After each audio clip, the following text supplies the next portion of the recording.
What's going on, y'all? What's going on? What's going on? My apologies for the lateness. The technology was not working with Z. Like, share, subscribe, hit the super chat on the way in. And so today, I guess we will start off backwards. Instead of starting off with, well, y'all click the link, and I have a bit of other things I want to add to it. Well, just one more thing. But yeah, shout out to I Am Waffles. I Am Waffles, what? Wow. So I said buzz themselves to sleep. Now, didn't I? I said it. They over here buzzing themselves to being paralyzed, right? Buzzing themselves to being paralyzed. Yikes. Huh? And she said, even after all of that, the doctor told her, do not touch herself again for 2 weeks. And she still tried to. And remember, she's supposed to be quote unquote abstinent. Yeah. Look, we're human beings. Women want to get off just like men want to get off. Huh? I said it's a temper tantrum. That's what I said. They can't make the men that they find attractive bow to them, do what they say. They might go out there and cheat on him and do whatever. They might give a coworker some, white, black, Latino, Asian, or otherwise. It don't matter. The orbiter. They might throw the orbiter some vagina. That don't work out. Huh? They might have got munched on once or twice. They might have did some munching once or twice. That don't work out. Then they throw a temper tantrum and say, you know what? I ain't giving this to nobody. Just buzz myself, and buzz themselves right into being paralyzed practically. Yikes.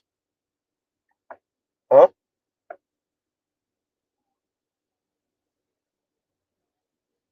She literally did buzz herself to being paralyzed. Huh? Of course she did. Wow. So, we start off on a light note, a funny note, a bit of a sad note. Man. And I'm glad the brother said the same thing Mr. Z said. And it like that could power, damn near V8 engine. I said industrial grade fracking, right? It's industrial grade fracking that you see going on there. And that's all it is, right? And you using that to handle your business, and now you're paralyzing yourself. Ouch. Literally. Huh? Industrial grade fracking. Shout out, was it Afro Merchant that said see again with the Rose advertisement? No, for real though. Huh? Yikes. It's not me advertising, it's me saying I know that's what they're doing. Women are human beings too. They want to get off too, and just because she's throwing a temper tantrum doesn't mean she ain't still a human being with wants and needs. Train tracks, train tracks, train tracks. Huh? And for those of you that don't know the link, I'm Waffles. Click his link. Yeah, look, industrial grade, and as the brother said, then y'all have y'all fun time, and she don't orgasm. Yes, because you're used to like industrial grade fracking machines, huh? And it's not even just once. You keep on pressing the red button. Oh, and she said it over and over. She just kept on over and over and over again. And that's why her body seized up on her ass. Huh? I just told you, Afro Merchant, the TLDR is she just kept on pressing the red button over and over again, and her body seized up on her ass. Right? That is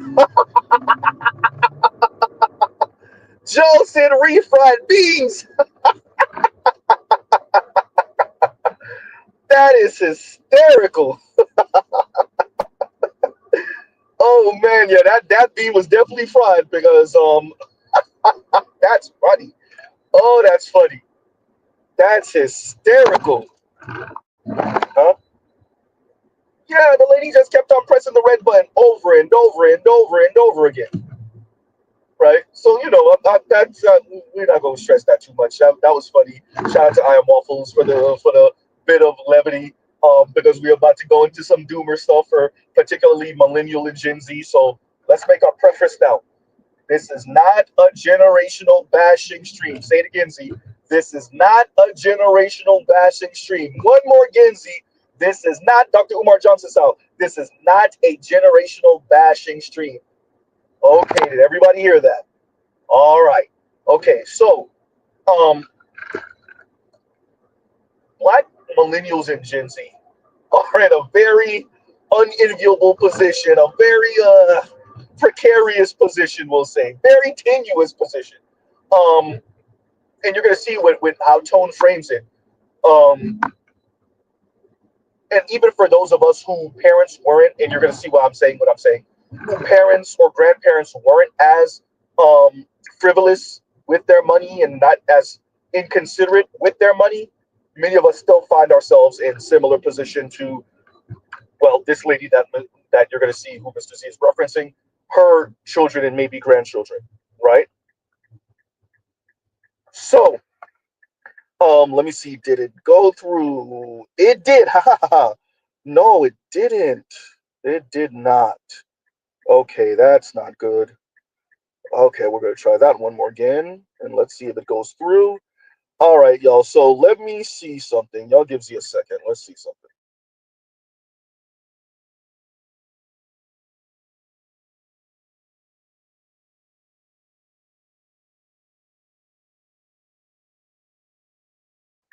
Hopefully my technology work with me. We'll see. We'll see. But let's see. Let's try to get underway. Let's play this one first. But before we do that, Mr. Z, go ahead and fair use, fair use, fair use, fair use, right? Educational purposes, right? And hopefully this plays the way I need it to, and we won't have any more technical difficulties. But I'm guessing we're probably gonna have technical difficulties. Either way, here we go. I stand as witness. A dream can become a reality. It was a struggle for me to own it, but it was worth it. By the early 1990s, Miss Plowden, who worked at St. Paul's, finally could afford to buy a home of her own. How much did you pay for your home? Do you remember? Yes, I do remember. It was $120,000. And what is your home worth now? Over $500,000. So when you pass on and you leave that to your children, you're leaving an estate. Yes, I am, but I don't intend to leave them a paid-for house. I intend to enjoy my money and my house. How's everybody doing today? This is Attorney Antonio Moore coming to you from Tone Talks. I want to have a brief discussion today about both the state of wealth and also the situation that's coming. I believe that we're facing a cliff, an economic cliff unlike anything seen in America for generations. And many of you are not prepared for that. What I wanted to do in this show was kind of look at new charts that have come out that reflect the truths about how that cliff is upon us, because it's almost like two parts. Because while Black America will face an economic cliff, white America, particularly the top 20% of white America or so, when in terms of numbers, a lot of you guys don't know, there's about 80 million white families. There's about 20 million Black families. So all 20 million nearly, probably a few 100,000 won't be part of that for a number of reasons. But almost all 20 million Black families will be outside of everything, all the advantages, all the inheritance, because of the words that came out of the last woman's mouth, where there's been a total failure in terms of obligation between the boomer class and their children in terms of wealth preservation and sharing. But in addition, what's going to happen is that white wealth will take off, because there's been a renaissance of sorts since the 80s. We see it with the estate tax, where the floor went from 600,000 to now being 15 million for a reason, because they are setting up these massive estates to be transferred at death. They are doing massive transfers of gifts in terms of cash. I'll show you in a second in life. And you are failing to do the same and failing to demand the same as done for you. And we're here to talk about it today. Let's get right in. So I'm gonna play that intro again. The clip is a bit long.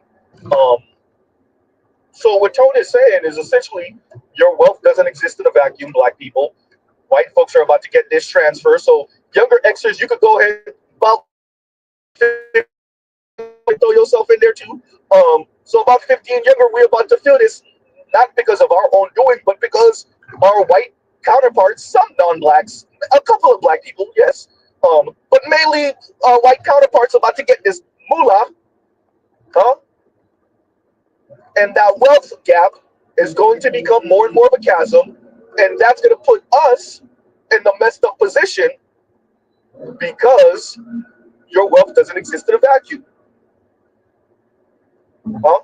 And so the prices of things are going to adjust to what the well-off white folks can afford. And guess what that means for the masses of black people? Now, because this is the Black Manosphere, and we often talk about the women in their effery, black women in their effery, I really want to stress this to black men, particularly the Black Manosphere. Prepare thyselves.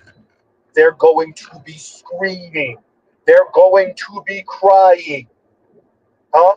They're going to act like they didn't say none of that stuff 5 and 10 and 15 years ago. All of us 50 and younger. Really 55 and younger. 50 and younger. Many of us will still be alive. We still gonna be here. They are going to be screaming. You want to couple this with AI and automation? Huh? And I have another clip of Tone Talk speaking about Generation E, exploitation. Oh, goddamn. The ladies will be screaming. That includes many of the Latinas we grew up around and with. Some of the working class white women too. Some of the working poor white women too. But definitely the masses of black women. Be prepared, because all of a sudden they're going to have amnesia. Huh? Be prepared for those big head texts. Shout out to accountable commentary. Boy, they're going to be reaching back like a mug. Huh? The ladies are going to be reaching back. Prepare thyselves. Huh? They'll be putting on that Gok 3000, right? Huh? Throwing it back at all the tricks. All right. Huh? Continue. I stand as witness. A dream can become a reality. It was a struggle for me to own it, but it was worth it. By the early 1990s, Miss Plowden, who worked at St. Paul's, finally could afford to buy a home of her own. How much did you pay for your home? Do you remember? Yes, I do remember. It was $120,000. And what is your home worth now? Over $500,000. So when you pass on and you leave that to your children, you're leaving an estate. Yes, I am, but I don't intend to leave them a paid-for house. I intend to enjoy my money and my house. How's everybody doing today? This is Attorney Antonio Moore coming to you from Tone Talks. I want to have a brief discussion today about both the state of wealth and also the situation that's coming. I believe that we're facing a cliff, an economic cliff unlike anything seen in America for generations. And many of you are not prepared for that. What I wanted to do in this show was kind of look at new charts that have come out that reflect the truths about how that cliff is upon us, because it's almost like two parts. Because while Black America will face an economic cliff, white America, particularly the top 20% of white America or so, when in terms of numbers, a lot of you guys don't know, there's about 80 million white families. There's about 20 million black families. So all 20 million nearly, probably a few 100,000 won't be part of that for a number of reasons. But almost all 20 million black families will be outside of everything, all the advantages, all the inheritance, because of the words that came out of the last woman's mouth, where there's been a total failure in terms of obligation between the boomer class and their children in terms of wealth preservation and sharing. But in addition, what's going to happen is that white wealth will take off, because there's been a renaissance of sorts since the 80s. We see it with the estate tax, where the floor went from 600,000 to now being 15 million for a reason, because they are setting up these massive estates to be transferred at death. They are doing massive transfers of gifts in terms of cash. I'll show you in a second in life. And you are failing to do the same and failing to demand the same as done for you. And we're here to talk about it today. Let's get right into the discussion. So when I look at this, I'm looking at this in context of this great wealth transfer that we're in the middle of, or we're in the first phases of, let me actually say. The biggest wealth transfer in American history is upon us. Some will benefit far more than others. And when they say some, that's an understatement. The top part of white America will benefit almost entirely from this, and nearly all blacks, bar few, will benefit nearly not at all, and also face a mega cliff. And many of you guys better wrap your head around this and get emotionally stable and ready. So I'm bringing up these two charts to show you what I mean of what has happened with wealth just since 2018, these last 7 years. This is the Federal Reserve Survey of Consumer Finances to show it displayed in a different way. We've shown this chart over the last few years, but what it shows is that white wealth went from 24 trillion. If you were to go backwards, they were at 3 trillion in 1980. They are at 140 trillion now. They're way above this mark even today. Black wealth is pretty much at the same level. But what is going to happen as the boomers pass on is this little bit of boost will collapse because it's almost all pension and black boomers home ownership. That is not as a result of their effort. That is a result of politics that was done to make sure that they were okay, despite the fact that gains from the New Deal, gains from the civil rights were being clawed back, and a total failure of a political / economic decision to make you primary interest of people of the society and even of their lives. What has happened here is that, and this little dip is when Obama came into office after the financial collapse. So everything that Obama did is here, everything that Trump did is here, everything that Biden started to do is here, and going past that, and everything that Trump did is going to go even further. And why is this important? Well, it's important because of this chart right here. And what I'm telling you, I'm not asking, I'm not pontificating or guessing, is there will be a cliff for black wealth unlike anything we've seen ever in American history, and you will feel the impact in your life. What I'm telling you is that you can see in this chart the way white wealth has taken off and that way black wealth will collapse. Let me show you. So this chart is the visualization of this 130 trillion dollars in categories. When you look at black wealth, these numbers all added together are somewhere around $5-6 trillion. But what you will jump off the page for you is how much of that is pension, these two categories together, almost over $2 trillion, and real estate, primarily in the hands of black boomers. And it wasn't done because they went to college and you didn't. It was just timing.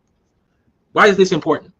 Well, it's important because that is not the breakdown of white wealth. White wealth, they have 36.69 trillion in real estate. They have 6 trillion just in consumer durables. They have more in consumer durables and TVs and couches than black wealth combined. Again, there's 80-something million white homes, 80 million plus, and there's 20 million plus black homes. That's a 1-to-4 ratio. This is not a 1-to-4 ratio in wealth. The reason this is important is because the pivotal reality of how you've held your life together on cotton candy, on shoe gum, on all of the leftovers at the bottom of the refrigerator, it's not going to work going forward. Because white wealth is about to take off and they are about to hand white youth trillions of dollars. The biggest wealth transfer in American history is upon us. Some will benefit more than others. And you're not part of the sum. And that's the point of the show, just to show you how you're not part of the sum. So $36 trillion in real estate, $6 trillion in consumer durables, 41 trillion in corporate equities. That's their stocks. They have 14 trillion in pension entitlements, combined with another 11 trillion with defined contribution pension. That's 25 trillion in pensions, 13.6 trillion in private business. We don't even exist in private business, but we spend all our time talking about black business when the reality is that black people in America, ADOS, have never been put in position to have any business of any measure. Don't tell me about no NBA players or no LeBron James starting something or Kevin Hart's restaurant. It does not register. And then I know from talking to the governors, I reached out to them, the governors are the people that control the Federal Reserve Survey. They explained to me that the cash on hand is held not in all of these categories, but in this other assets, along with some other things. So the reason this is important is to go back to 2018. So if you go back to 2018, Q1, and you look at the jump that's happened with white wealth in those 7 years, it'll show you everything about how your life about to get hard. And if you don't understand, it don't matter if you understand. When you look at real estate, white wealth went from $21 trillion in real estate to $36 trillion in real estate in 7 years. That's a $15 trillion jump. They will pass that on through this estate tax that they supercharge, where it's $15 trillion for a person, $30 trillion for a couple, and you will have to compete with that with labor that's taxed at 40%. So they're going to receive this money tax-free, and you will receive next to nothing because of the logic that people have that they don't owe nobody nothing. Let's play it again. As witness, a dream can become a reality. It was a struggle for me to own it, but it was worth it. You leave that to your children. Your home worth now? Over $500,000. So when you pass on and you leave that to your children, you're leaving an estate. Yes, I am, but I don't intend to leave them a paid-for house. I intend to enjoy my money and my house. My money, my house.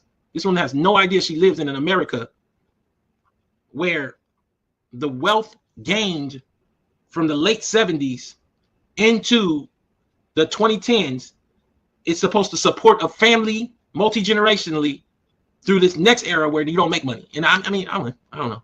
Everybody can figure it out how they figure it out. All I'm saying to you is that when you look at the jump in white real estate by $15 trillion, and then also, what did I tell you the cash was at? other assets. They have jumped $9 trillion in the category where the cash is held. What I told you before is the mechanisms that this society has does not keep proper metrics on when a grandma pays for school for their grandchildren in cash, on when $10,000 shows up to pay student loans or car payments. This is a mechanized system where you're supposed to be part of that growth. While that category went up $9 trillion for white folks, it dropped for blacks by $200 billion. It already was nearly nothing. These points, 0.8, that means 800 billion. That's not enough. That's nothing against 20 million people. You look at private business, they've grown by $4 trillion. You look at corporate equities, their corporate equities have almost doubled in 7 years by $20 trillion. You cannot be in this America. You cannot be competing against this wealth in this America without these massive transfers coming your way. 20,000, 60,000. They have set up the entire tax system to supplement this wealth. I need for you to understand that the wealth is already here and the wealth is already taken off. And what will happen in the coming years, the cliff that we're facing is these X's. So when you look at black wealth, it's pretty much boomer real estate, some Gen Xers, but primarily, I would say probably 75% of this might be boomer real estate. Black boomer real estate that came out of a set of New Deal policies, a set of civil rights movements that gave factory workers jobs and homes, and then was shut off for black college educated folks in the late 90s and the 2000s, unless you were what I call boomer hoods. So what is frightening about this is many of us don't know, black men and black women, but particularly black women, who the majority of black men are still ending up with, or having children with, at least having some type of relations with or situations with.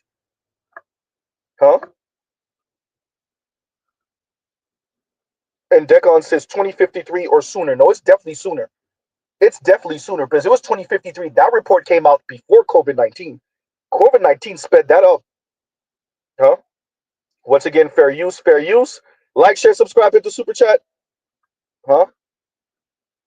That came out before COVID-19. That black wealth is going to be, collective black wealth is going to be zero by 2053. That report came out before COVID-19.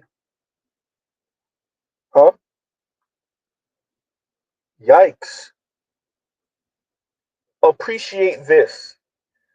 As boomers pass more and more, as some of the older Xers start to pass also, their Gen Z and millennial children, and maybe the youngest of Xers, the black ones who are left very little, if anything, and most of it is if anything, most of it is not, well, yeah, we already know. If you think black women are screaming now about how that's not fair, if you think you hear black women crying now, that's not fair. That is not fair. That is not fair. If you think she jealous of Becky now,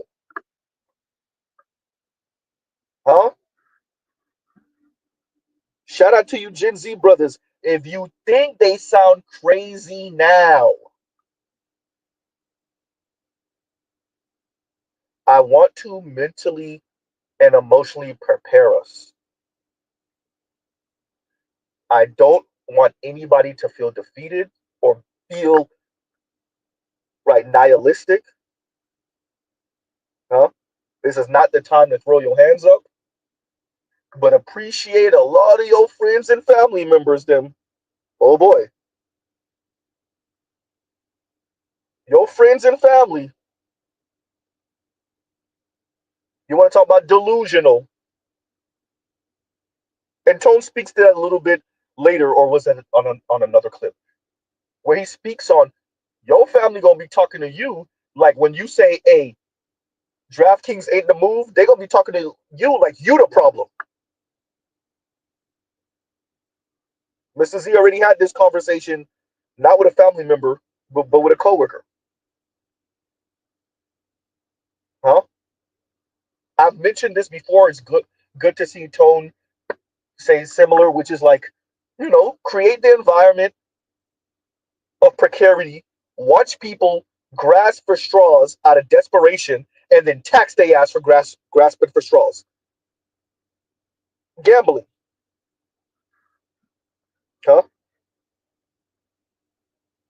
Yikes. And so let's go on with part two. Policies, a set of civil rights movements that gave factory workers jobs and homes, and then was shut off for black college educated folks in the late 90s and the 2000s, unless you were what I call boomer hooked. And that's the rare occasion you didn't have that woman as your grandmama that said, this is my money. And when I say rare, it's much rarer than the people who have received it even know, because we don't talk about it. We call everybody grandma, even people that failed their obligation. And today is the day where you understand your cliff is coming because someone failed you. So when you look at these categories across race, understand what I'm saying to you today. I'm saying as this real estate dies off, as this defined pension dies off, because it dies with the person that's the retiree oftentimes, and this defined contribution pension, you're not going to have anything in these other categories. These other categories together might be $1.5 trillion. So let's just say out of the 2.42, 2 trillion is with the black boomers. Well, you're going to have 0.42 in real estate, 0.64 in consumer goods, 0.3, and you have 20 million families that think that they are somebody and going to be something and can do someone a task in this world. And everyone will be introduced at once to the truth of what it means for white folks to have $130 trillion and to live next to it. And for you to have policies in place that not only grow that wealth, but that have created an environment where they can hand it between generations without taxation because you thought that it was okay because you believed in Reagan and the lifestyle of the rich and famous. Too many of your grandmamas and your mamas have been watching them soap operas during the day, watching Oprah during the day, been watching life pass them by, dreaming about lifestyles of the rich and famous, playing them goddamn lottery tickets, not understanding this Reagan conservative policies is something that you cannot support because you don't even got no goddamn wealth. And now you left a whole generation of people with a cliff. And that cliff is coming regardless of whether you understand it. I only do these shows so that you don't get depressed as it comes. It is expressed in why these things exist. This sports gambling, this Klarna for payments, these DoorDash and Uber Eats, you're not even gonna be able to talk to people because their language will be an exploitive language, as if you bringing up that a firm of Klarna is a problem by you. No, the fact it exists means that you're part of the failure class and that you do it. That's what Mr. Z was saying. There it goes. I'm gonna play it again. I might make commentary of it afterward. Listen to what he says. It's around the 2-minute mark. So y'all listen to what he says. I'll speak on it after he says it, because this is very important. This is what you're going to be running into. Women jumping on the pyramid scheme. Some of your brothers and sisters jumping on the pyramid schemes, because everybody's going to, if you think folks are trying to make a mad dash for the cash now, rhyming, mad dash for the cash, mad dash for the cash now. Oh boy. Continuing. Policies, a set of civil rights movements that gave factory workers jobs and homes, and then was shut off for black college educated folks in the late 90s and the 2000s, unless you were what I call boomer hooked. And that's the rare occasion you didn't have that woman as your grandmama that said, this is my money. And when I say rare, it's much rarer than the people who have received it even know, because we don't talk about it. We call everybody grandma, even people that failed their obligation. And today is the day where you understand your cliff is coming because someone failed you. So when you look at these categories across race, understand what I'm saying to you today. I'm saying as this real estate dies off, as this defined pension dies off, because it dies with the person that's the retiree oftentimes, and this defined contribution pension, you're not going to have anything in these other categories. These other categories together might be $1.5 trillion. So let's just say out of the 2.42, 2 trillion is with the black boomers. Well, you're going to have 0.42 in real estate, 0.64 in consumer goods, 0.3, and you have 20 million families that think that they are somebody and going to be something and can do someone a task in this world. And everyone will be introduced at once to the truth of what it means for white folks to have $130 trillion and to live next to it. And for you to have policies in place that not only grow that wealth, but that have created an environment where they can hand it between generations without taxation because you thought that it was okay because you believed in Reagan and the lifestyle of the rich and famous. Too many of your grandmamas and your mamas have been watching them soap operas during the day, watching Oprah during the day, been watching life pass them by, dreaming about lifestyles of the rich and famous, playing them goddamn lottery tickets, not understanding this Reagan conservative policies is something that you cannot support because you don't even got no goddamn wealth. And now you left a whole generation of people with a cliff. And that cliff is coming regardless of whether you understand it. I only do these shows so that you don't get depressed as it comes. It is expressed in why these things exist. This sports gambling, this Klarna for payments, these DoorDash and Uber Eats, you're not even gonna be able to talk to people because their language will be an exploitive language, as if you bringing up that a firm of Klarna is a problem by you. No, the fact it exists means that you're part of the failure class and that you do it. Dropping off packages for Amazon or DoorDash, you're part of the underclass of society. Do you remember in high school what it was like to say during your reunion 10 years from now, you're gonna be a pizza delivery man? Well, they done reinvigorated and reoriented everybody to think that this ain't below a job at a actual Domino's where they actually give you a salary because you're doing it in your car. No. They have indoctrinated a failure in this murk part of a society, this bottom class, and far too many of us, far too many of you are actually part of it and not honest about why. I think the term, and somebody, let me know if you guys think this also. I think the term Tone was looking for was hustle culture. Hustle culture. Huh? It's exploitative, but you sell it to folks in a way that sounds better than what it is, and it's hustle culture. Right? Hustle bros, hustle culture. Huh? You make it sound empowering, and people are signed up for it. You make it sound like it's free. You don't have to clock in the morning. You can start whenever you want to start, and you don't have a schedule. Hey, BGS, I'm just saying. BGS says, so it's grandma's fault. Hey, I don't know how many men I've heard say that. I don't intend to leave my kids the house. I don't know how many men I've ever heard say that, white, black, Latino, or otherwise. And Mr. Z has grown up in South Florida, so I've been around a whole lot of old Latinos and old black folks, Caribbean black, ADOS black men, and some old white folks too, old white men, and I've never heard any of them say that. Right? Yikes. Maybe they have said that to their kids while Z hasn't been around, obviously, but I've never heard it, never. Huh? And this goes to what Big Mo says, and thank you for the super chat. Like, share, subscribe, hit the super chat. And Big Mo says, essentially, that old lady said, F them kids. That's what I heard. Huh? That's what I heard. Just making sure we all hear the same. We heard the same thing. Huh? Yikes. And this is what it is looking like. And Joe says, every generation needs to get it out the mud. Okay. Huh? But that's the thing. You're going to have about a third of white folks, so 20% of Americans, give or take, but a third-ish of white folks in Tone Talk's estimation who are not going to get it out the mud.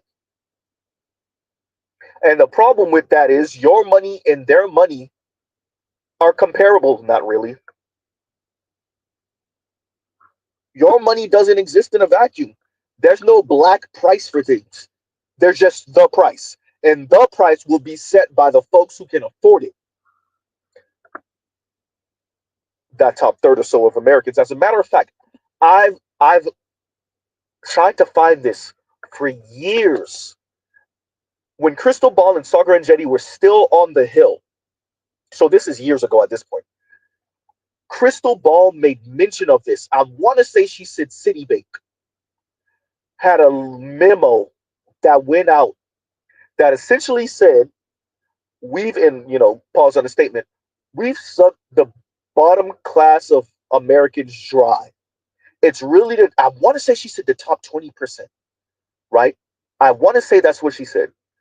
The top 20% is where the money is, so we're just going to reorient the whole entire economy to work for the top 20%. It wasn't the top third. I want to say top 20, maybe top 25. But it wasn't, I don't recall her saying 30% or 33% or 35%. I want to say she said either the top 20 or she said the top quarter or something like that. It was 20 something. So let's say the top 25, 20%. Hey, what they said about the French had a way of dealing with this. I'm just saying. Anyway.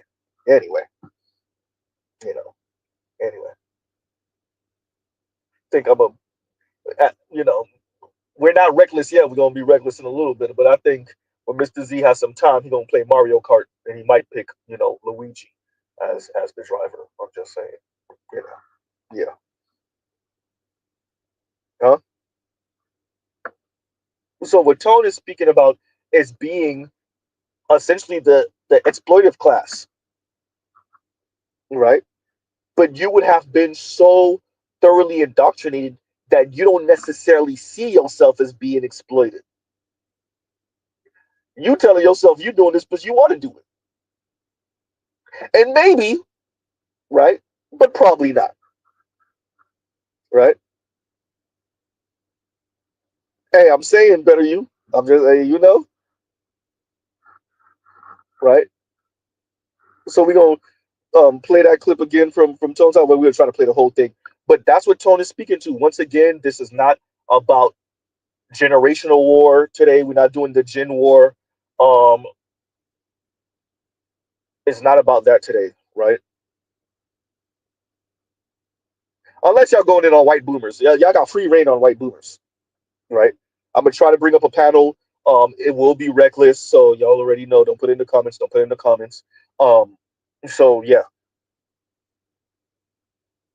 we got free reign to go in on white boomers. And BGS had a stream. It wasn't even a year ago, and I wanted to say me and Black Uru mentioned something, and BGS, did he do another stream later on that day? He might have, but we never got back to it.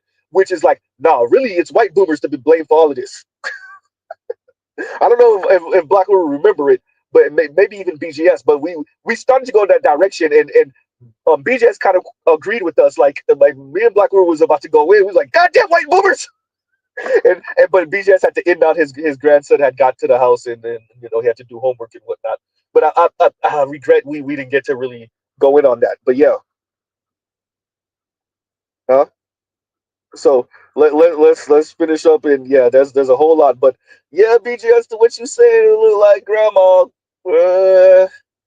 grandma over here being funny with the money and saying, you know what, to hell with you kids. Continuing. Policies, a set of civil rights movements that gave factory workers jobs and homes, and then was shut off for Black college-educated folks in the late 90s and the 2000s, unless you were what I call boomer hooked. And that's the rare occasion you didn't have that woman as your grandmama that said, this is my money. And when I say rare, it's much rarer than the people who have received it even know, because we don't talk about it. We call everybody grandma, even people that failed their obligation. And today is the day where you understand your cliff is coming because someone failed you. So when you look at these categories across race, understand what I'm saying to you today. I'm saying as this real estate dies off, as this defined pension dies off, because it dies with the person that's the retiree oftentimes, and this defined contribution pension, you're not going to have anything in these other categories. These other categories together might be $1.5 trillion. So let's just say out of the 2.42, $2 trillion is with the Black boomers. Well, you're going to have 0.42 in real estate, 0.64 in consumer goods, 0.3, and you have 20 million families that think that they are somebody and going to be something and can do someone a task in this world. And everyone will be introduced at once to the truth of what it means for white folks to have $130 trillion and to live next to it. And for you to have policies in place that not only grow that wealth, but that have created an environment where they can hand it between generations without taxation because you thought that it was okay because you believed in Reagan and the lifestyle of the rich and famous. Too many of your grandmamas and your mamas have been watching them soap operas during the day, watching Oprah during the day, been watching life pass them by, dreaming about lifestyles of the rich and famous, playing them goddamn lottery tickets, not understanding this Reagan conservative policies is something that you could not support because you don't even got no goddamn wealth. And now you left a whole generation of people with a cliff. And that cliff is coming regardless of whether you understand it. I only do these shows so that you don't get depressed as it comes. It is expressed in why these things exist. This sports gambling, this Klarna for payments, these DoorDash and Uber Eats, you're not even gonna be able to talk to people because their language will be an exploitive language, as if you bringing up that a firm of Klarna is a problem by you. No, the fact that it exists means that you're part of the failure class and that you do it. Dropping off packages for Amazon or DoorDash, you're part of the underclass of society. Do you remember in high school what it was like to say during your reunion 10 years from now, you're gonna be a pizza delivery man? Well, they done reinvigorated and reoriented everybody to think that this ain't below a job at a actual Domino's where they actually give you a salary because you're doing it in your car. No. They have indoctrinated a failure in this murk part of society, this bottom class, and far too many of us, far too many of you are actually part of it and not honest about why. I just want to talk today. I want to talk about the cliff. I want to get you prepared for the truths of how this cliff is definitely here. And how it is not going to be something that everybody has to feel, because there is a section of white America. And if you went to college, it's a lot of your friends that are out. Like that goose, they got tapped out. Can we talk today? Because the biggest wealth transfer in American history is upon us. Some will benefit far more than others. In the coming years, trillions of dollars in inheritances will flow from older Americans to their heirs, giving many younger people a financial break, and according to a new report, worsening the long-standing wealth gap between white and black people. Inheritance patterns suggest that this multi-generational phenomenon, known as the Great Wealth Transfer, is unlikely to help close the black-white homeownership rate gap, wrote the authors of a new report from the Urban Institute, a think tank based in Washington. Instead of ongoing wealth transfer may further cement or even widen it, they added. Family money plays a key role in helping members of younger generations afford homeownership. So what they're saying is that if you bought your home and your parents or your grandparents didn't give you no money, you probably did it wrong for the way America's set up today. And that's why it's so hard. So they baked in now the society that your parents or your grandparents was going to do their part and pay their bill. It wasn't that way for them because everything, the assets were much lesser and they weren't inflated with the valuation of the reality of an obligation to transfer wealth. That's what your life is baked into. You don't get to choose whether that's the case. It's why the house is $400,000. You're not supposed to buy that with labor. You buy that with time. And time during a specific time period. Family money plays a key role in helping members of younger generations afford homeownership. About 36% of Gen Zers and Millennials who said they plan to buy a home soon expected to receive a cash gift from their family to go toward their down payment. They're not even talking about the inheritance. That's just in-life transfers. Can we talk today? And how much of that is shirking the tax laws and not really being done and being reported as income? Can we get to it? According to a March survey by the real estate broker Redfin, 16% of those young prospective home buyers said they would use an inheritance to fund their down payment. So some will use an inheritance, mean a death transfer. But another chunk, maybe 20, 25, will use an in-life gift. Nepo home buyers, meaning nepotism home buyers, have a growing advantage over first-generation home buyers. Daryl Fairweather, chief economist at Redfin, said in a statement, because housing costs have soared so much, many young adults with family money get help from mom and dad, even when they have jobs and earn a perfectly respectable income. Home ownership gives a family the ability to amass wealth that can be passed down to the next generation, but the opportunity for such generational wealth transfers very significantly between black and white Americans, given the historical racial wealth gap. But there's also just a social gap. We cannot live in a world where this is okay. Let's play it one more time because it gives you an idea of the psychosis behind this kind of statement. Let's get to it. I stand as witness. A dream can become a reality. It was a struggle for me to own it, but it was worth it. And what is your home worth now? Over $500,000. So when you pass on and you leave that to your children, you're leaving an estate. Yes, I am, but I don't intend to leave them a paid-for house. So to give that context, that video goes further and it goes into a program where they gave her that house. Overall, the Nehemiah homes have created an estimated $1.5 billion in wealth for first-time black and Latino homeowners. Here's developer Kirk Goodrich. This is the most consequential, important community development effort in our country because it was done by one organization over 40 plus years and they've never stopped. The city created a program to create black intergenerational wealth and gave her that house. She paid the mortgage, but they gave her that house and supplemented it. So now she wants to actually take that political gain and say it's just mine. None of that works. I need you guys to understand how much it does not work. I need you guys to understand what I'm saying when I say the biggest wealth transfer is here, and understand that you got to hold people accountable that's saying that they don't want to pay their bill, and you might be their bill. And you can say you don't understand it, and it's not a problem, but this chart says otherwise. 15 trillion is what they had in other assets. That's where the cash is held. They now got 24 trillion. You cannot live here during this cliff that we are about to face. What cliff am I talking about? I'm talking about the cliff where this 2.42 in real estate, this 1.74 in pension, this 8.84 in pension, these two numbers together like 2.24 disappear as black boomers pass on. I need you guys to understand that there's a reality happening. I put this post up where wealth is being transferred. When somebody is allowed to live at home, the system has no way to count that as income for them and tax them. It should. It's taxable income. And part of what's happening is the language of the society is saying boomers pay your bill. And it's some boomers that are primarily a chunk of white boomers. And then you see this reality where black folks think they're going to make it up with income tax at 40%. So you got them, as in this case, giving this woman the equivalent of $60,000, but really it's not $60,000. If it was income that was taxed and she had to pay that out, she would have to make around $8,000, $8,500 a month to even get to the $5,000, but none of it shows up as income for her. She can go buy food stamps if she wants to. She ain't got no income on that. She might not make but $28,000, living a $100,000 life. That is the trick of America, and that is what will show up in this next wave. And you need to prepare your mind for that truth and not allow anyone to tell you that you ain't done something in this world, that you ain't nobody. Couple spends $5,000 a month to support their 27-year-old daughter who moved back home. We were not planning on this. At 66 years old, one Sherman Oaks, California-based mom thought she'd been enjoying the empty nest with her husband. This is 2025, 66-year-old mama, 27-year-old child. This woman mama would be older than my mama if my mama was alive. Ain't that something? Got two parents together 40 years and they done amassed this nest egg and now they're giving you $5,000 off the books. That's really what this is, off the books giving, because it's not reported as income, and it should be because that's what it is. Couple spends $5,000 a month to support their 27-year-old daughter. This boomer hooked assistance is baked into an elite life in America. If you don't have it, you're out. These gifts, and this is my tweet that I had about this, these gifts are likely being received without a dollar of tax being paid. It is income, and every worker should be livid how this is set up. So while you go to work and are taxed 40%, you are competing against inheritance transfer monopoly money. You will compete against this massive explosion in wealth that you can see expressed in categories here, $15 trillion in real estate. You will live next to someone else who was given a house and be trying to pay a $6,000 mortgage. You will live next to someone who was given a car and be paying a $1,200 note. So the other end.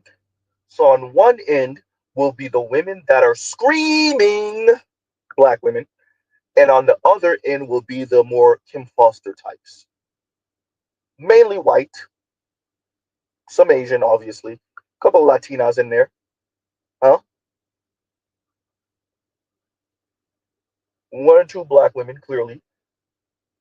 And on that end, as Tone was saying, are 27-year-olds and 28-year-olds and 30-year-olds. And this applies to some men also, clearly.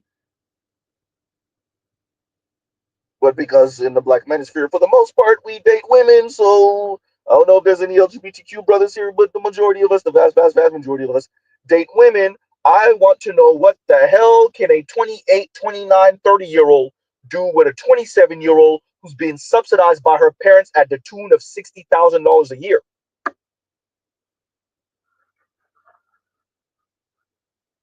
What can you do for her? Huh? What can you do for her? She being subsidized by her parents at the tune of $60,000 a year. Yikes.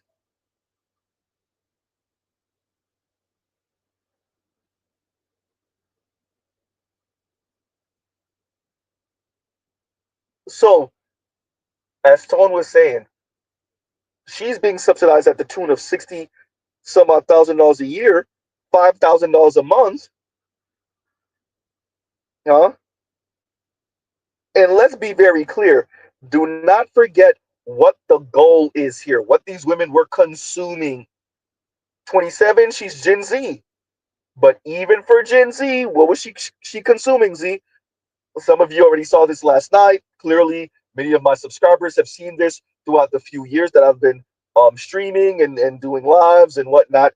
We're going to play it again because it goes in perfectly. If you want to know why the women on the bottom going to be screaming and why the women on the top, well, they're going to sound just as insane as they always have, just hyper materialistic. But at least maybe they'll have the dollars to actually engage. Well, what has informed them, and why are the women in the middle and in the bottom going to be screaming, Z? What would they inform by? What do they want to live? Huh? Yikes.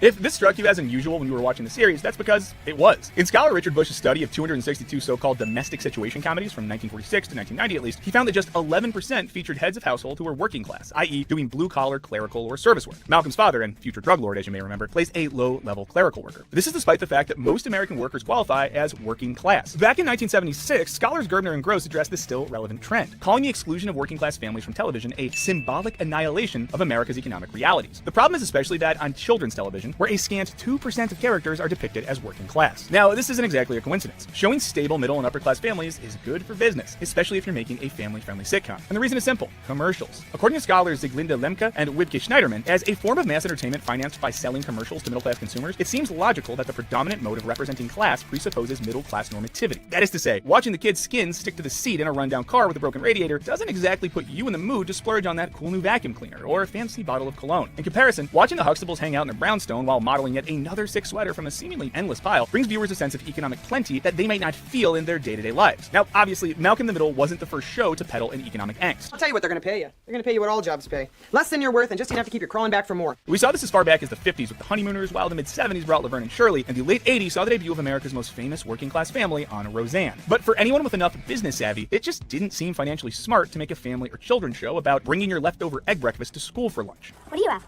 Leftover eggs from breakfast? Which brings us to Disney. In a moment, that is. First, we have to look at 1980, when a broad cultural phenomenon began, the Reagan-era loosening of restrictions on entertainment regulations, including advertising during children's television programming. Now, after a major 70s-era crackdown on advertising to kids, you could only show a limited amount of commercials during children's programming, and were also required to produce educational and informative content for kids. When President Reagan and co. had essentially signed or vetoed all that away by 1984, things changed rapidly. A year after regulation, all of the top 10 best-selling toys had their own TV show. While child-centric product placement had occurred during television's early days, that was really no comparison to this new reality. The insane proliferation of TV character-aligned merchandising was dubbed the Strawberry Shortcake Strategy by Tom Engelhardt. That's thanks to the 1980 show's explosions of licensed dolls, video games, stickers, lunchboxes, and so on. And that reliance on branding would continue to increase from the 90s and on, as corporations realized what a valuable consumer demographic children could be. And though a 1990 congressional bill had reinstated some restrictions on such advertising, the industry had been changed forever. Increasingly, merchandising centered on children's television characters began blurring the line between consuming entertainment and just plain consumerism. And we're not trying to demonize your favorite Lizzie McGuire lunchbox. It's just a little weird. Which is why families like Malcolm in the Middle aren't the norm for places like the Disney Channel. While they didn't start making original live-action shows until the late 90s, they came in hard, quickly crafting what journalists Julia Borston and Alinda Wheat call a tween machine, in which pre-teenagers, and in this case primarily girls, were targeted through lifestyle marketing like the world had never seen. As scholar Morgan Genevieve Blue notes, the marketing was part and parcel with the programming decisions themselves, explaining that Disney Channel personnel worked closely with Disney Consumer Products and Disney Music Group to extend the network's fictional narratives across a variety of media and merchandise for tween girls. This was in order to effectively creep into the lives and life spaces of kids beyond the TV network. And that's according to a presentation given by President and CCO of Disney branded television, Gary Marsh himself. And the way they did it, mostly through appeals to girl consumers. As Blue explains, characters like Hannah Montana promote representations of aspirational celebrity and teen life via fashion and dress-up and musical performances. And this way, according to Blue, franchisable girl star personae both reflects and perpetuates a neoliberal turn in the United States, which privileges a performative and celebrity-oriented form of girlhood as the contemporary ideal, i.e. a girl who has all the products she needs to look and behave a certain way. In the aughts, this often took the form of sparkly clothes, as best seen in Disney's unprecedentedly large expansion into Walmart stores with clothing and lifestyle lines specifically marketed to middle and working class girls. And by 2014, Disney was racking in $3.99 billion of revenue in consumer products alone, driven largely by Disney Channel merchandise. The franchise elements of the Disney Channel explains why programmers need to make shows about securely middle-class families. Doing so both doesn't alienate working-class viewers, while also painting a fantasy of magical middle-classdom where money is never a problem and consumption is a high priority. That is to say, the family on Wizards of Waverly Place may run a humble sandwich shop, but their apartment sure doesn't look that way. As Blue puts it, Disney's texts, products, and promotions may allay anxieties over vast systematic inequalities, in large part by painting an image of a world where families aren't struggling to make ends meet. This, of course, requires ignoring reality, like the fact that 14.4% of American children were growing up below the poverty line as of 2019. I actually am worried about the future because I just want us to be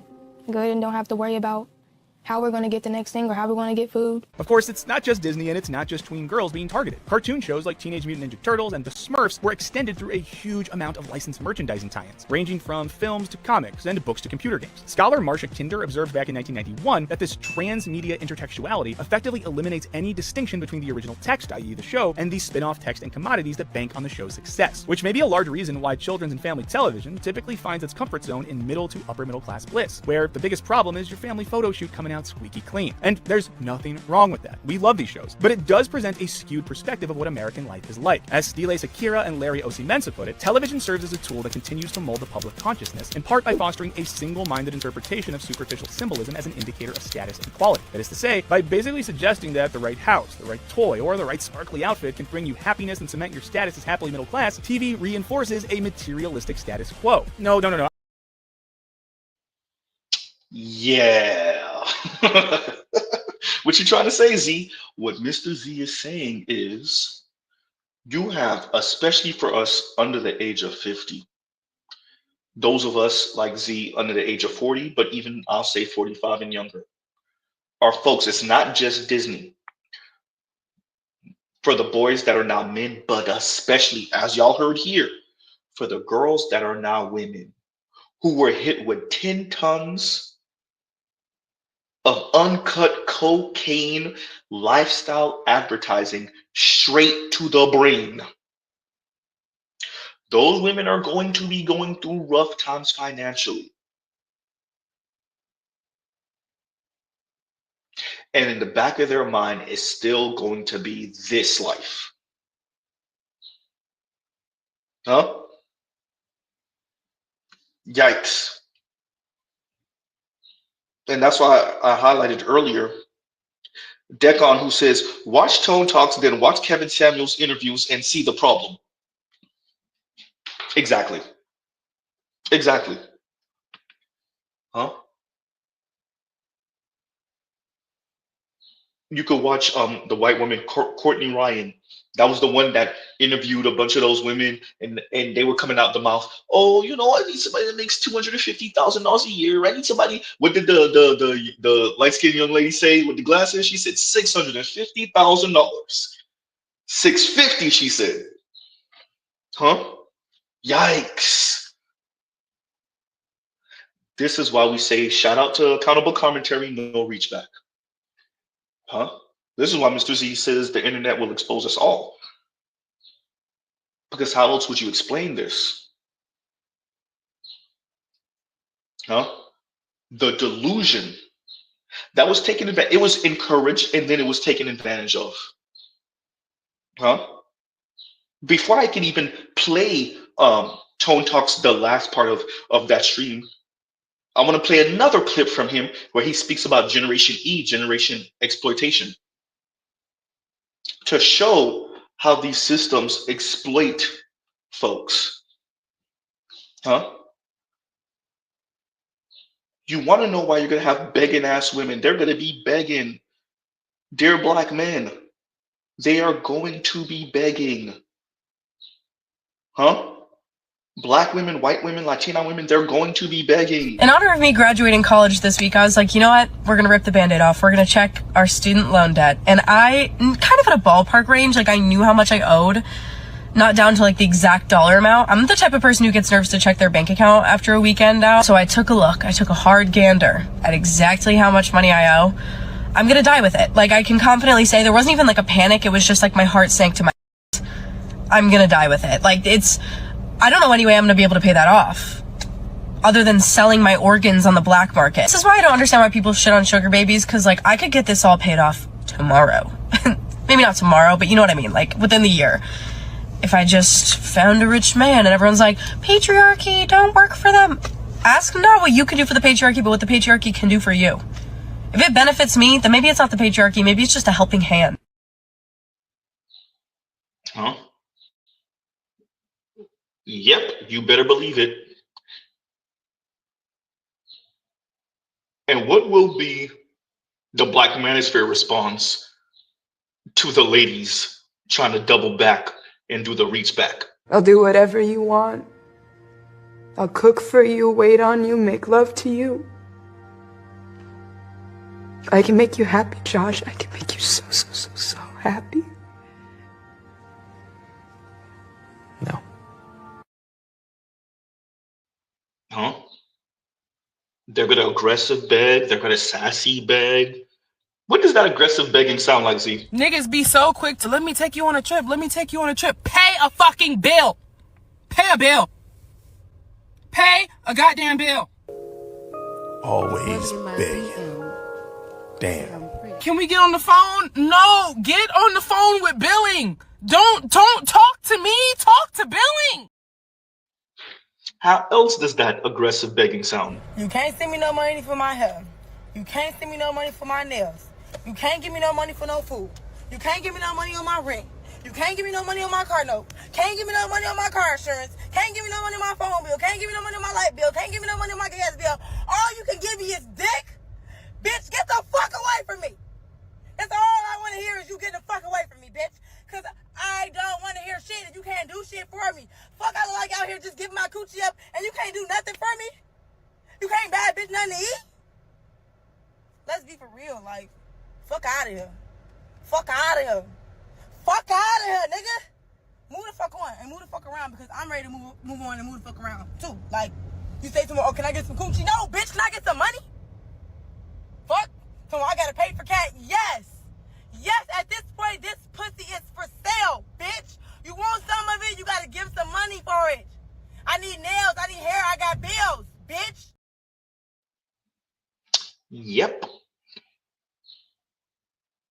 but they will be struggling. Huh? They will be struggling. And shout out to you Xers, because we know what it sounds like when they are struggling, whether they got it a little bit financially or they don't. What it sound like. Shout out to all my Xers. For your night. That's a very pro-woman, amazing, like strong, independent woman. But might I add another angle?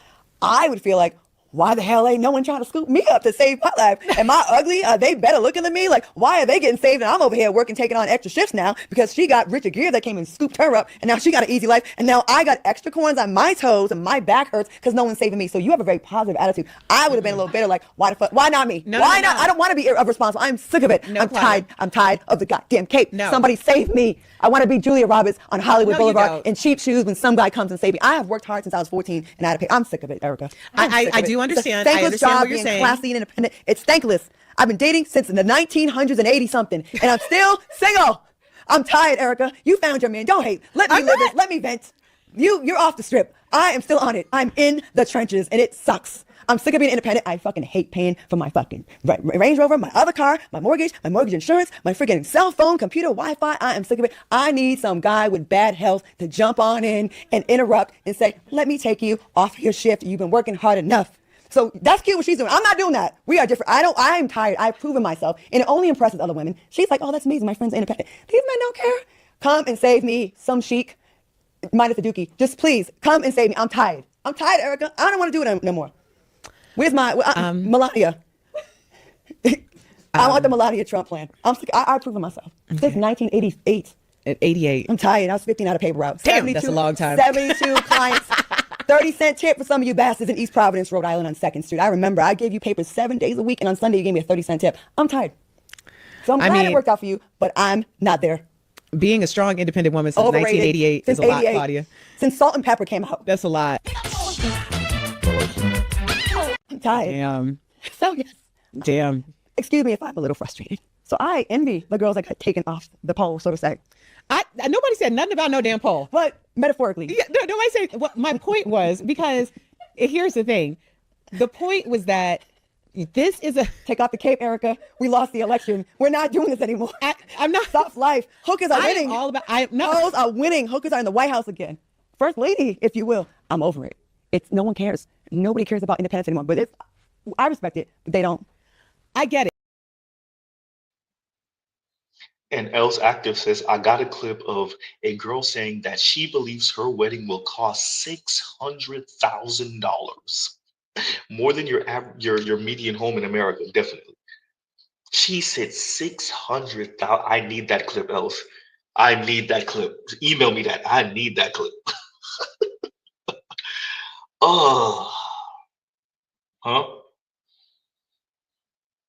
So in the environment where I would throw younger Xers in there too, younger Xers, millennials, Gen Z, what Tony's saying, even Gen Alpha, the oldest of them, aren't going to be left much of anything in the Black community. You have Black women sounding like all of these clips I played. Absolutely delusional. Absolutely delusional. Yikes. They're going to be screaming, Black men, I'm playing these to mentally prepare you, to emotionally prepare you. They're going to be pulling all the stops. They're going to be offering, fun time. They're going to be pulling on your heartstrings. They're going to be crying in front of you. There's going to be begging. There's going to be pleading. There's going to be all the shame, guilt, insults, the need to be right? A bunch of tearjerker stories. You better believe it. I'm preparing you now. But this is going to hurt. This is going to hurt. Let's see if we can get to part 3, and then I'll play that part of Tone speaking about Gen E, generation exploitation, and then we'll bring a panel up. Okay. Here we go. You see expressed in categories here, $15 trillion in real estate. You will live next to someone else who was given a house and be trying to pay a $6,000 mortgage. You will live next to someone who was given a car and be paying a $1,200 note. Let me play something for you to give you context. Can be for some of these borrowers. On your Before we even get to that, Trell over here with the funniest, Trell says, take off the cape, Erica. She did say that. And you know, speaking about the election and look, we lost. That's what she's saying. We lost. Kamala lost. You know, we got, you know, pros in the White House. She's speaking about Melania Trump. The pros are winning. She's speaking about Melania Trump, and she's speaking about a lot of women that just seem to put the vagina on the table, which could be seen as, you know, get on a man's program. I mean, if that's what we on, then that's what we on, right? And those women are winning, according to Claudia Jordan. Yeah, where women like her who've been putting the work in, according to her, since 1988, and she's just out here, right? And she's saying that she needs somebody like Trell to save her, Trell. Right? I don't know if you can afford Claudia Jordan, though, Trell. She need a Trell to save her, Trell. And once again, Trell says, and thank you for the super chat. Thank you for the super chat. Take the cape off. Right? Continuing. Let's play the rest of this. You see expressed in categories here, $15 trillion in real estate. You will live next to someone else who was given a house and be trying to pay a $6,000 mortgage. You will live next to someone who was given a car and be paying a $1,200 note. Let me play something for you to give you context. Can be for some of these borrowers. On your x-axis, Dad, you have here the year. So it's very clear. You can see 2000, 2002, 2004. That is the model year of the vehicle for the loan that was originated. And these are used car auto loans, okay? So not that many used 2026s, obviously a lot of used 2022s, 23s, 21s. And then on the y-axis here, you have how many months, not millions, how many months was the average term length for that auto loan. And what's interesting here is you can clearly see there's the highest loan term length for 2023 model year vehicles that are currently being sold as used cars at 71.5 months. And then it, very obviously, it goes down, right? In 2010, if you are purchasing a 2010 used car right now, the average loan term length is 54.6 months. This is what is scary to me. Understand what this man is saying.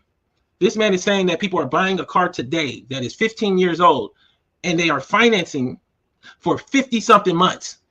This is a collapse. Those that are borrowing to purchase a 2010 or older used car is where you start to see this line go back up again, all the way back to vehicles that in the Experian data set are being financed for 63.2 months.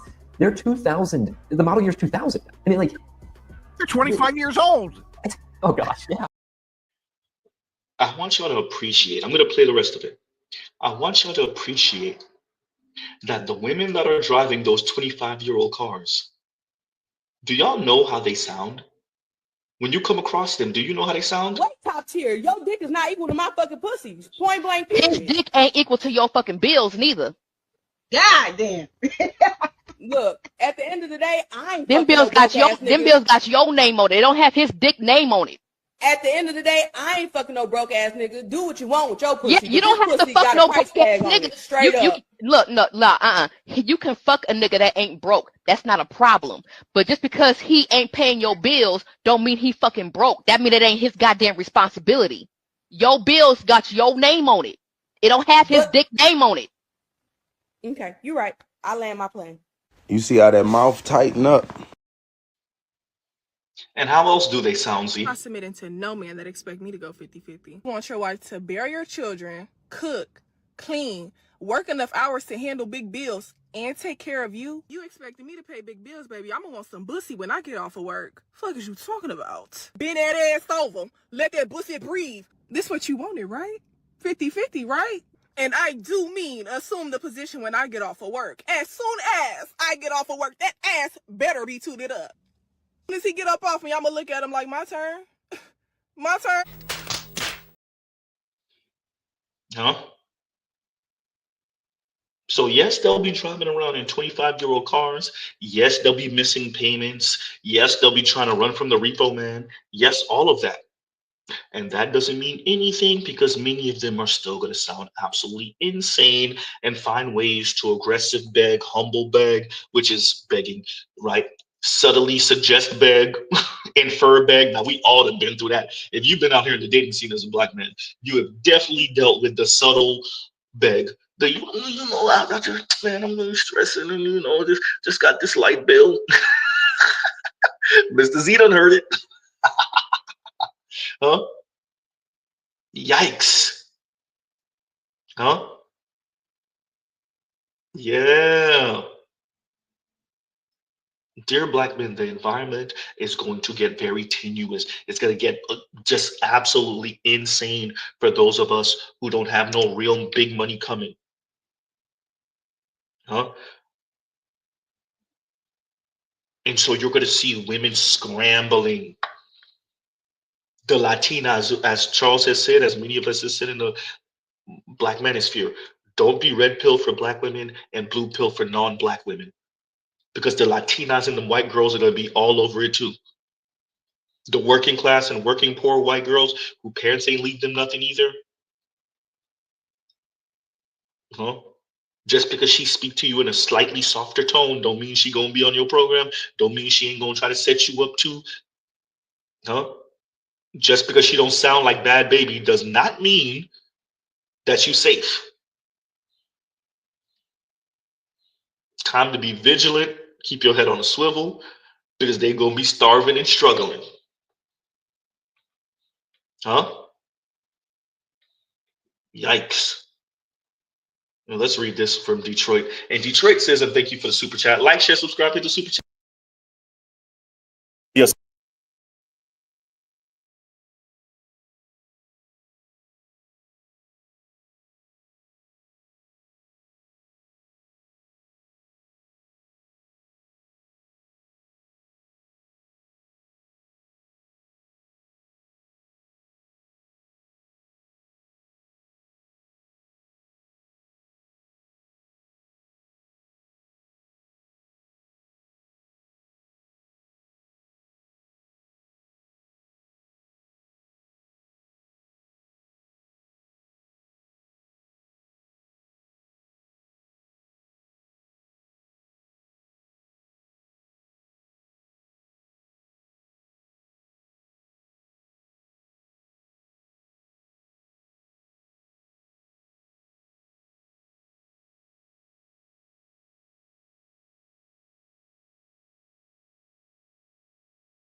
And we're back. My apologies, y'all. Reckless. Y'all already know. Okay, so now let's read this again from Detroit. And thank you for the super chat, Detroit. And Detroit says, that's why you got Richard Wolff was panicking about the US dollar is declining down when even tariffs is hitting on bricks. And he can, why is this not showing me the way I need it to? Give me a second. Because it's not showing me the way I need it to. Okay, let's read that again. That's why you have Richard Wolff was panicking about the US dollar declining, I get what you're saying, down when even tariff is hitting on bricks. Just taking their time watching the supremacy of the dollar drowning underwater. I get what you're saying. Yes, we're aware of that. Many of us are going to move accordingly. Hopefully we're not sidelined or sideswiped. That doesn't mean that just because you prepare doesn't mean you don't get hit. But it does mean you're somewhat prepared, you're somewhat ready, you know how this could end up. Sometimes it still stings, right? With that, appreciate that the masses of Black men, and definitely just about all Black women, are just none the wiser. And they just gonna get hit by 18-wheeler. No? They're just gonna get hit by 18-wheeler. They don't consume this type of content. They don't forget Z, forget the Black manosphere. They don't, you said Dr. Richard Wolff. They're not watching Wolff. Huh? They're not watching Chris Hedges. They're not watching none of that. Huh? Y'all see what Mr. Z put in his community tab earlier today? They're not watching that. Nobody want to hear that doomer stuff. I hear you people. I hear you. I hear you folks. Right? Nobody want to hear it. Okay. Huh? Alrighty then. All right. So yes, Detroit, they don't want to hear it. That comes at cost. People think that's doomer talk. It might be. That comes at a cost. Huh? It's too depressing. That comes at a cost. You know? Yikes. All right, let's play this from Tone. Let's see if we can finally make it through. Continuing. You see expressed in categories here, $15 trillion in real estate. You will live next to someone else who was given a house and be trying to pay a $6,000 mortgage. You will live next to someone who was given a car and be paying a $1,200 note. Let me play something for you to give you context. Can be for some of these borrowers. On your x-axis, Dad, you have here the year. So it's very clear. You can see 2000, 2002, 2004. That is the model year of the vehicle for the loan that was originated. And these are used car auto loans, okay? So not that many used 2026s, obviously a lot of used 2022s, 23s, 21s. And then on the y-axis here, you have how many months, not millions, how many months was the average term length for that auto loan. And what's interesting here is you can clearly see there's the highest loan term length for 2023 model year vehicles that are currently being sold as used cars at 71.5 months. And then it, very obviously, it goes down, right? In 2010, if you are purchasing a 2010 used car right now, the average loan term length is 54.6 months. This is what is scary to me. Understand what this man is saying. This man is saying that people are buying a car today that is 15 years old and they are financing for 50-something months. This is a collapse. Those that are borrowing to purchase a 2010 or older used car is where you start to see this line go back up again, all the way back to vehicles that in the Experian data set are being financed for 63.2 months. They're 2000, the model year is 2000. I mean, like, they're 25 years old. Oh gosh, yeah. You're financing a 25-year-old car for 63 months. You tell me, how that makes any sense at all.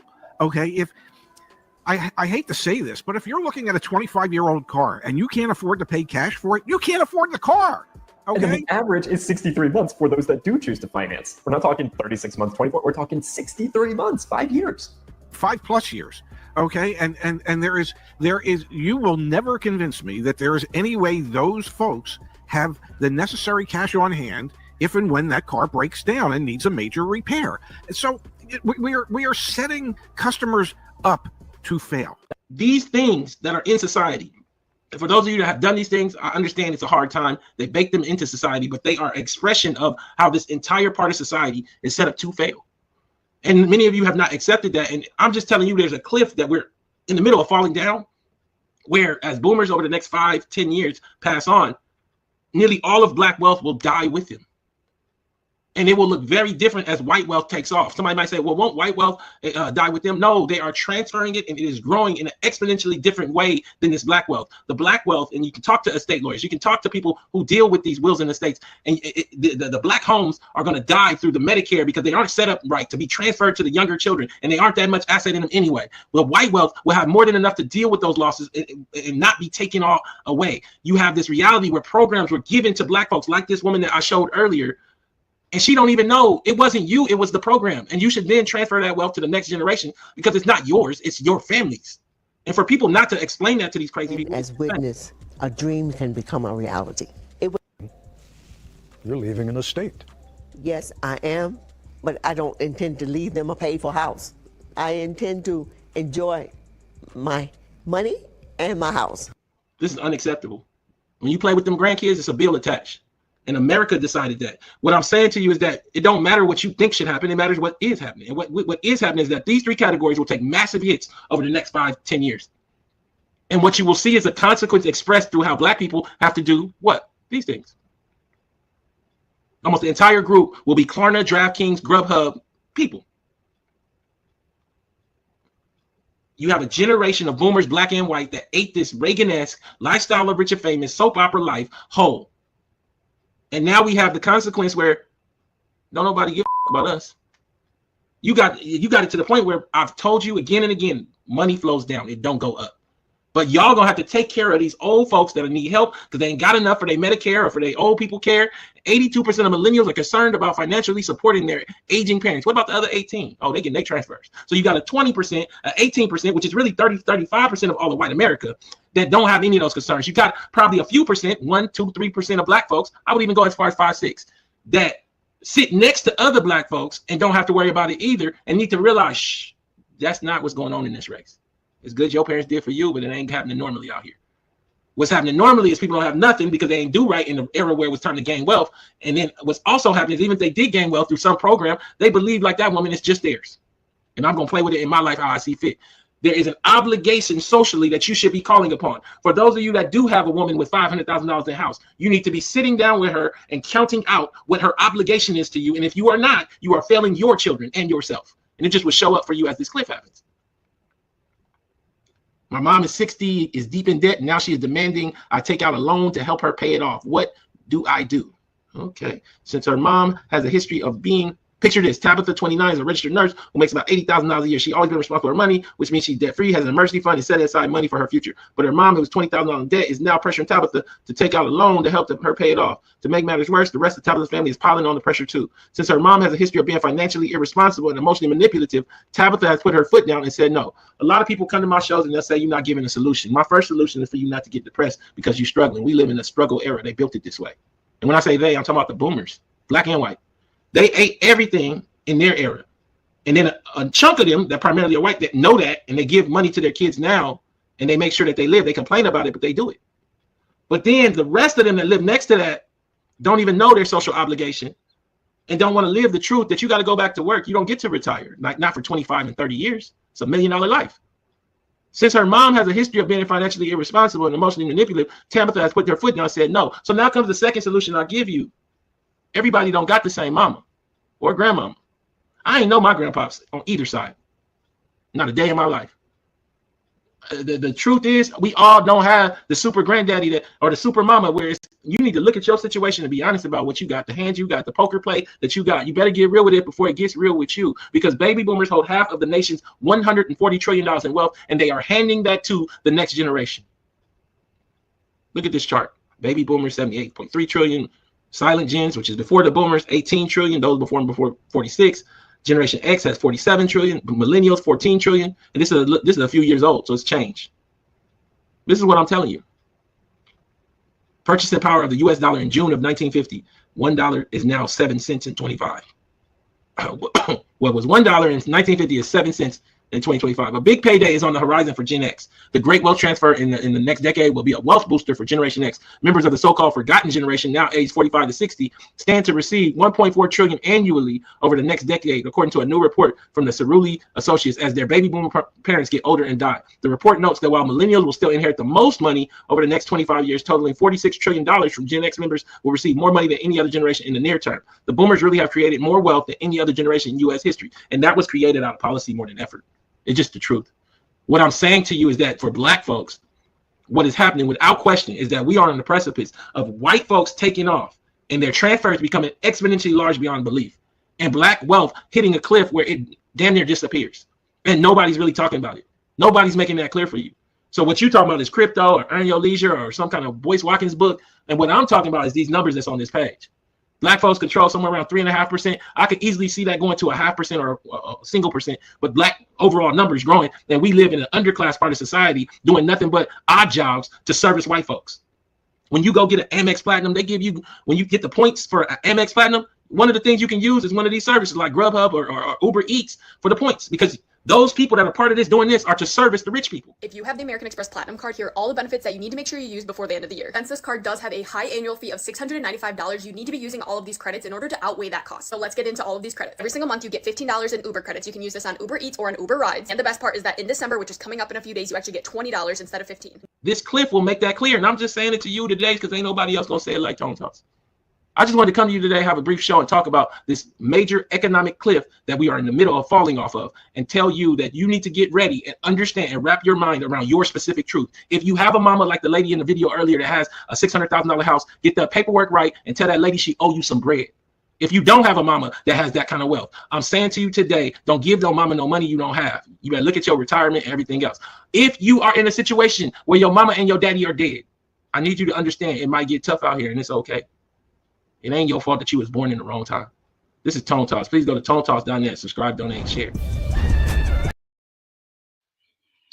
Shout out to Tone Talks. Shout out to Tone Talks. So out of all of this, the part, and a little personal, Z is not, I said it before when we were speaking about Sarge Willie Pete and Neferkar. Z ain't Neferkar. I ain't that type of Haitian. Right? I did not come up with, I did not have my parents come up. I was born and raised in the US. I did not have my parents come to the US with money. Right? So yeah, Mr. Z ain't being left like nothing. So I fit pretty nice and neat into that category. With that, the part that was a bit heartbreaking for Z, not even a bit, is the underclass that's here to service white folks. And when you think of the history of the US, you're like, God damn, right? So that was the heartbreaking part for Z. This whole piece from Tone Talks, that was the one. That was the one that hit Z in his feels, right? And speaking about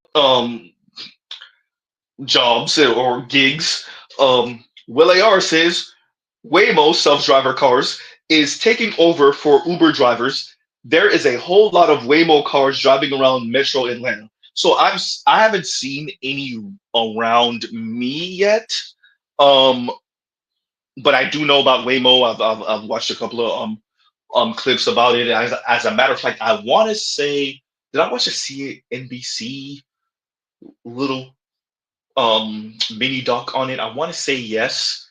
So yeah, Waymo, so that's going to be a gig that eventually goes the way of the dinosaur. The Uber, maybe not so much Uber Eats, but Uber. And like, so even the gig economy is being shaken up quickly, right? So Instacart and stuff like that, you might still be okay for the short term. That's a really short term. But yeah, as Willie R is saying here, yeah, but the Lyft and Uber type thing, that all that needs is the autonomous vehicles, which we're already here, is just waiting for approval and waiting for people to stop being so squeamish about it. And that's another gig that would maybe offer you a few dollars that's off the table. Right. And thank you for the super chat, Will AR. Thank you for the super chat. Yikes. And KMS says, Z, remember what I said last night? I'm a student of scale. Does one want to live in a society of $100,000 or $500,000 with armed guards? $100,000 a year or $500,000 a year with armed guards? Black women lead the charge. As I said last night too, you would have to sit down and say, do you know what this gonna cost? Do you appreciate what this gonna cost? Do you know once you leave this gated community, your G-Wagon better be bulletproof? Do you appreciate that you're gonna be driving from one gated community to another gated shopping plaza with the armed guards, with the M16s and at the door? Because do you appreciate, like, that's how you're gonna be living as this gets worse and worse?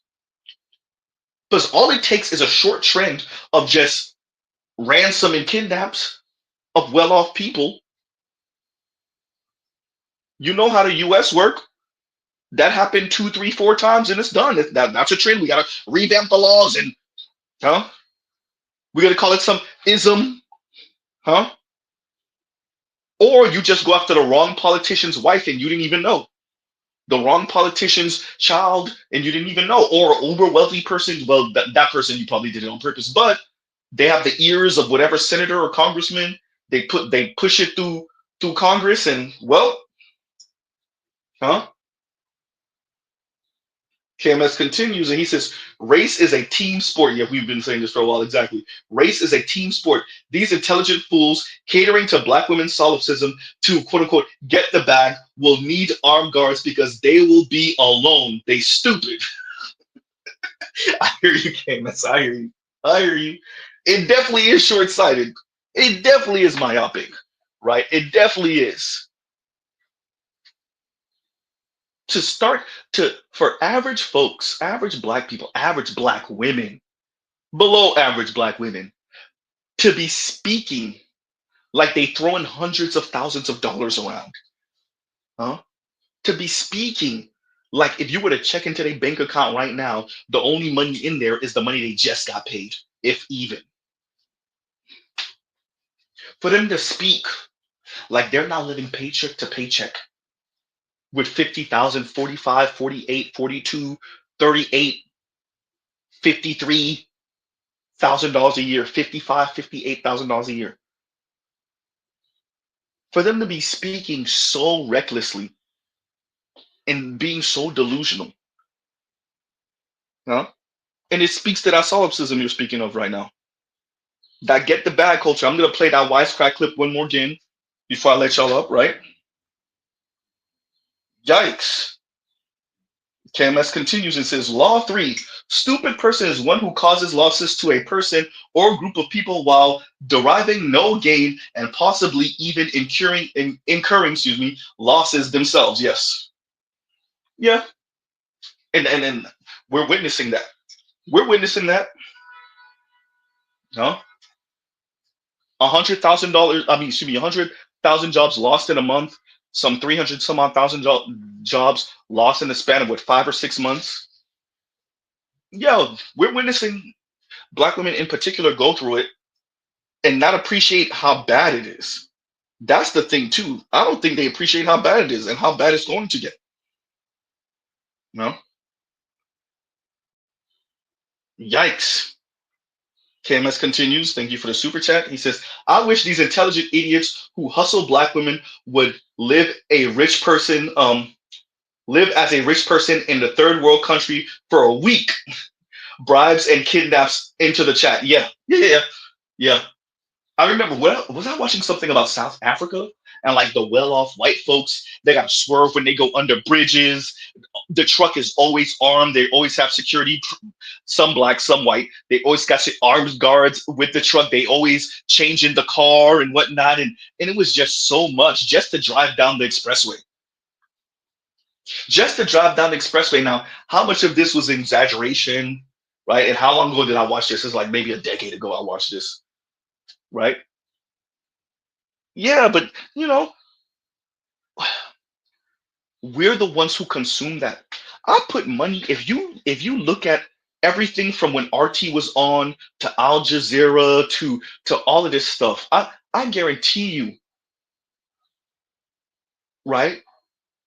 It's 70-30, 75-25 men watching and consuming this to women. And if you zero in on the black community, it might be 80-20 split, 90-10 split for all we know. But I put money into about probably an 80-20 split. I said this before.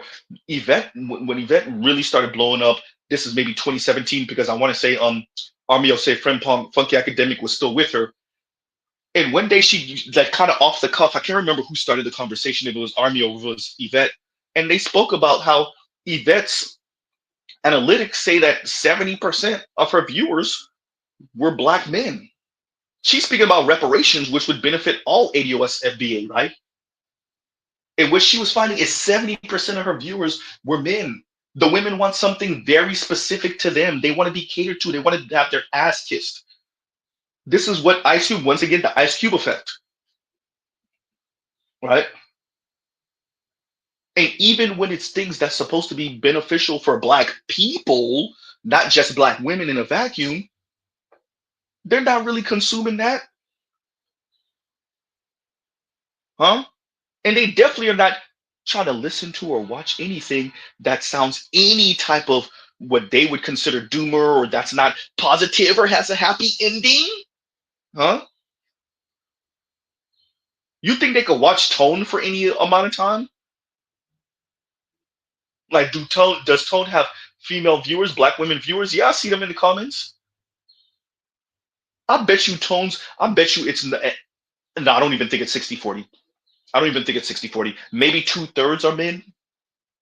It might be working on 70%, but I doubt it's 60-40 split. I don't even think it's 60-40 split for tone. Huh?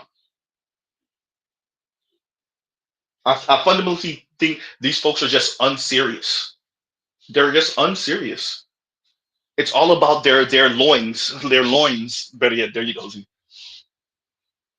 Huh? Their private parts. That's what they care about. Being validated, the beauty standard. Huh?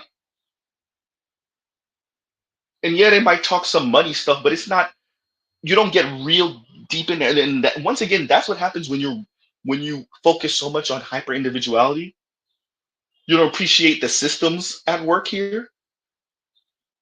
Now, with that, I do think we've been encouraged to see the world that way. I don't think that's exclusively a Black people thing. But once again, because Black people lack that certain buffer from the market, you just got hit with market ideology.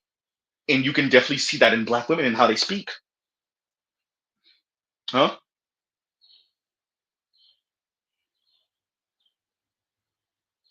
Hey, there's something to say about that. And Kanguru says, and thank you for the super chat. Z, even the, and I'm going to read your other super chat in a minute, Kanguru. I did not forget about you. And Kanguru says, Z, even the YouTube game is about to be a wrap with AI content creators. Yeah, and I've been watching a couple of clips of actual, living, breathing content creators speaking about the AI content creators, and how the channels pop up and they start getting thousands, tens of thousands of views and subscribers, and hundreds of thousands of views and subscribers, and they can't really compete, right? And how it's a cash cow. So, it's gonna be interesting to see how YouTube responds to this. Yeah, so I've seen those couple of clips of Black women out here driving insane with the Altima, crashing in the cars and asking for their baby daddy and all this other stuff. I've seen it. A couple of them made me chuckle, and I was a little embarrassed. With that, that's going to be an issue. I recall this going to the AI thing. We got to be careful, especially as Black people, with this, because remember, it's not all thinking, all knowing, and just automatically going to be on the right side of history. It does, and pause on this, it does put out what you put in. I've made reference of this before. Maybe I gotta go find the article about it. That when you used to, on Google, you would type in 3 Black teens, it was always some type of criminal activity or mischief or something negative. And when you would type in 3 white teens, it was almost exclusively the stock photos of 3 white teens smiling and giggling and laughing and family time. And like, we know white folks are out here living reckless, but you did not see any pictures about that. Huh? And this used to be in Google search images until I think the article came out. And this is years and years and years ago. But keep that in mind when you think of AI art, AI movies, and all that other stuff. And how many folks are going to be able to get their little rocks off portraying Black people in ways that maybe even actors wouldn't sign up for the most part. So get ready for the Sambos. Get ready for, if y'all think you were embarrassed by Tiffany Haddish, or if you think you were embarrassed by Sexy Red, they're about to break the goddamn internet with how ratchet they're gonna have these AI Black women acting. Because all you gotta do is write a code, right? Huh? They're about to break the internet with how ratchet they're gonna have. If y'all think, oh, you know what, the Black women, this shit is embarrassing. No, I think they're gonna break down. I think there's gonna be things that even the Black men should be like, okay, all right, look, y'all going too far. So just these are things that we have to, I would argue, fight against. Definitely mentally prepare for. They definitely coming after Black people's image with this AI art and movie stuff. Don't think it's just gonna start and stay with Black women. No, they gonna start doing the negative stereotypes about Black men. You better believe it. Especially, you don't need the actual actor. You don't need to pay anybody. You just create AI art that looks more and more realistic by the day. And you could have y'all saw it. You could have the lady crash into the Charger and say, I want to get a Hellcat for but my baby daddy and I saw it. Mr. Z seen it, huh? So yeah, Kangaroo. Yeah, I know I just went on a little diatribe right there. My apologies, everyone. But yeah, I saw it. Right, and thank you for the super chat. Thank you for the super chat. All right, let me check some of you guys' comments. Yeah, that's a. You know what? Thank you. I'm waffles. That's the term. Digital blackface. Digital blackface. So you imagine you have one of these edgelord 13-year-old white dudes that know what he's doing, 14, 15-year-old white dudes. Let's be honest, some of these dudes go up all the way into their damn 40s and 50s with the craziness, death. And they know what they're doing, and they could create a whole little short movie, 10 minutes long, 15 minutes long, with nothing but the worst stereotypes about black folks. And then it's just art. And what makes it really dangerous is they don't have to pay any black person to do it. And it's realistic enough. Huh? Because in the comments for the clip I'm telling y'all about, where people saying, this is not real, because in real life, she wouldn't even be with her baby daddy. Hey, that's why I say black men, whatever you do, do not be black women. See, black women will be yucking it up in the comments. Not appreciating that, yeah, they making fun of black men now, you next. I don't want us to be like them. That's all I'm saying. Yeah. And what else? And KMS says black women vagina wet politics. Huh? What we call it, KMS again? Face down, ass up politics. Yeah. Face down, ass up diplomacy, which women been practicing, I don't know, since the beginning of time. Huh? Face down, ass up diplomacy. That's all. And black women and Latina women and Asian women and indigenous women always reserve the right, particularly for white men, to practice face down, ass up, throw it back diplomacy. Huh? That's just the human condition. That's women been doing that since the beginning of time. Right? Black women vagina wet politics, I'm saying. And if you see everything through that lens, well, you end up kind of where we are now, where you're losing jobs, you bet on the wrong horse, and you're going through it. No? Yikes. And Will AR says, and I didn't forget about the super chat above this, don't worry about it. And Will AR says, meanwhile, we are not teaching our children, boys especially, to become creators and owners of media to put out positive stories of black people. Shaking my damn head. Yeah, I'm not really good at the whole AI stuff, but I agree with you on this. I agree with you on this 100%. Right? Where's Theo Wolf when you need him? Yeah, no, I agree with you on this 100%. Because it's gonna take that. If we do nothing, because think about it, think how long it takes and how much money it takes for even a short film, let alone a whole big movie production. The Tyler Perry joints that are horrible but fine, they ain't gonna be worse than what's coming down the pipe. I promise you. Y'all let these white boys really get a hold of this? You think Tyler Perry and the mammyism is bad? Oh man. Huh? So I agree with Will AR on this 100%. You gotta combat this stuff with positive image. And flood what Bannon says, flood the zone with positive image. Because if not, they're gonna flood the zone with all the negative stereotypes, and it's gonna take them nothing. It's gonna take them nothing. And you have the Negroes that don't get it, yucking it up in the comments, and obviously the anti-black folks, white, Latino, Asian, or otherwise, yucking it up in the comments. Of course, you know it. Huh? Wow. Let me see what else we had. Oh, it's Will AR. And Will AR says, men consider the needs of the collective. Women consider the needs of the nest themselves. Gotta wonder where that whole teach the woman, teach the village nonsense comes from.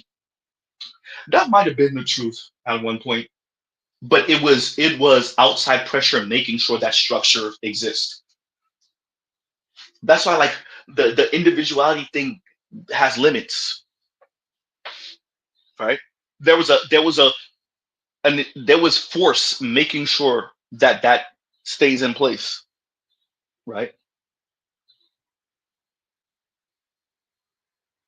But when you allow for women to sidestep their obligations, then you have women not teaching the village.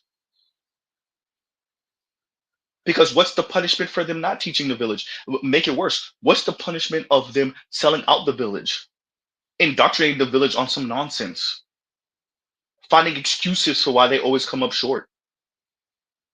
Goddamn Z. Yeah. So yeah, there got to be consequences for that. I think that was the case once upon a time. It's not the case now because you have elite white men. I don't care who's listening right now. Elite white men using women as the buffer class because they're not afraid of them. And so, of course, they let the women run free. And it's not really free. But yeah, of course. And they expect you to subsidize them. Absolutely not. Right? And well, they are. Thank you for the super chat. Thank you for the super chat. All right. And I want to say, where's that comment? And Congruous says, I dated a girl like that. I sent her back to her dad. One of these like the young lady we were speaking about earlier. Shout out to Tone Talks. That was being subsidized by her parents at the tune of $5,000 a month, $60,000 a year. First of all, when you start earning $60,000 a year, you're earning more than, give or take, 40-ish% of men. Give or take, right? You're earning more than maybe, well, actually, no, you're definitely earning more than 50% of Americans in aggregate. And you are earning more than, give or take, 40-ish% of men. So if she's being subsidized at the tune of $60,000 a year, then you couple whatever she might be earning. If I'm not mistaken, I think Tone said she wasn't working at the time. Maybe he did, maybe he didn't. I might be telling myself that. But if she's okay, let's say she earned a little, like he said, I want to say he said $28,000 a year. If she's earning 38, if she's earning 28 plus 60, that's 88. That means she's in the top quarter of earners. But she's earning her 28 plus she's being subsidized with 60. Okay, that's at 88,000. If she's at 98,000, she's in the top. If you take her 38, if she was earning 38 plus the 60, she's in the top 15-ish%. Maybe top. She's definitely in the top 20. Yeah, give or take 17-ish% of income earners, 15-ish% of income earners, right? No, I'm saying that wrong. If it's men, she's in the top 15, 16, 17-ish. If it's all American, she's in the top 12, 13-ish. That's her 38. Let's say she was earning 38 plus the 60 from parents in a year. Once again, shout out to all you brothers. If you ain't earning $250,000, I don't know what you could do with her. I was gonna say 150, but maybe 200. Maybe 200. Maybe you could slide with 200. Huh? Yikes. And Congru, once again, thank you for the super chat. Thank you for the super chat. Thank you, Black Guru. And Black Guru says, and this is 60 net. The gross income needed to be clear. 60K after taxes is 85,000. God damn. Huh?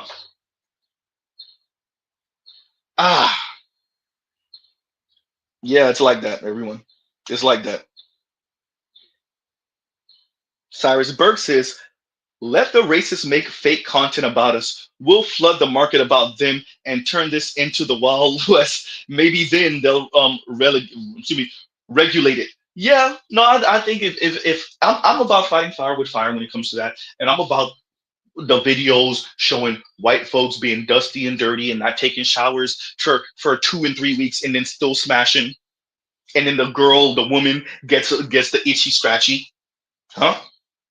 I'm about it. Huh? Yikes. I'm about showing them walking out the stall and not washing their hands and then eating. Huh? I'm about it. Shout out to all you brothers that know what you're doing with this AI thing, this AI art thing. Huh? If they want to go there with the negative stereotypes, I mean, I don't suggest it. Huh?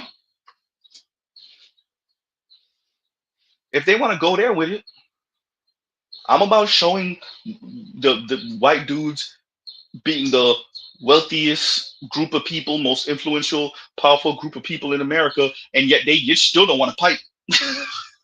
Huh? Uh-oh. Huh?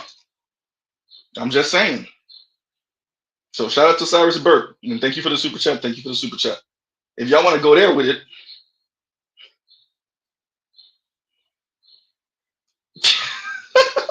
Gilgami says, why should I wash my hands? I didn't piss on myself. You hear me? Exactly. That's the logic. Air quotes logic.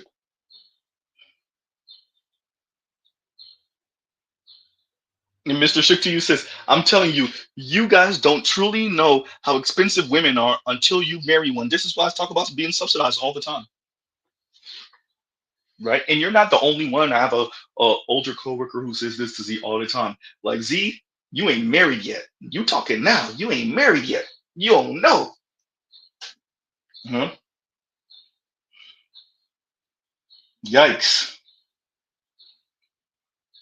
And we don't highlight this big old 50 from Detroit. We're gonna leave that up for a little bit.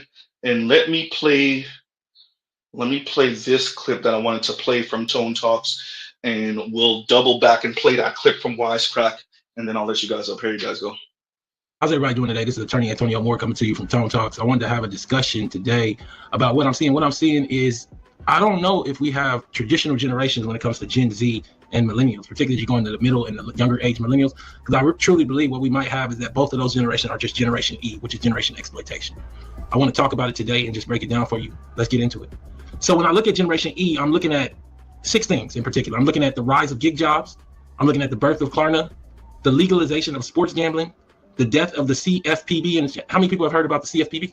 Consumer Financial Protection Bureau. OnlyFans and its rise. And then lastly, artificial intelligence awakens.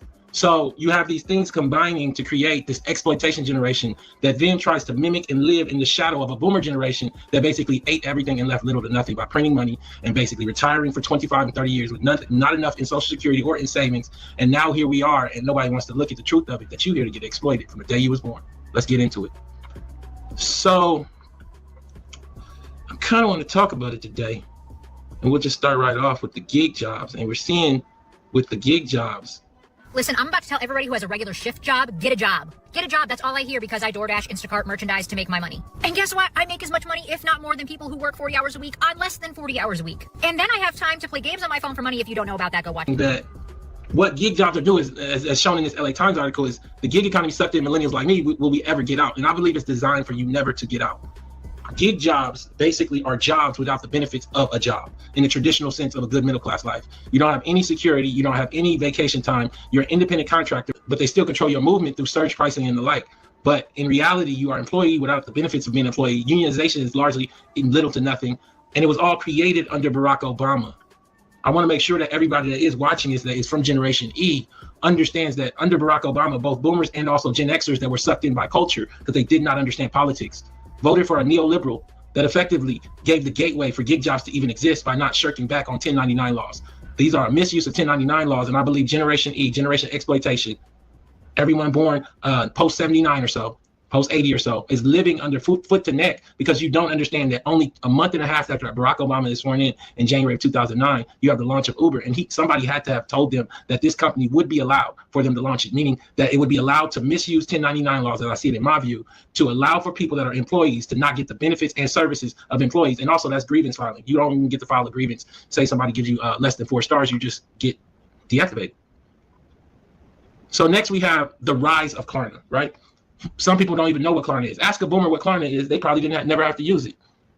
So Klarna is a very dangerous tool because now you have a generation of young people that believe in kind of like a fake layaway buying. Klarna is pretty much going bankrupt because no one is paying them back. Like, they have a record high number of users on the platform. They have 100 million users, but at the same time, no one is paying them back. So they literally I know. We're going to let it slide. We ain't going to mention it. Debt.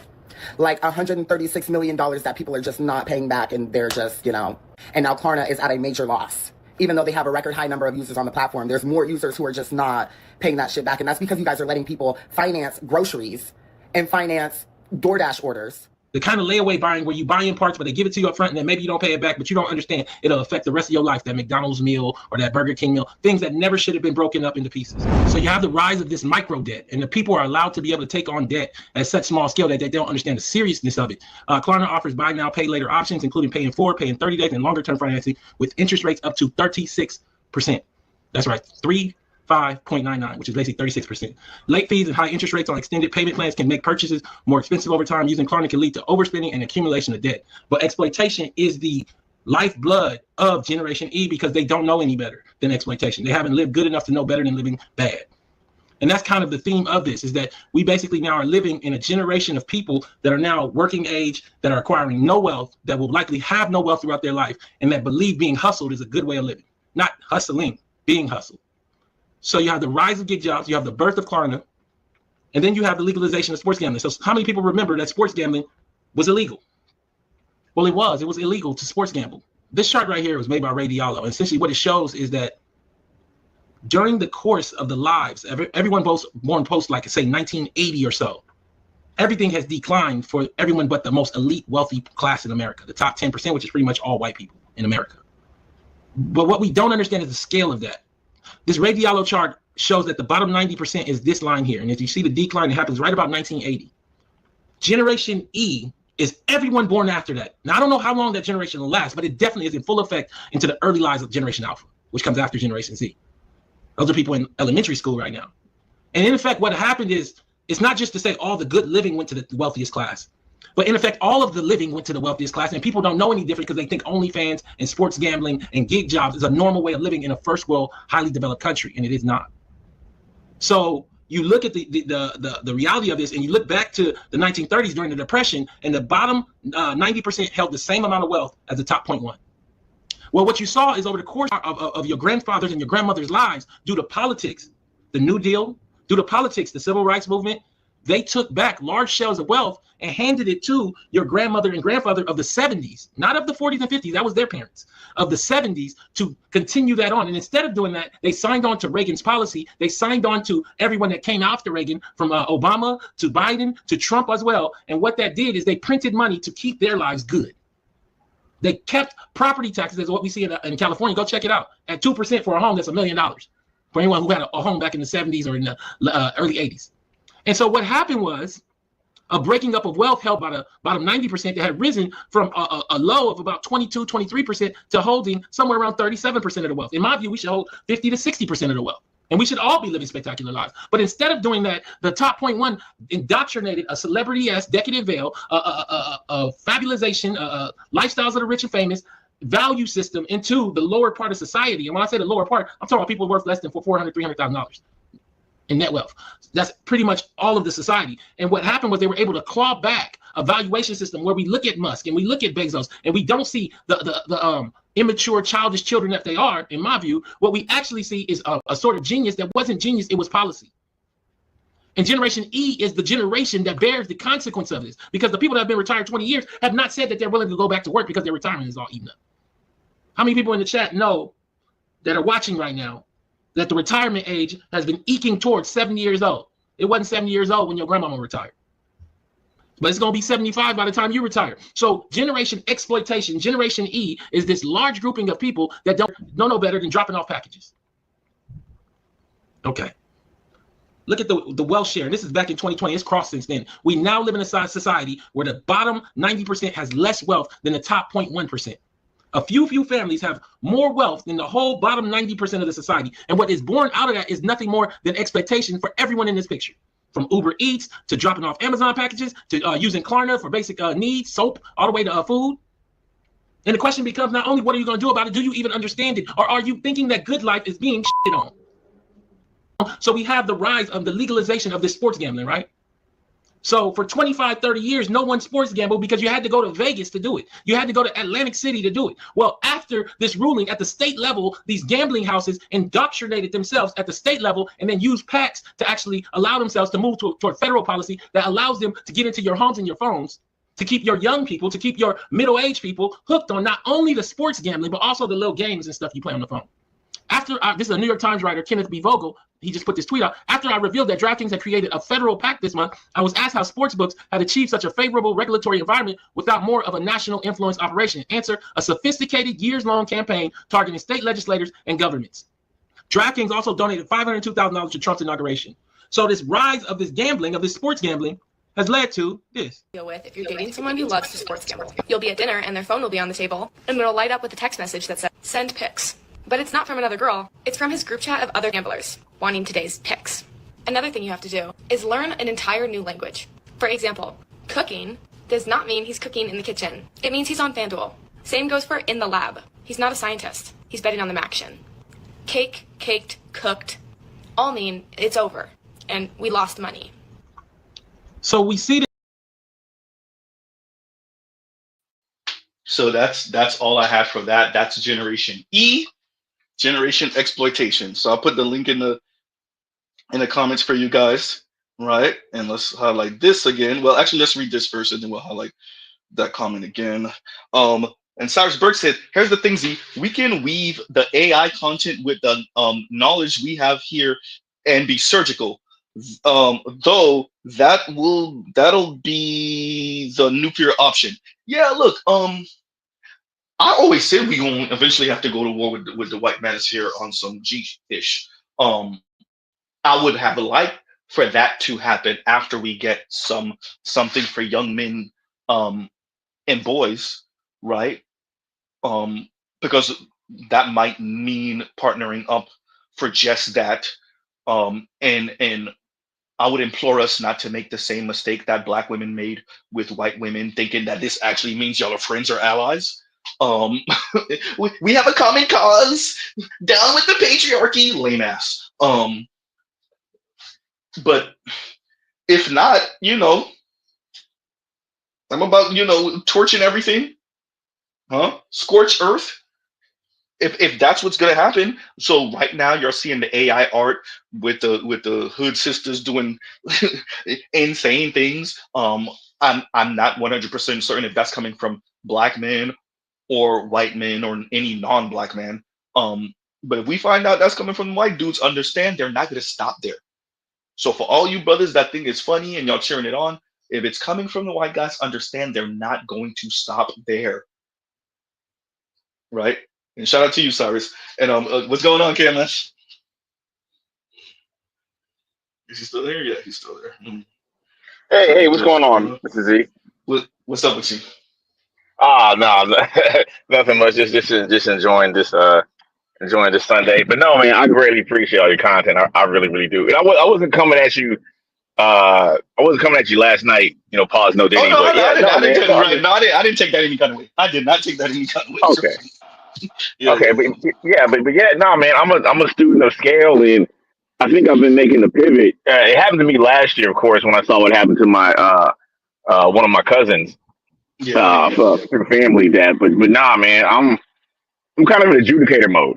I think it's done. I think it's over. I think I'm serious. I think it's over. I mean, everything trends and tracks towards that.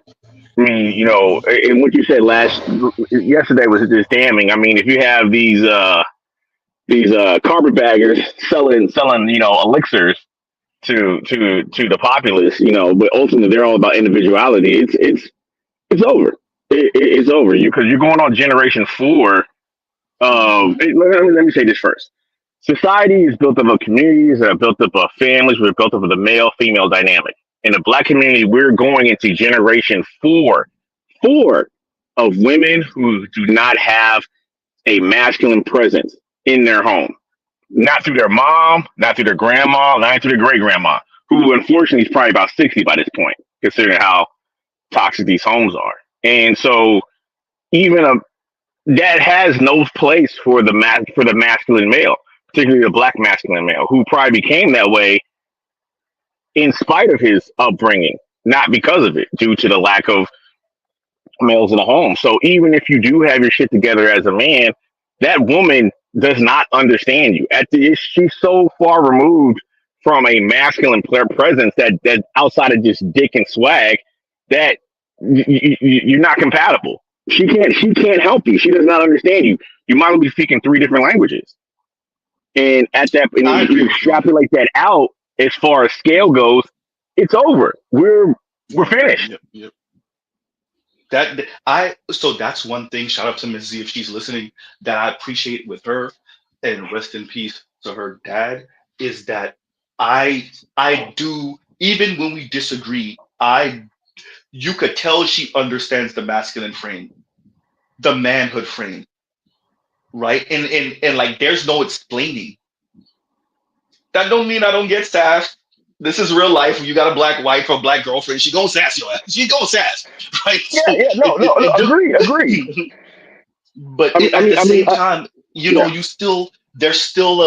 there's arguments I just don't have, and I know it's luck. I'm telling you, it's luck. It's not skill. If I had to be generous to myself, I say it's like 5% skill and 95% luck. It's straight luck. Right? I'll pause right there. Go ahead, Kim. Listen, then we have Black. No, you're absolutely right. I mean, and what you're talking about, and here's how serious a masculine presence for a young girl is. Me and my wife, she came from a married household. Her dad was present. Matter of fact, she came from a family of women who stayed married, which is one of the reasons why I chose to marry her. Dad, and of course, I wanted black kids. But even in our situations, I think we have a great marriage. But even then, it's the equivalent of her speaking Creole, but I speaking we have the basis of English, but there may be some accents or dialects that are different, or patois. But we can understand each other if we really concentrate. A lot of these women out now, a lot of these black women out now, since they are once again generation 4th removed from a masculine presence, it's like I speak English and she speaks Mandarin.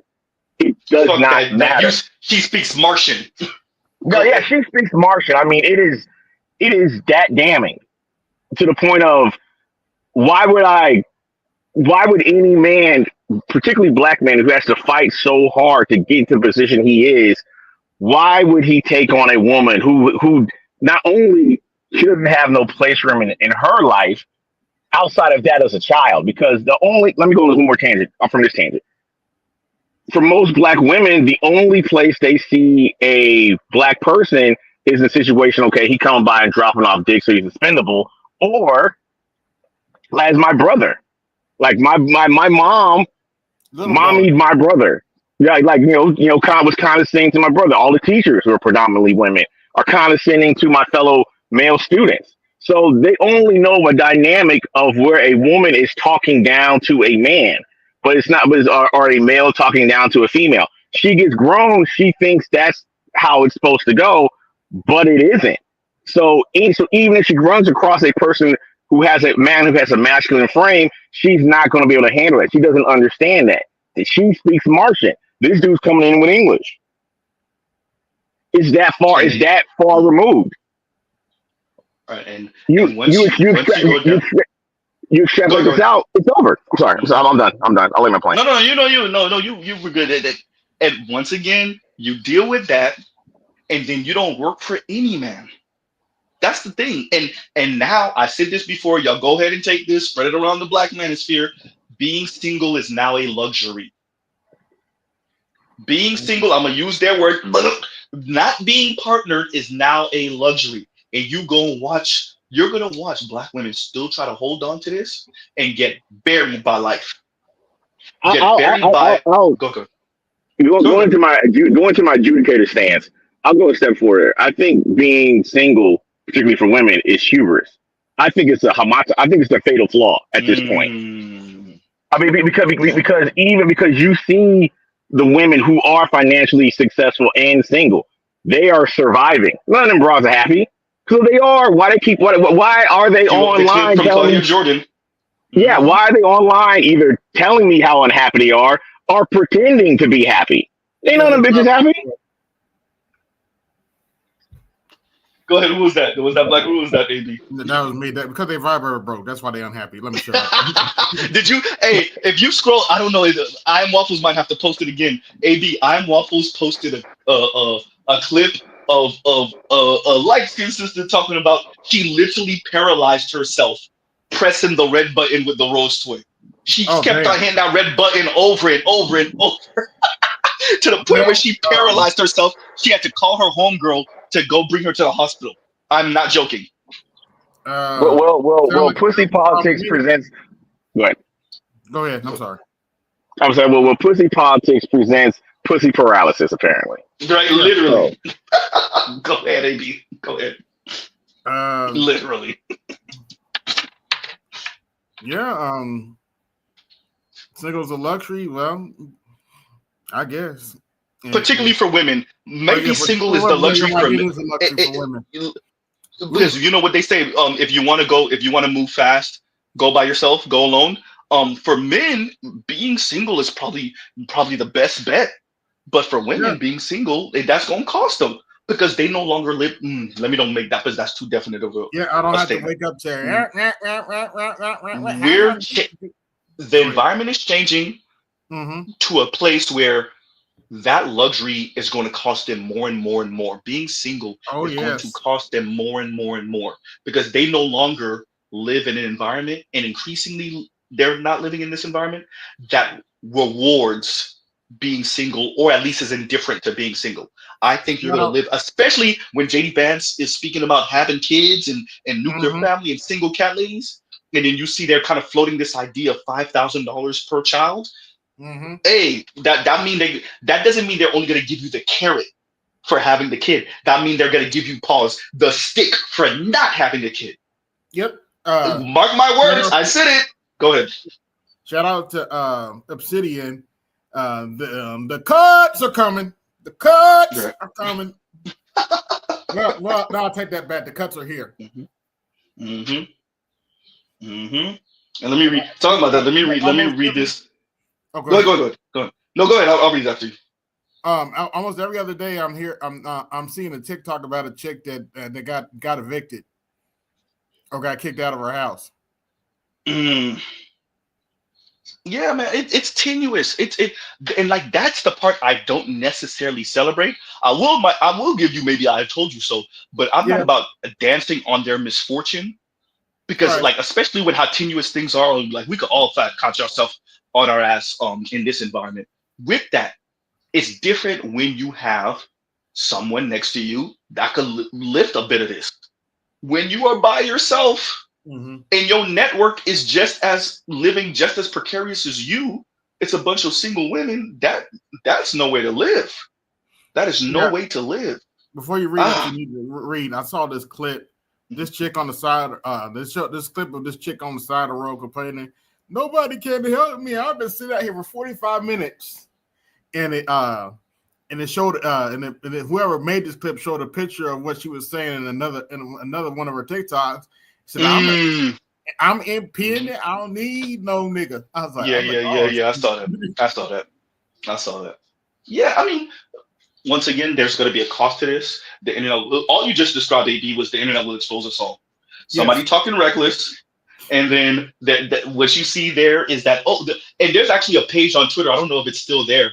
Where it was like, is this you? Right? And this you is like you'll switch up completely from something you said 5 and 7 and 10 years ago, and then they'll dig up what you said 10 years ago and be like, this you? Right? Like you was all on the white man's pee like 5-7 years ago. Go ahead. Don't talk about Joy Reid like that. Ooh, let me shut up. I mean, she's crashing out. I didn't get to see the clip of her on Pierce Morgan yet. Pierce dog walking. Yeah, I'll check it out. But yeah, think of it. Poor Nina Turner tried to take up for her, but it didn't help any. It looked bad. Who tried to take up for her? Nina Turner.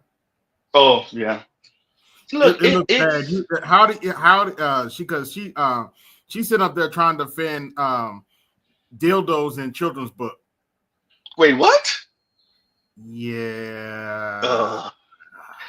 I'll say this. Joy Reid thought she was safe because she watched rounds of black people get let go from MSNBC, and she was still there.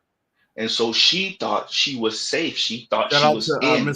Melissa Harris Perry and Melissa Tamron Harris Hall. Perry, Tamron Hall, right? And she thought she was safe. And like I could imagine, and you saw when she first got let go, the tears and all that other stuff. Yeah, I could imagine. I could imagine. So now she crashing out. And like, Tears. yeah, you know, it's I don't know, maybe it's me, but especially in the private sector, even in the public sector, to be fair, but especially the private sector as a black person, and in your public, people disagree with you so vehemently. Like, bro, you gotta know you have to have an exit strategy, you have to have backup plan B, C, D, E, right? Like F, right? Like it's sad. It's sad. Yeah, man. And so now, so now you see Joanne Reid crashing out. I can't remember the last time I heard from Melissa Harris Perry. You mentioned her earlier. I can't remember the last time I heard from her. I don't even know. Reid is not. She's not ADOS. No, she's not. She don't know these if I'm not white mistaken. people. She don't know these white people like we know these white people. Yeah, that's a good point. You know, a lot. You know, no offense. But a lot of non-FBA people, they don't really know white American people. They don't really know how to necessarily see through all the smiles and the back slaps and all the you're the special one and all that bullshit. So then when you get done the way she gets done, it's a shock. Cause I thought I was a special one. I thought we was a special one. I thought we was better than them Negroes over there. Them so-called FBAs over there. Oh no. I just think no matter what happened, Massa, y'all gonna take care of me. You know it's bad. Go ahead. It's bad when and for the record, I am no fan of Sean Hannity. He gets it right sometimes, but I'm no fan of Sean Hannity. But Sean Hannity called over to NBC and encouraged him not to fire her for a number of years because he needed the face to propagandize off of. Oops. Yeah, and I tend to agree with Black Rule. I think he's right. Think when you look at certain non-ADOS Black folks, they think that white folks changed. They think that they think that they're still racist, but it's not. It ain't 1960s, 50s, 40s, 1890s, 1880s, 1870s racism. Like, no, it's like a racism of ignorance. Like they don't know what they're saying. Like they don't know that that's offensive. Well, they know what they're saying. Right? They don't appreciate like the long game joke. You thought you were safe. Oh, why? Because I helped to put you in the mindset of thinking you were safe for the past 6, 7, 8 years. Yeah, that was the whole play. Now I'm gonna get my 5 chuckles. Right? What was the movie with Eddie what changing spaces? Trading Places. Yeah, but Trading Places. Yeah, like that. Trading Places, exactly. They don't appreciate the Trading Places long game bet of it all. Y'all remember that thing? Remember what that movie is based on? And they bet for what, $1? Yeah, like, I bet you I can make this Negro into like. That's a prime example. Go ahead. But what you just described is the Piers Morgan interview. He let her have it. He said he flat out told her. I'm paraphrasing here, but this is basically what he said. Joy, your show didn't get canceled because of racism. Your show got canceled because it sucks.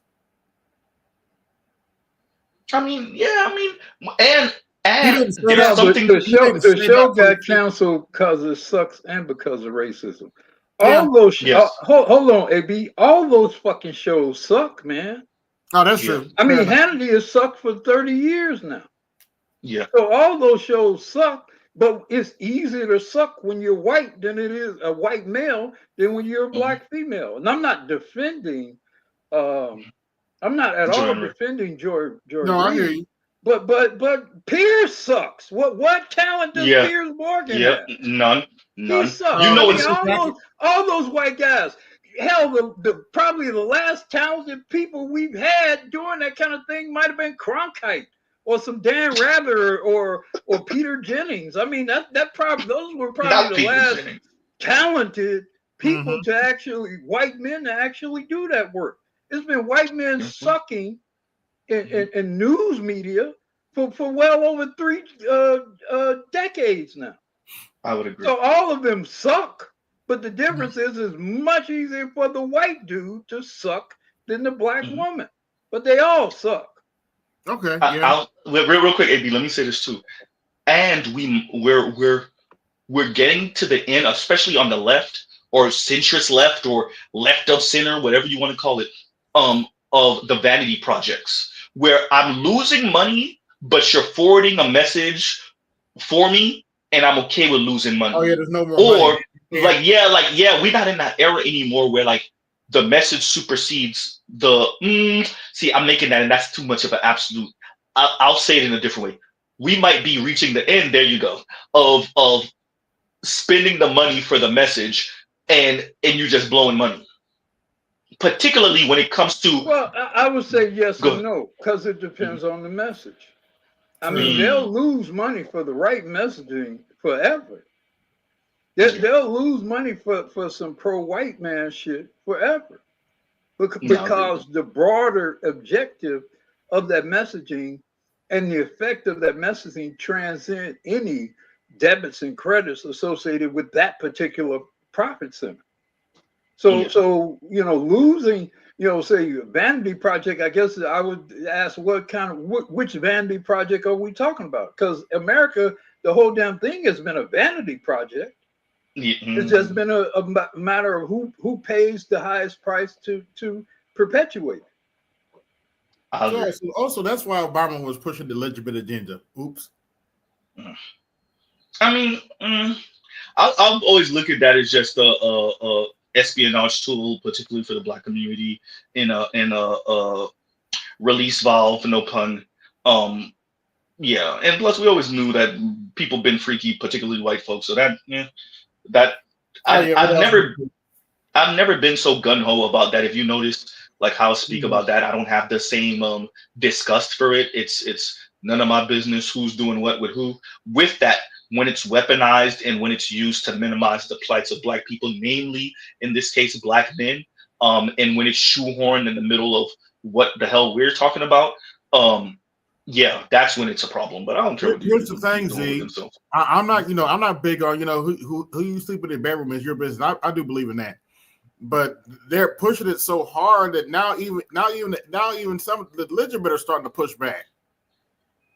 Yeah, that's true. They're pushing it too damn hard. Yeah. They pushed it to the point of making it easy for Trump to beat him. Yes. That's a major part of why Trump was elected was all that Transformer stuff. Yes. Yes. Well, I said before, people voted. I don't buy into this. People are voting for their pocketbook. I don't think most people do. I don't think most people ever did. I think culture, especially over the past couple of decades, culture war stuff. And Sagar and Jetty kind of gave up the ghost on that a couple of months ago. Yeah, and he said it. He was saying it to Crystal, like, hey, essentially he was kind of a little bit like being real dismissive to the folks that voted for culture war stuff, and you didn't appreciate Trump was going to come in with his people on some money stuff. And if you're working class or working poor and you're white and you voted for Trump because of culture war stuff, and then you end up getting screwed, you're bad. Yeah, right? But here's the thing: white people generally believe if they win the culture war, they'll win the money war. Because in the end, if I can continue to oppress this Negro, some of the money that flows from that is going to trick off on me, which has generally been historically true. The extent to which white people can oppress black people, all white people and other non-black people benefit from, whether directly or indirectly. Whether you get this job because we refuse to hire black people, you get in this university because we refuse to admit black people. So, you know, when they say, well, people don't vote their pocketbook, in America, racism is always a pocketbook issue because in the end, everybody else always tricks off of the racism. Yeah. Yeah. That's true. Yeah, yeah, and when you were saying that, I was thinking about the Asians not being accepted into certain Ivy Leagues. Well, I said that the wrong way. Their numbers not going up significantly in certain schools, while going up slightly, teeny tiny bit in other Ivy League schools. Well, they And- want to get rid of affirmative action. That sounds like a yeah, personal that's problem exactly to where me. I'm going. That's exactly where That I'm sounds going. like a personal problem to me. Right. And talk about that. Let me read this super chat from Afro Merchant, and he says, hashtag student of scale, hashtag they stupid, hashtag throw it back diplomacy. And shout out to KMS, because that's all KMS right there. Right there. Because me and KMS are the ones who came up with the throw it back diplomacy. But the they hashtag they stupid, that's KMS. And the student of scales, that definitely is KMS. So yeah. But the throw it back diplomacy, I'm saying like that's women been practicing that since I don't know the beginning of time. Since there was a human woman. Like this is just what they do, right? Throwing back diplomacy. Yeah. Go. That's why I'm laughing at people like blasphemer Jamal Bryant and Roly Poly trying to big up DEI when black folk are only benefit from it only in the single digits. When everybody else gets their when everybody else get their share of DEI, we're in the single digits. That's including black women. Black men may not even be in 1%. But we supposed to sit up here. We supposed to sit up here and march and boycott Target for DEI. Really, motherfucker. Yeah, like Target's not gonna push the envelope on that. Let me read this real quick. And JL West says, and thank you for the super chat. Remember, Pierce till this day is still mad Meghan Markle didn't let him hit, and he's let her know it. Yeah. And that, because apparently that day when they went on the date, I guess what's his name was yeah, he was like, hey, go slide through. And she left. Yeah, because she literally left Piers Morgan to go meet up with what's his name. Oh, okay. She literally did that. Yeah. So yeah, he's been salty about this shit ever since. But first of all, for all of us that ever watched Top Gear, Jeremy Clarkson slapped fire to Piers Morgan once upon a time. Yes, that Jeremy Clarkson. Yes, jovial car guy, Top Gear, Jeremy Clarkson slapped fire to Piers Morgan apparently one day in an office one day. Because apparently Piers Morgan is so annoying. I don't know if they said he punched him or he slapped fire, but apparently he put hands on Piers Morgan. That's how annoying Piers Morgan is. So yeah. What's going on, BG? Jeremy Clarkson of all people. So yeah. Yeah, right. So thank you for that, JL West. But yeah, what's going on, BGS? What's up with you? What's going on, good people? Just dropping in. But that explains why he doesn't like Meghan Markle. I don't care for Meghan Markle either, but you know, whatever. Yeah. But yeah, no, Harry. Yeah, Meghan Markle met with Harry and left Piers Morgan for Harry. Oh man. Yeah, BGS. No, we just went down a bit of a road today where we just getting black men in particular mentally and emotionally ready for these begging ass women because they gonna be begging. They already begging. They're gonna be starving. Ain't going be. They already begging. Just like they did.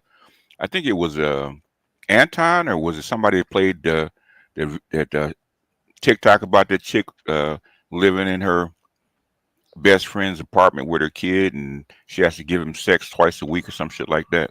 Oh damn! I didn't see that one. You didn't see that one? I saw it. Only two times a week. Only 2 times. Shit, that's a discount. Well, that's a friend. That's the friend's discount. So she says. Yeah. She claims it's her best friend, right? Yeah. Okay. No mention of where baby daddy is because she got a 2-year-old. No. Not at all. Yeah, go let your baby daddy put you up somewhere. Yeah. Better yet, give the kid to the kid's father. I think it's a boy, to his father. Okay, and then you go do for yourself. Okay. Hey, As they said back in the 70s, gas, grass, or ass, nobody rides for free. Yeah. Oh yeah, no, we were saying that in the 90s, in the early 2000s. We were saying that too. Yeah, we were definitely saying that. Where it Yeah. started. We're talking about where it started. Yeah, no, we definitely kept that going. As a matter of fact, they made stickers. I saw that on people's car. I saw that on people's cars. It used to be on the back window of the license plate. Okay. Yeah. Oh no! This one I saw on people's back window. Yeah, like Cadillac Broham or Yeah. And there was a little there was a little symbol with a girl with a ponytail and sitting down, right? And when the chick got it, she saw the symbol. She knew what it was. Okay. You knew what time. So when you got it, then you knew what time was. You knew what the program was. Yeah. You knew what the package was. It was. Yeah. No, that's hysterical. Let me read this from Detroit. And Detroit says, why you think the TV shows like Malcolm in the Middle, The Fresh Prince of Bel-Air, Jamie Foxx Show, Hannah Montana, That's So Raven, The Brady Bunch, Roseanne, Frasier, Everybody Loves Raymond, Kings of Queens are exposing the America society? And so I'll play the clip for you because I did say I was going to play it. So everybody hold on tight for about 5-ish minutes. Let me play this for Detroit. He did put a big old 50 on it. Here you go.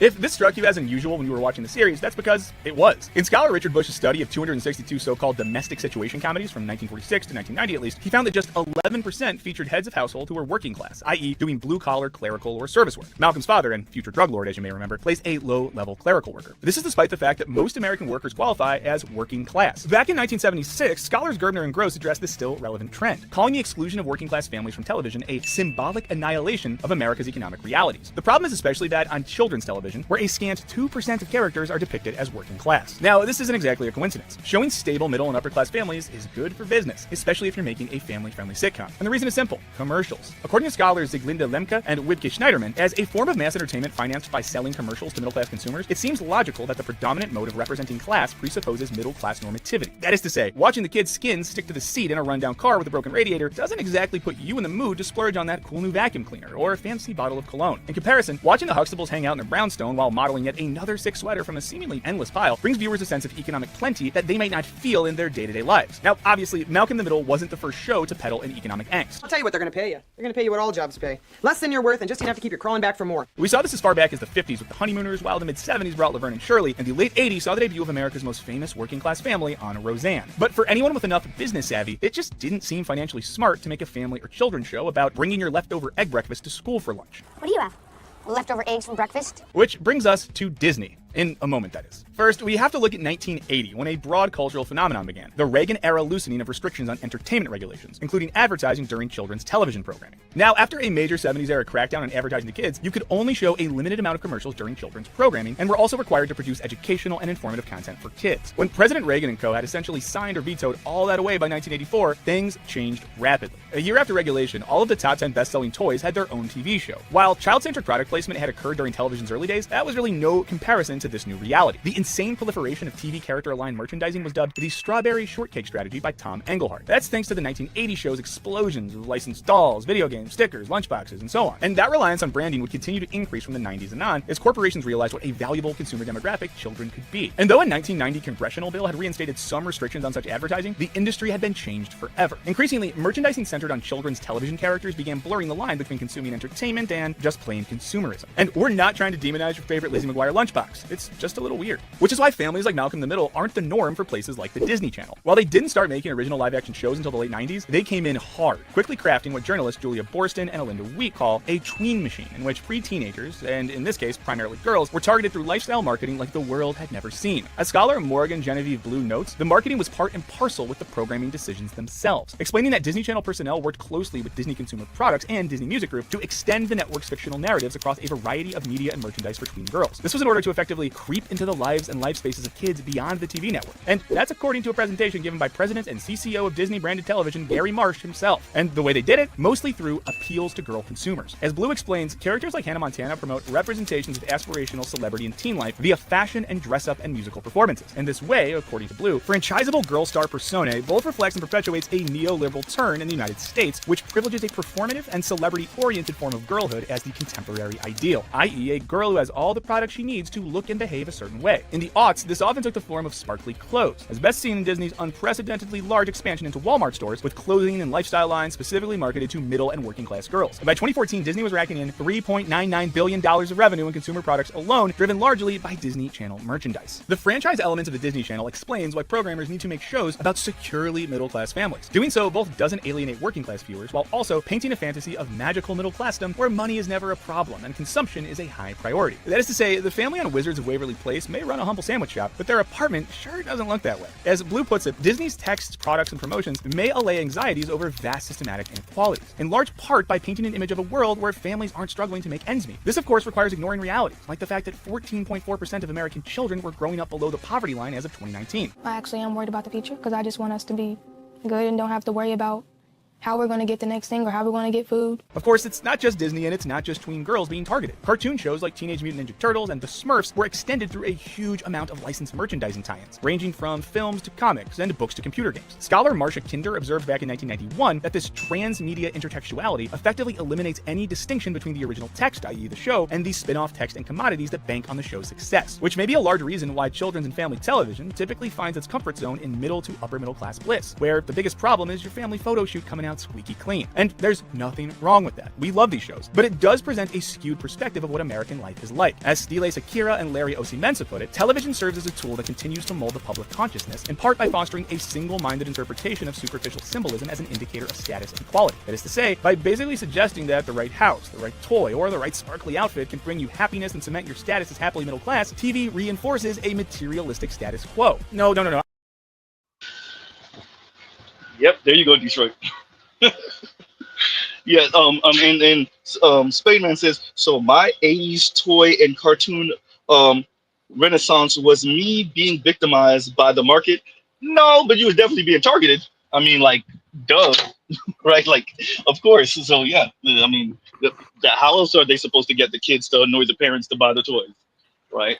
Or encourage the parents to buy the toys and come up off that money, right? So yeah, definitely the old nag factor, yeah. Yeah. You made mention of it before, BGF. So you want to go into that? No, yeah. In the 60s, that's how come they kind of in the 70s they kind of banned some of that stuff because of the nag factor. They know that even working class families, okay, if kids nag their parents enough, you'll wind up buying the product.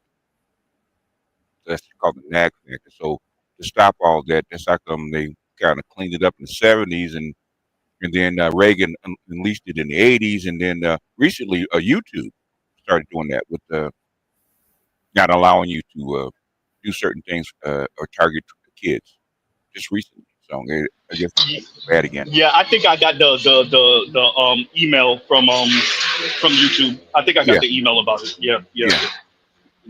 So it you know it basically it ebbs and flows because they used to target a lot of stuff in comic books to kids, and they clean that up, and then so it ebbs and flows. So they get more conservative, then more liberal, more conservative, more liberal.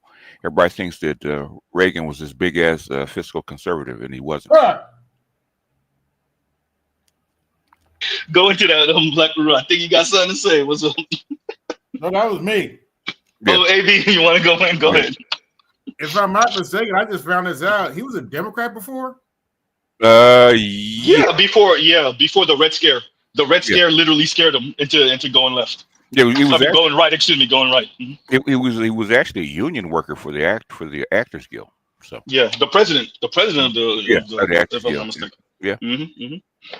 Oh, but then he saw some Black Panthers and gave us gun control. Huh? No, he was right before that. Yeah, he started doing that, and he was part of the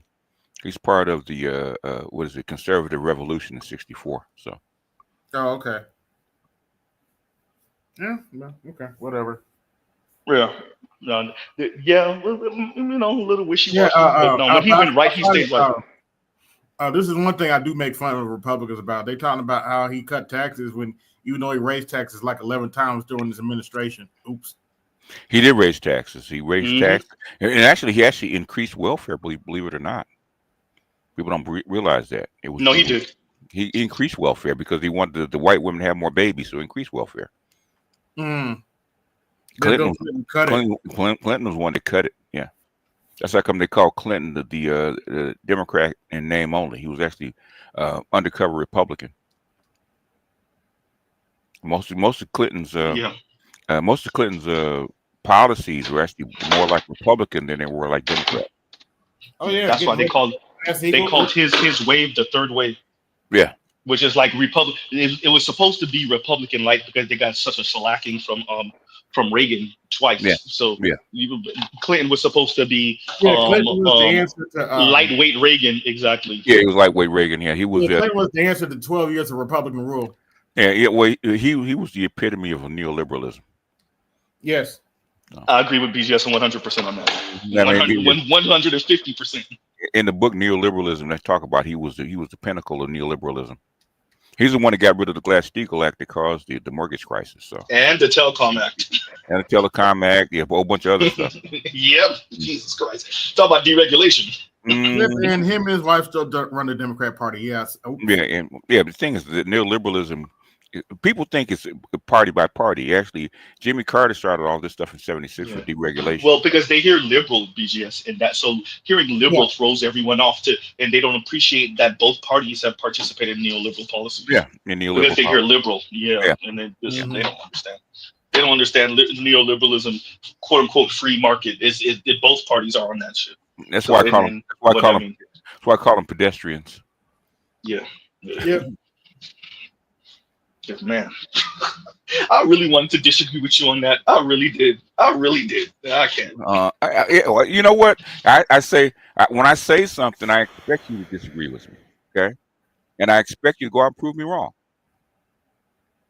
And when you do, on that one I can't. I can't even fight it though. I always get the email when the people disagree with me, like a year later. You know what, BGS, you were right.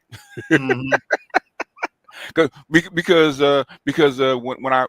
me and my buddy, we started the internet radio program back in 2002, 2003, something like that, right? 20 plus years. So what? That was 20 plus years ago now. Oh yeah.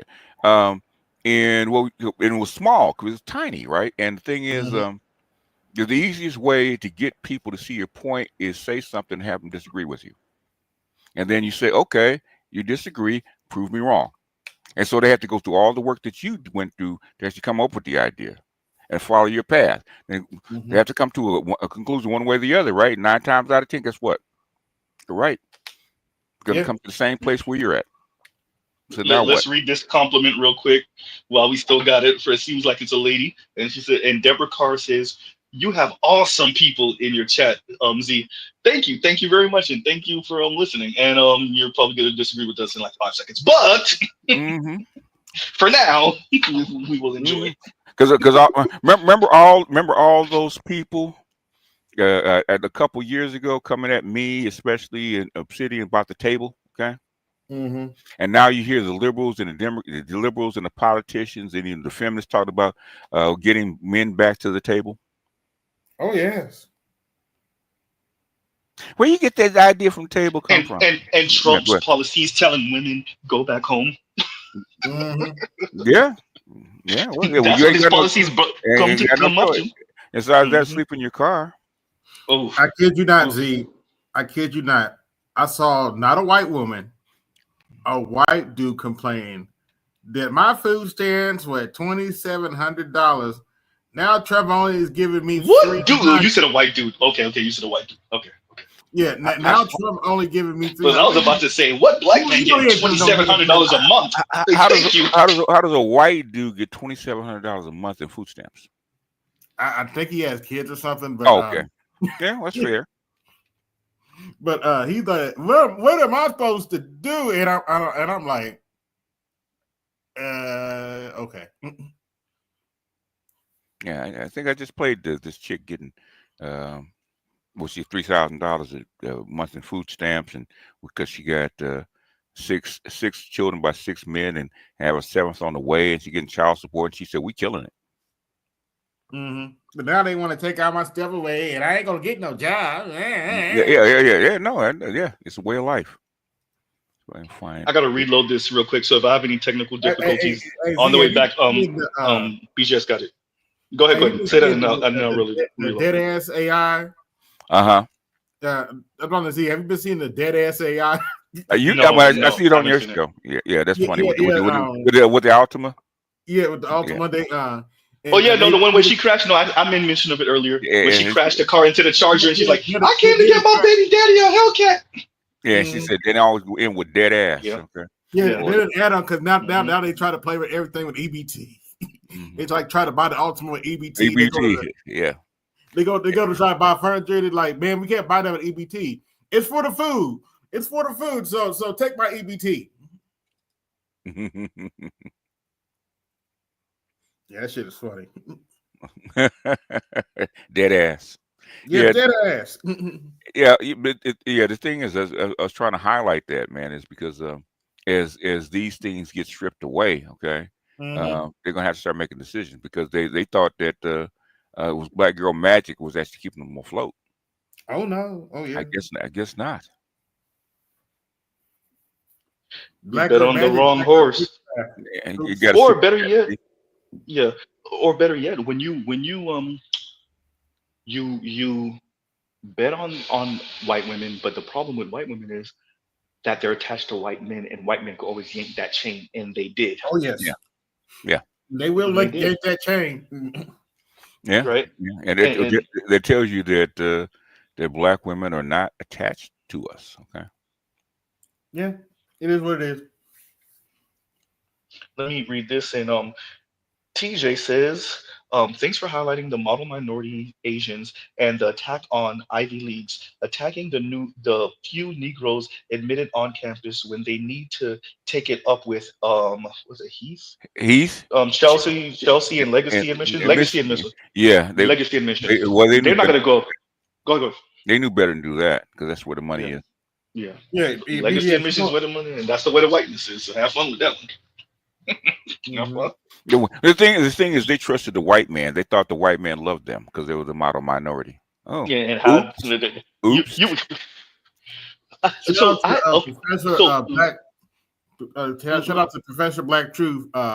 White supremacy always breaks its tools. And let me ask BGS this, because he's in California. That's the state probably with the most East Asians and South Asians. Yeah. So how does that even work with do the East Asians you've come across, do they appreciate who they're dealing with when they're dealing with white folks? Do they appreciate what the hell, like, what this is and how white people move and how they're gonna stab you in the back eventually?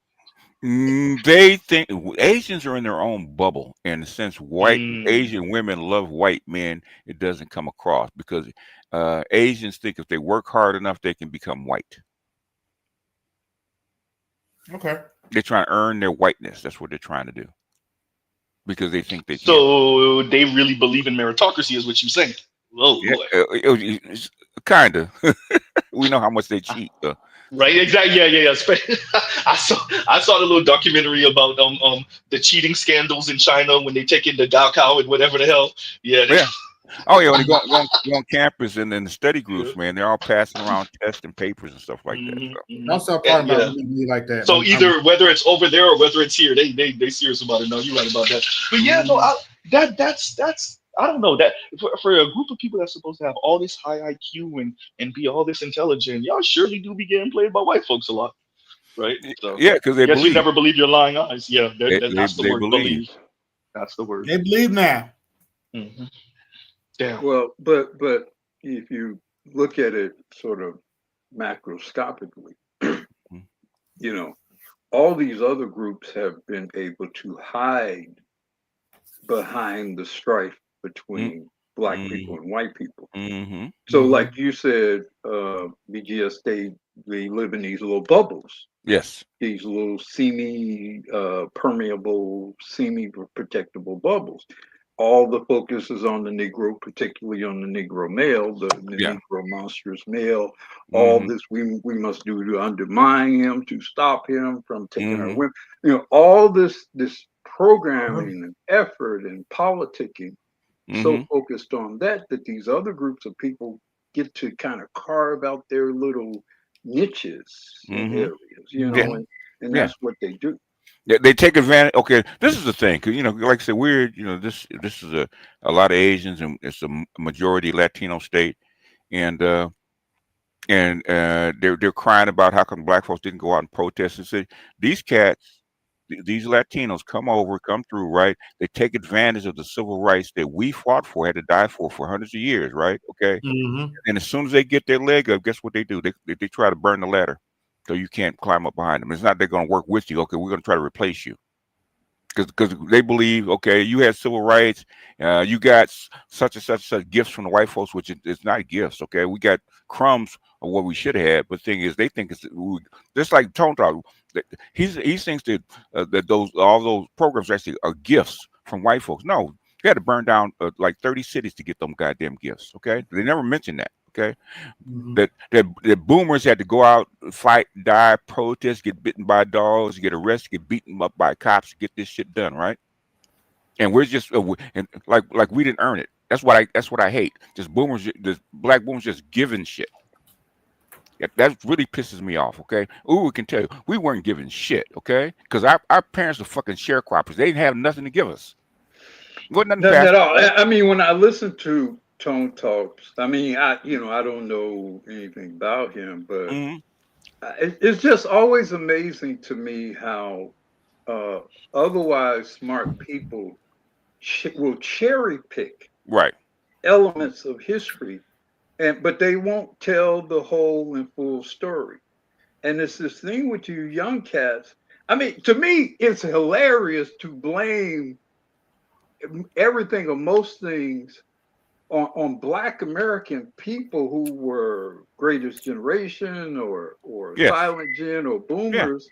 Because I often wonder, like, what world did you all think we were in the 60s, in the 50s, in the 40s, in the 70s? Everything had to be on the silver platter. But hold on, brother, let me finish. What do you all I'm think pulling was your leg. happening? Go ahead. What do you all think was happening through the crack epidemic? Like, what do y'all think was happening then? What do y'all think? The boomers were being drafted into the Vietnam War, for example. What do y'all think was happening then? I mean, I don't know about BGS, but I describe this. I mean, I'm old enough to actually remember waiting to get drafted. We until they ended the draft in '75. Yeah, we thought we were gonna get drafted. I remember they would announce numbers, man, on fucking television. On television, yes. Yeah. So I mean, I'm just always like, what did you all think people were like? Black people, Black American people, Black American men. What did you all think were really happening back then? You intelligent, educated people. I'm like, you guys are playing fast and loose with history, in my view. Yeah. I mean, I will say this real quick, just the personal is political. Listening to Tone long enough, I think I get it. I don't want to say it like here like that, but I get it, especially when you start hearing his background and he lets you know enough and you're like, okay, I get it. Like, yeah, especially him going to UCLA and then him going to what's it called? Loyola law school? Loyola, yeah, a law school. So and then the circle that he was around, and he had to pay all that debt because I know he's in debt. You see what I'm saying? Yeah, exactly. And then you remember you're talking about somebody that was born of a 16-year-old mother and father type thing, and so you're around those white folks and a couple of Black people, maybe immigrants, and definitely some Asians that who parents got it. Right. And so it's always a gut punch of like you forget starting at the ground floor, you starting in the basement, maybe a couple levels down, and maybe you're making 150 and the Asian making 150, but they making 150 and they being looked out by parents. Okay, they're being left a house or two. So I could understand where I get it. Once again, the personal political. So I factor that in whenever I listen to people, right?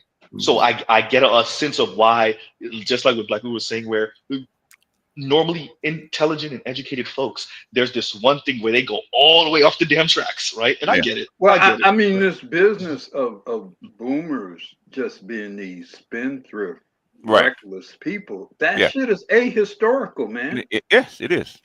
It does not conform with the reality of the vast majority of people of those generations. And it also discounts all the economic changes that happen, the diplomatic, the wars, the millions of jobs that have left the country. There's so many Yes. elements Yeah. that eroded the sources of whatever little wealth that Black people accumulated, during prior generations. That I'm Yeah. like, again, you're playing very fast and loose with history, and it's not helpful to young people for them to only get part of the story. It don't help you to get the information and the resources you need to go into the future by only telling a half or a third of the whole story. Mm-hmm. They don't talk about the homeless crisis of elderly, man. They're No, the inflation, they're getting put out of their homes and stuff like that, and have no place to go because they can't work. Okay, but they don't tell that. no, They're like no. that. They don't talk about how Yeah. people who at one point might have been so-called middle class and the Mm-hmm. jobs leave and the Mm-hmm. pensions dried up and got squandered and all Squandered. that. Yep. Yep. That's been has a huge impact Mm-hmm. on boomer generation people and even Yeah, a some lot of younger silent generation people, and there's going to be an issue obviously for Gen X people coming up now. Yeah. Yeah. So a lot of boomers can't go get an apartment now on what you get for Social Security by itself. That's impossible. No. I mean, but I don't know. I don't know what he's looking at. When you average all this Well, stuff out. he's looking at these nominal figures of estimations of transfer of wealth, but to me, that's an interesting interpretation of what's going to happen, because the vast majority of that wealth is speculative. Yes. In terms of its value over time. So this whole notion, much of that is intangible, and it's invested in things that are going to be of questionable realizability in future generations. So I mean, even the argument that he's making is, again, I understand the argument he's making in terms of, okay, this person supposedly has some rights to something or whatever that has some transferability. But if you look at the economy and the economic system, much of that is fiat. What I'm saying is, Most of that is fiat. It's not necessarily something that's going to be actually worth anything 30, 40 years from now. what pisses me off, and when he said that, right? How does somebody think they have rights to something they didn't work for? Well, look, I believe in the transfer of wealth and resources and whatever from one generation to the next. You believe, but I think it's important that you tell the whole story about what is really transferable and or not, the circumstances in which people were making decisions that they made. Look, guess what? You can't keep that house, so you got to take that second mortgage when your father loses his high-paying job at the factory, for example, right? So then now you don't own that house free and clear that you might have had that not happen. Yeah. But if you just take this sort of big picture view of this so-called squandering, the boomers or silent gen or whatever squandered everything, you miss those important elements of the decision making that people were making back then. Yeah, my thing is, this is where I see. I'm gonna just take like 30 seconds, right? Okay, Z. My thing is, okay, the old for 200,000 years, right? All I owed you was to get you to survive till you were an adult and maybe educate you. That's all I owe you. After that, it's a gift.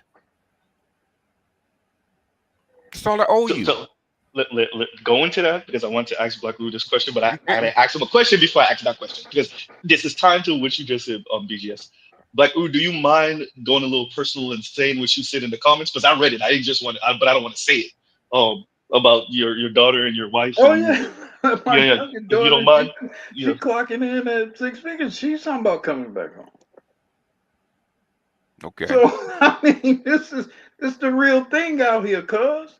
Yeah, no, and part of it is just the price of shit, the tightening of things, but part of it is the overall environment and and the heightening of desperation levels and what Mm-hmm. sort of impact that's going to have. And Papa got stash of some stuff to handle some stuff, you know, Mm-hmm. that kind of thing. Mm-hmm. So, you know, that's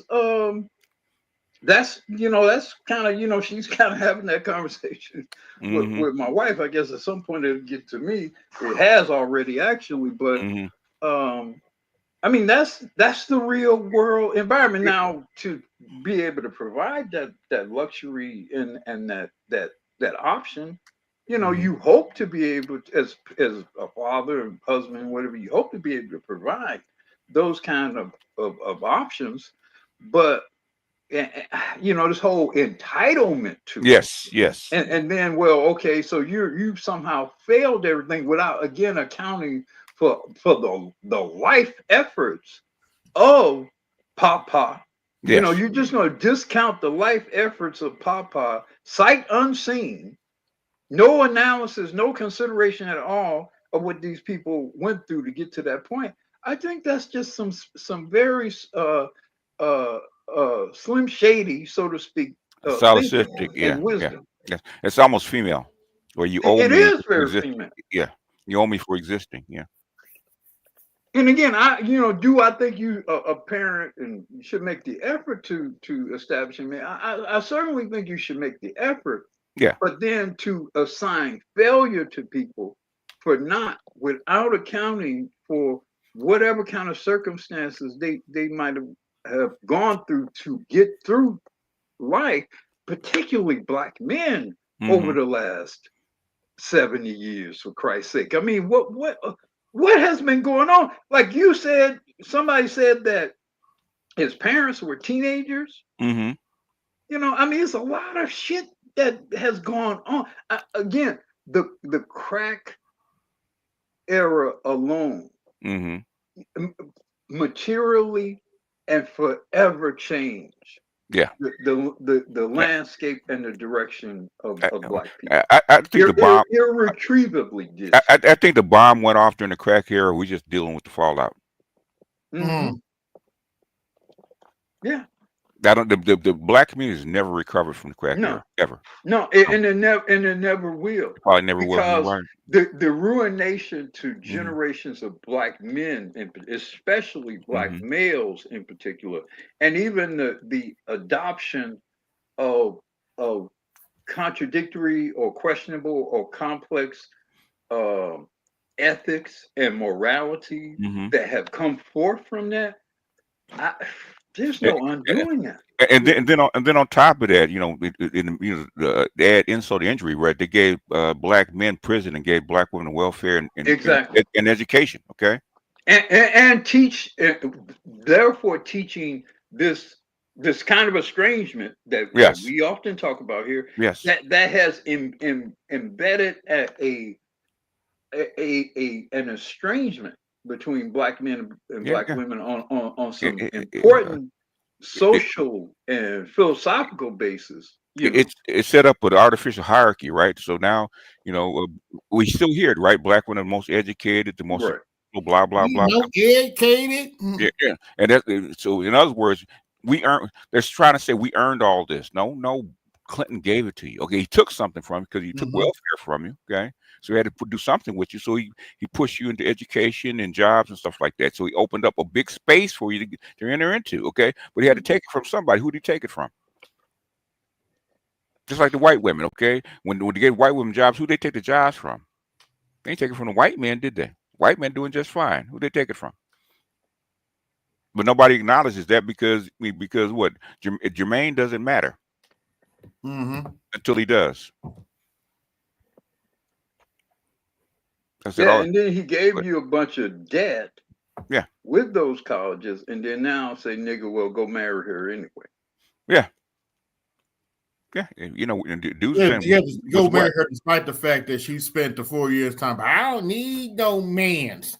Or basically, I want a guy on my level to qualify for this, that, and third. I said, well, you didn't make that guy, so how are you gonna demand something that you didn't make or your mama didn't make? Exactly. Why you wagging your finger at his face instead of your mama's face? Okay, because they had the power to do that. And you're still doing it with your boys. Your boys improving. Okay, regardless of what. Damn the boomers. Damn what the boomers did. Okay, what are you doing right now? Because you millennials are in your fucking 40s. What have you done over the past 40 years? Okay, what have you done over 40 years? Your Gen Zs are running off the hook. They're running wild. Okay, what are you doing with them? Can they read? Can they do math? Are they built to succeed? Are they built to go out and kick ass? Because you're blaming the boomers for all this shit. What are you doing? I know one thing the boomers definitely didn't do that we need to take an L for is I don't understand the concept of these kids being out past 10 o'clock at night, teenagers being out past 10 o'clock. That just wasn't a thought that went through my head. That would, man. If you go as far back as you can go, teenagers been out, on the corner, right? Okay, that's not new. Yeah, that's not new. The Louis Armstrong in New Orleans. Don't get me wrong. Going out and going out and stuff, but being out late like 2 or 3 o'clock in the morning. I mean, but I will say this: in Chicago, you better be on your porch by 10 o'clock. The vast majority that was a real thing for Chicago. The vast majority of kids, okay, the vast majority of children under the age of under age of 15 were in by 10. The vast majority, okay. Are there always outliers? Yeah. Yes. Yeah. Even today, there's outliers. Or even today, how many kids are really on the street at past 10 o'clock at night? Not many, but not many. It ain't changed. Why y'all think that all of a sudden that we had all these kids running around at midnight? Okay, no, basically, you know what my parents used to tell me when I was a kid. Okay, the street lights come on, your ass better be in the house. Look, man, if the street lights came on, it was for me. It was like my friends say, "Man, hey, street lights on, you better go home." Yeah, I had the kind of mother that would come with a belt. Yes. I mean, seriously. I mean, she would come with a belt. I mean, let me ask you this, AB. Where did you hear all this stuff? All these myths from? Who told you this? That we had 10-year-olds and stuff like that out in the middle of the night. I never said you guys did that. I'm talking about my generation. Oh, I don't. Yeah. I mean, no, that's what I was saying. Even amongst millennials, because I have millennial children, man. That shit don't happen. Okay, y'all don't. I mean, are there some kids in some neighborhoods that hang out? There always has been. Okay, but thing is, for the vast majority of kids, they're in the house at nighttime. I walked all the way back to the phone to say not Mythbusters after BGS. Where you heard this myth? I walked all the way back over here just to say that. Go ahead, go ahead. And hell, most Gen Zs don't even fucking go outside no more. That's the problem. No, that is one. There's actually videos of white folks and some black folks, but white folks talking about that. Like, yo, my kids don't even want to go outside. We were outside. Like, my kids are playing video games. They on their phone. They on their tablet, whatever the hell. They're not hanging out. They're not hanging out at 10 o'clock, 12 o'clock at night in the streets. They're not even hanging out at 8 o'clock. No. Hey, sometimes, and I've heard this from more than a few people, right? They won't even see the kid all day on the weekends because the kid's in his room online. That kind of was in his. I was in the parents' home in my early 20s, and that definitely was Z. If I didn't have no work, I'll see y'all Monday morning. Yeah. I'll see y'all Monday morning. I'm in my room. Straight Gran Turismo. Go ahead. So I understand these memes that go around about all these kids wilding out in the streets, man, and said, but that's not the reality. In fact, the reality is the opposite, especially now. So I don't know where this stuff gets started at. And BGS, when you get a chance, if you don't mind reading this, because it's for you and Black Guru. Okay, BGS, you and Black Guru were given the opportunity to experience Hooters before they made the waitress wear tops. That's true. That's funny. 10G internet before AOL bought out the industry, and no wars that involved aliens. It said, "Don't gaslight us."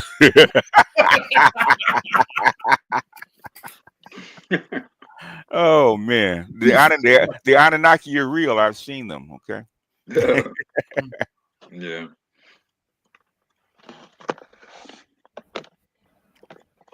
Although I think that topless Hooters thing was more of a California thing. We're a little more conservative. No. Hooters. If you're gonna serve topless restaurants were big back in I would say the 70s. Okay, and then Okay. strip joints. Hooters was never topless to my knowledge. Okay, they always had. No, They had, they had, that's they why I said it must they be a had West Coast thing. Because no, I I don't think he's making a joke. Okay, that something that never happened. Okay. Okay. And now, did they wear short? The little short pants and They definitely wore the crop coochie cutters. and the They crop definitely top? wore the Yeah. coochie cutters. And until the feminists complained, then they started wearing t-shirts. But they used to wear the crop And tops and the shorts. Yeah. and depending on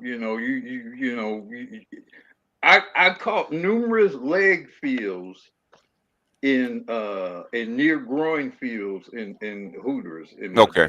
day. Okay. Oh yeah. Get you to spend more money. You have your Amex corporate card. Oh yeah. Oh yeah. Oh yeah. Oh yeah. Oh yeah. So sisters were hustling. Well, women were hustling back They then. were hustling. They were hustling. Because I remember when I was a kid, there used to be a bunch of topless restaurants, and then they turned them in. Oh yeah. It basically turned them into strip joints after that. Okay. Yeah, that was the thing. That was the thing. Topless restaurants. That was a topless. I think I was in Maine. I went to it was a topless donut shop. Yeah. Yeah. Yeah. And then they kind of restricted it and then turned it into a. That's when the strip clubs came about after that. Donut and titties, huh? Okay, interesting. Oh yeah. Yep. Yeah, the feminists have really put the clamps down on y'all, man. It's just it used to be more of a man-friendly country. What I'm saying is, what women are actually asking for is Sharia law. Okay. Yeah. Where women are covered and they can't go out. They can't be in the presence of other men. That's not their family. That kind of stuff. Where men can't approach them on the street. That kind of stuff. That's what they're asking for. Yeah, you told us that 5 years ago that they're really asking for Sharia law, Asking for Sharia law. Yeah. Especially with the Me Too stuff. Yeah, I don't want you to say hi to me in the grocery store, blah blah blah. Yeah. Well, then you should have either your boyfriend or your husband walk with you. Yeah. That won't happen. Or have an all woman grocery store. Well, here's the foolishness of the collective of Black women on this issue of constantly berating men who approach them in these various public, whether it's the grocer or the gym and that sort of thing. This is what actually happens. What happens is that the guys you probably like the least, or the creep factor, you basically increase the likelihood of the guy who approaching you being a creep. Here's why. Because the creep don't give a fuck about your complaints, right? He don't care. In fact, if anything, you're being antagonized by him is going to actually encourage him to be more creepy. Yeah.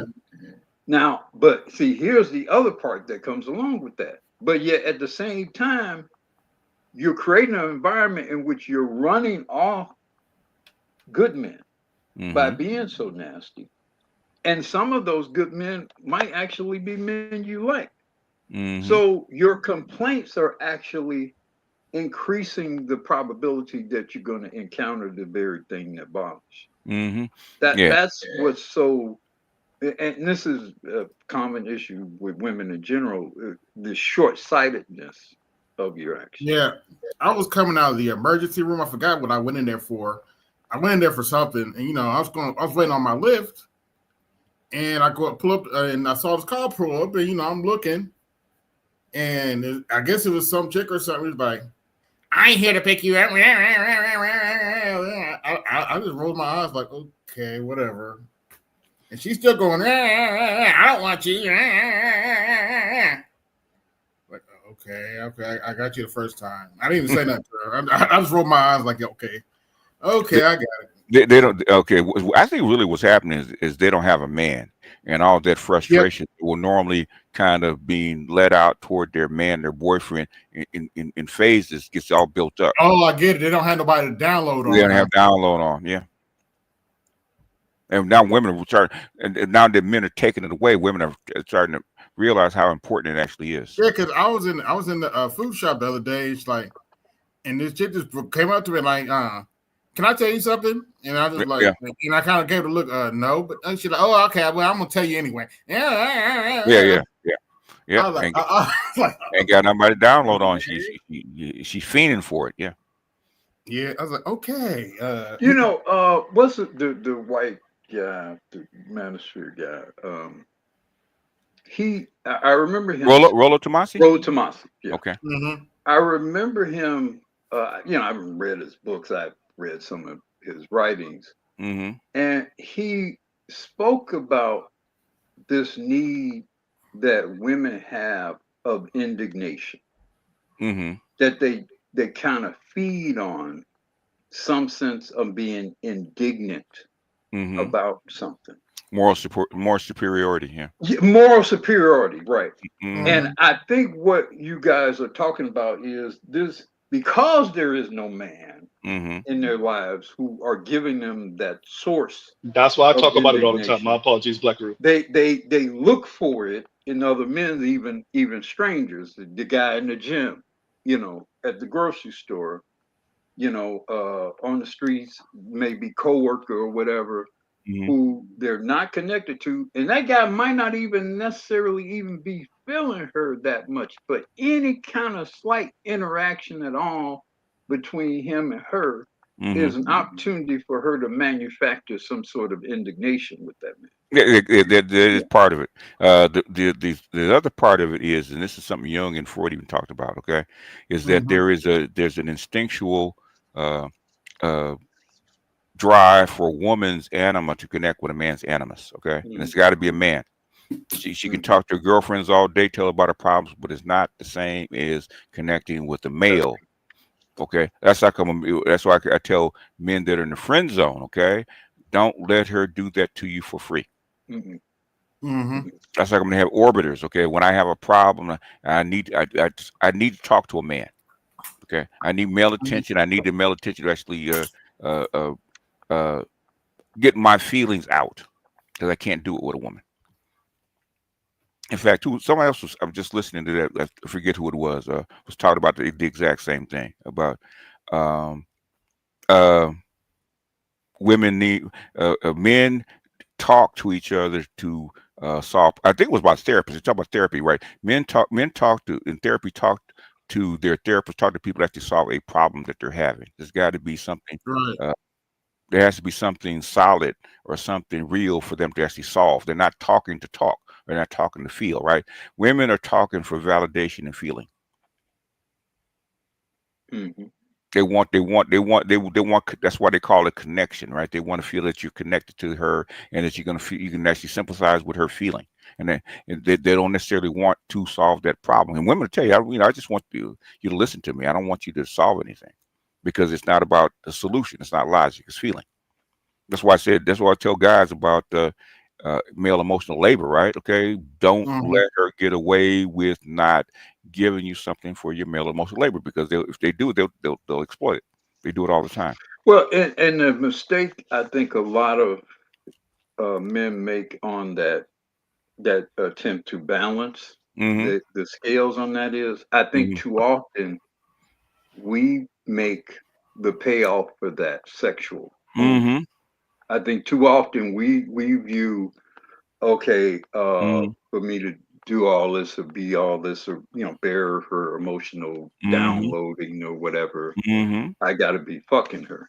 And I think that, although I can obviously understand the motivation for that, I think sometimes the approach to that should be a little more holistic and a little more, okay, what kind of other kind of value could this particular female have that I might be able to leverage to my benefit? To my benefit in some way. The the California dudes, man, the California gigolos and Max used to call it a payment in pussy, right?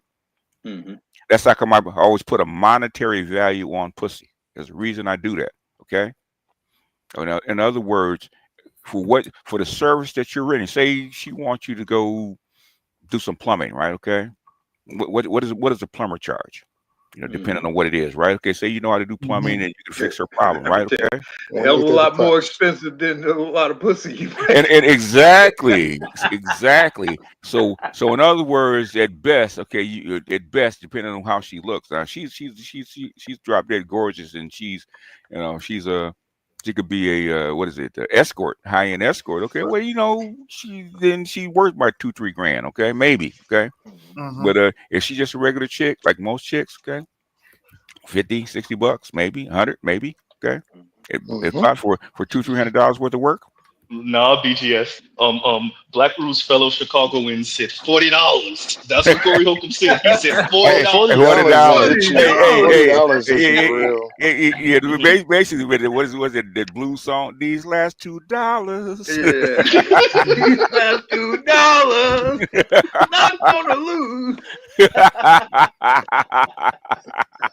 BGS, I kind of wanted to touch the boomer situation because I was the one that instigated that conversation because guys weren't getting it. Well, but wait a minute, Leon. What you talking about? You want to touch the boomer situation? We're talking about I wanted to, but we're wait a minute. What you talking about? I'm messing with you, Leon. I'm messing with you. You missed. We're already past it. Go ahead. Go ahead. Touch on it. My thing is, people don't. Some reason, like being incarcerated, people have just like completely forgotten how many black guys were in and out in prison, died in prison, got sent to other states, got sent to everywhere, doing prison labor. And it's like, you know, they don't even account for, like, you know, they're saying that the father left the home or whatever, and to find out he's in prison for 1 year. Okay. The people that did a lot of shit, they ended up dying in their sister's basement because they couldn't get hired. Okay. That is you true. just had so much terror okay. from the boomer males, you know. That's why I did that shit on welfare, okay? Yes. So I did it on it. It was not, you know, Ooh is an accountant, right? Okay. That's why I showed you the thing about the welfare cliff. It's a fiscal, monetary, economic decision. Okay, had nothing to do with who's leaving the fucking home, right? Okay. Yes. That's why I point out this chick that was in Chicago, right? This Puerto Rican chick in Chicago, right? Okay. None of her boyfriends that she could have married, okay, could provide. Kids made more than $60 a week, right? Okay, she gets $170 every 2 weeks. Okay, she would lose $50 every 2 weeks just by marrying the dude. Okay, does it make economic sense to marry that guy? No, and Black Uru knows in Chicago the price was literally like $80,000 a year when you were comparing a lady that had like 2 or 3 kids. You know, for her to actually get with a guy, he would have to make $90,000. Wait. Pause for the cost. Pause for the cost, yo.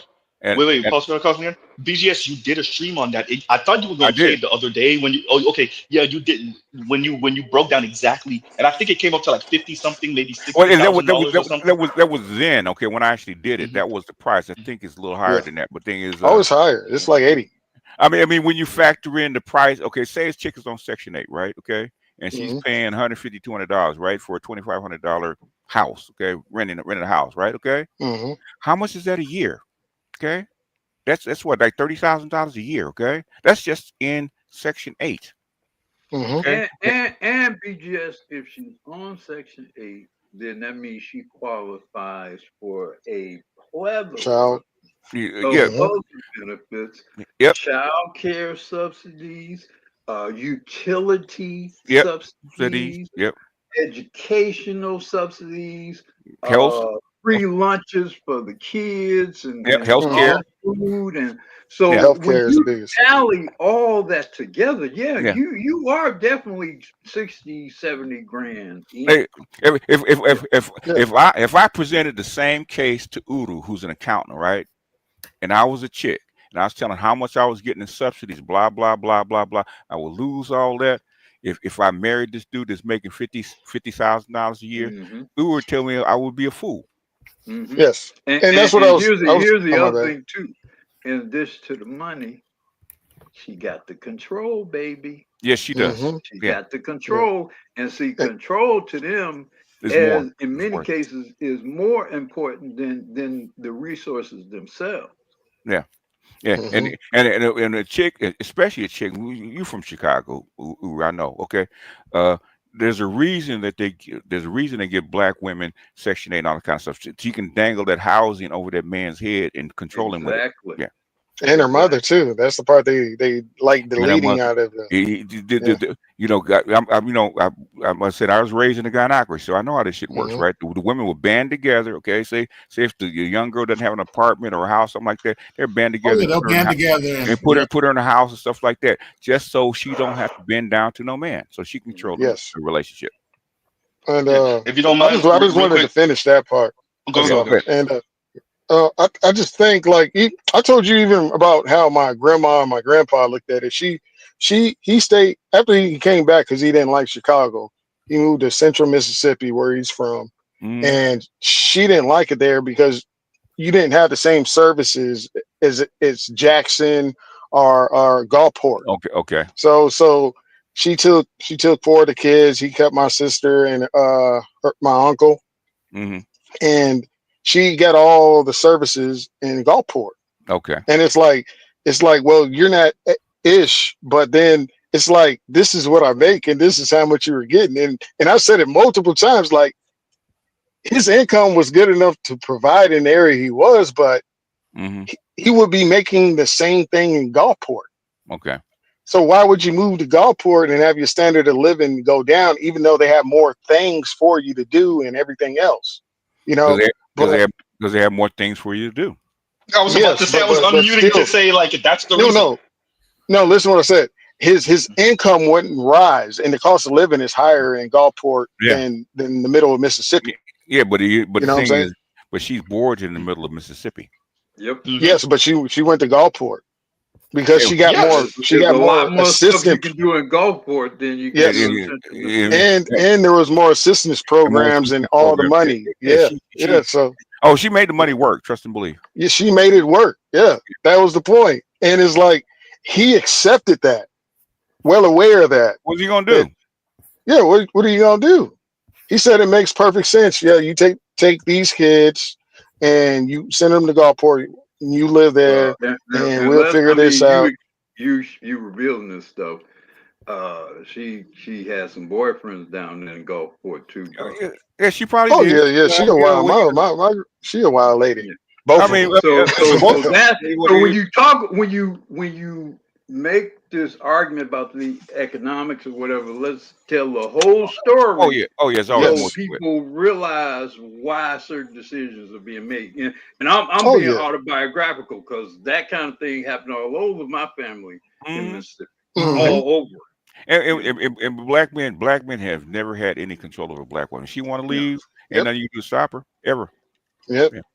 Nope. Same thing that y'all were talking about, the ladies. Wing of my mother's family, and I got a great uncle, and there's about 13, 14 kids in that family, and we can only trace maybe 5 or 6 of them to him. Yeah. That's the kind of family I got. And basically, and your family is typical. Yeah. Family's typical. It's not unusual. Yeah. Very typical. Yeah. If I can say this, right, because my grandmother had 9 kids by 4 men. Okay. And you know how old women get together, like my aunt and my mother, right? They share a father, right? Okay. And something I guess my aunt had got into it with one of her other sisters, right? And and she was telling my mother, this is gonna go. You know how this is gonna go, right? She cussed her out, said, "I got a whole sister." In other words, I ain't got ain't no half. Okay, so that kind of stuff is that way. Look, I was with my aunt recently, and my aunt, I'm still blessed to have my mother's younger sister, and we were looking at some pictures of my great uncle's. The one I alluded to earlier. And there was a picture of all of them. And my aunt, my aunt's kind of cold-blooded. he was saying, well, his daddy is such and such. Her daddy is such and such. He was pointing Yeah, them out. yeah. He looked just like a red man, such and such. It was a picture, like I said, it was a picture about 12 or 13 of them. Yeah. And they're all assigned to my great uncle. Yes. But the actual fathers were other dudes. This one here, he was a blues singer. I think he was performing with Muddy Waters and while he was 55 or whatever. when he's on the road, Mama doing something. Mom got somebody else coming through. Yeah, and my uncle he worked on the railroad. So oh yeah. It is what it is, man. That's just black life back then. Yeah. What you gonna do? So, and I think, because I recall watching Kim Foster, and someone in her comments said something to that, like, and these minister guys, they're trying to make these men not date us single mothers or whatever. And Kim Foster messed around and read it by mistake. Like, when you read, God damn it, I read it, and it's recorded. Yeah. So like I could tell, like, she was like, God damn it, I read it, and you could tell, like she understood, like, man ain't trying to go with that, but the person who put the comment, I think they want to go back to the days you and Black Guru were describing. They do. And they're mad that you and Black Guru would warn against that. And they're mad that the Black Ministry is like, bro, it's different if you meet someone and they just so happen to be a mother, they have one kid, and you're like, but she's on my program. No, but this I'm going to go play the field. I'm going to have my fun. I'm going to do this. And I'll catch me a lame that I'm not really interested in. I'm going to have my fun. Help me raise these kids on the back end, right? And like that's you can see there's like anger and a resentment for that. Yeah. And that is just fascinating to me to think that we owe you that. And they're mad at the ministry, because I hear this all the time, right? That you hate women and you're trying to explain to women. I said, I ain't talking to women. I'm trying to put men up on game. But that's you it. know, the biggest problem is not really even the malevolence of the women just themselves, although it is. But the biggest difference, the feminism weaponized things and created intrusion of my. Because look, it's one thing if I know I'm with a hoe. Yeah. She was a hoe when I got with her. She was a hoe when I was with her. She probably will cheat on me. She might even bring some other niggas child to me, or whatever, and I'll do the see no evil, hear no evil, whatever kind of thing, which is what a lot of brothers did. But when you bring all these fucking white people in here with all this bullshit and these white women programming, and they're gonna steal shit from me, they're gonna make me work, they're gonna take my tax breaks from me for some other man's kid. That's the corruption that really made it like almost insane for Black men to continue to do what they was doing. It wasn't just what the women was doing. It was the outside programming and the intrusion and all of the feminism, that made that insane to continue to do.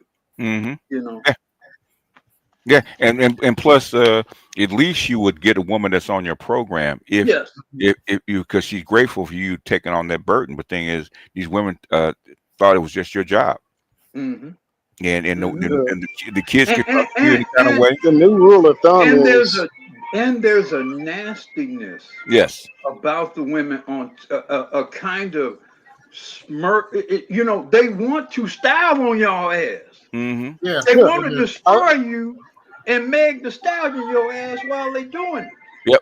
I think the rule of thumb is this: if you're in your mid 30s and it's even in your late 20s, and it's a chick that you couldn't get, but now she has a kid, and the same archetype chick with a kid grows up. It's secondary market. You can get her now, you know what I'm saying? But if she's part of that wave that you could not get in high school, and you see her, she got a kid, you can pull her. Yeah, that's the used car market. Yeah, but here's the problem: when the used cars start talking back, see, there's a different. What I'm hearing from Black Guru and BGS is that the women understood. Okay, I ain't what I was pre-kid. I'm coming with, and there was a certain level of humble, and I don't mean it in a disrespectful way that these women be saying. Now what you're dealing with is this number one, arrogance, and number two, straight up delusion of no, I didn't lose a single inch of value. As a matter of fact, Yeah. I'm going to talk to you even more reckless now that I have this baggage. Like that right there is where you start getting. This is why the young men are not. This is another reason on top of many why they're not signing up for that. They talk to you like a trick. They talk to you like a trick. Bend that ass over. Let that bussy breathe. Yeah. Yeah. Oh, you know what? You know what? Let me play it. Submitting to no man that expect me to go 50-50. You want your wife to bear your children, cook, clean, work enough hours to handle big bills, and take care of you? You expecting me to pay big bills, baby? I'm gonna want some bussy when I get off of work. Fuck is you talking about? Bend that ass over. Let that bussy breathe. This what you wanted, right? 50-50, right? And I do mean assume the position when I get off of work. As soon as I get off of work, that ass better be tooted up. As soon as he get up off me, I'm gonna look at him like, my turn. My turn. See, you know she'll be super happy. You know she'll be super happy in Houston. She can find a whole bunch of guys. Hey, you know what's crazy? You know what? You ain't gonna find him in Houston. You ain't gonna find him in Houston. She don't want no dude who wants to be bussy. She wants the bussy to do. Yeah, she want to break it. Yeah. No, she want to break her. Exactly. I mean, the ratio of women to men is just too far in Houston. Man. She ain't gonna find that shit in Houston. Oh yeah. And to emphasize the point, like, you know what's crazy? Like the first time I played clips from her, somebody's background. The first time I played clips from her, the brothers in the comments were like, "Yo, that's unfortunate. She's pretty. She's attractive. And I'm like, yeah. And listen, look at her mouth. Like, and that they just work themselves right out the market. I'm like, imagine all these brothers in the comments that's part of the Black Minister. That's like, oh, that's too bad. Like, look at how she sound after you see the look. So you see the look, you're like, oh, okay. And then she start talking, and you're like, oh, well, that's the end of that. Right? And they just keep on doing that to themselves. What a waste. But see, what I was saying before about the problem, it ain't even just the women themselves. The problem is the corrupted feminist society, because she don't say that 40 years ago, man.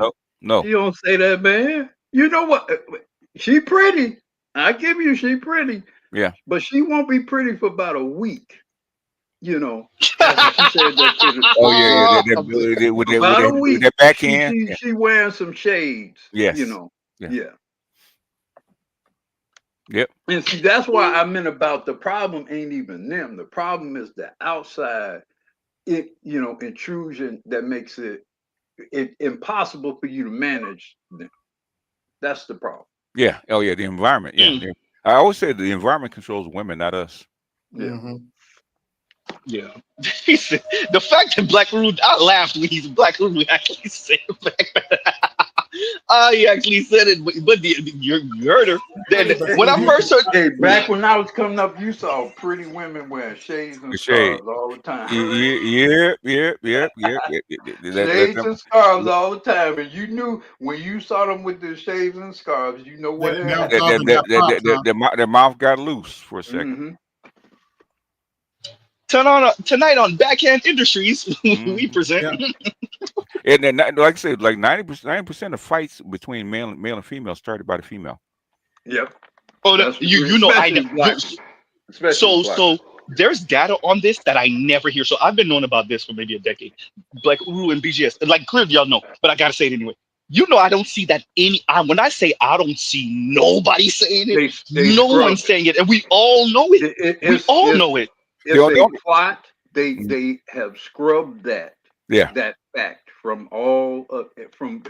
because there have been things about that particular subject. I know BGS knows better than I do. There have been things about that particular subject that was available freely in this environment that is no longer freely available. Yeah, they scrub it. I gotta touch it. They scrubbed a lot of that kind of stuff. Yeah, in fact, I found what's in it? Dr. Curry mentioned that in the subculture of violence, right? Talked about the violence that black women actually rending on black men in Philadelphia. Okay, and I had to go grab that book. They actually because it used to be on the internet for free, right? They bought that book out and they raised the price of that book up to like $60-$70, man. BGS, remember you did that video about how basically illustrating quite clearly that white women were better parents for black Oh boys. but Judge Judy, yeah. You can't find that. I have to send it to you because I It's actually still out there. downloaded it. No, it ain't. No, it's not. It It's is gone. not. It It's is gone. not. It's It gone. used to be freely available. They Yeah. scrubbed that. They scrubbed it.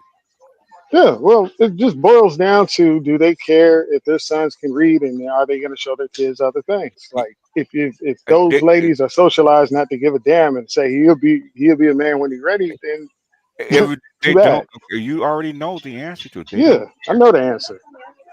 You grew up in that shit. You know they don't care. Oh, I didn't grow up in it. There was part of my family that grew up in it. My mom cared about me reading. What I'm saying is, even okay, you grew up in a military town, right? There's a bunch of those military folks. Okay, when I say you grew up in it, I didn't say that it was your family. I'm saying you grew up around kids just like that, man. It's not unusual. Well, they didn't care. And sometimes and sometimes, in fact, there was somebody just played it right where this dude was he's an athlete and he was getting ready to get into he was actually signed for a movie, right? And they wanted him to take his GED so he actually work more hours on a set, because otherwise they couldn't get a part, right? His mama shut it down, and his mama sold the house and wanted to move to some place in the middle of Georgia. Okay, and he said he wasn't going. But that's how black females try to control their males and try to subordinate their males.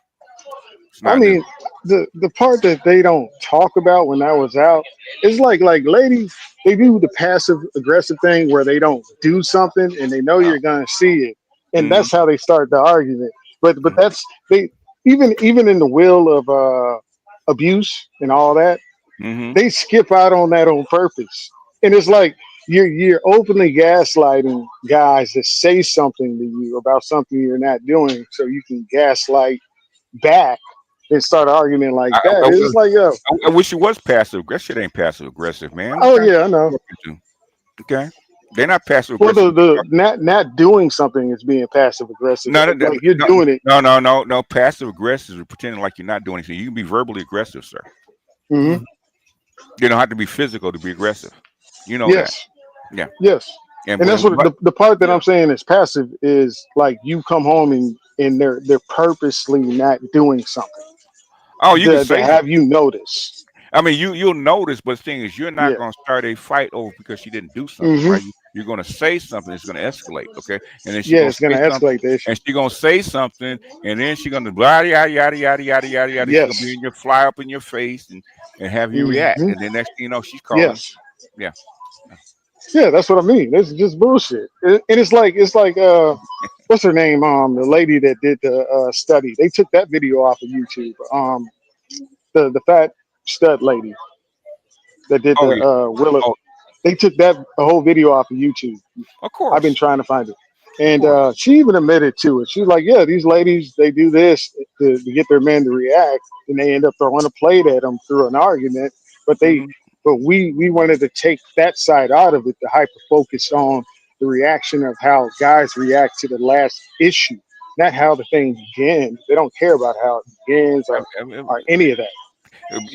Basically, and this is something I heard my daughter say, because I had raised her a different way and stuff like that. She was angry at her baby daddy for whatever reason, right? And she said something come out of her mouth that it took me back to know that shit haven't changed, right? She told me, I'm gonna get that white man on him. And that shit's been around since. She said that? Yes. They hold on. That's the silver bullet in every chamber they got.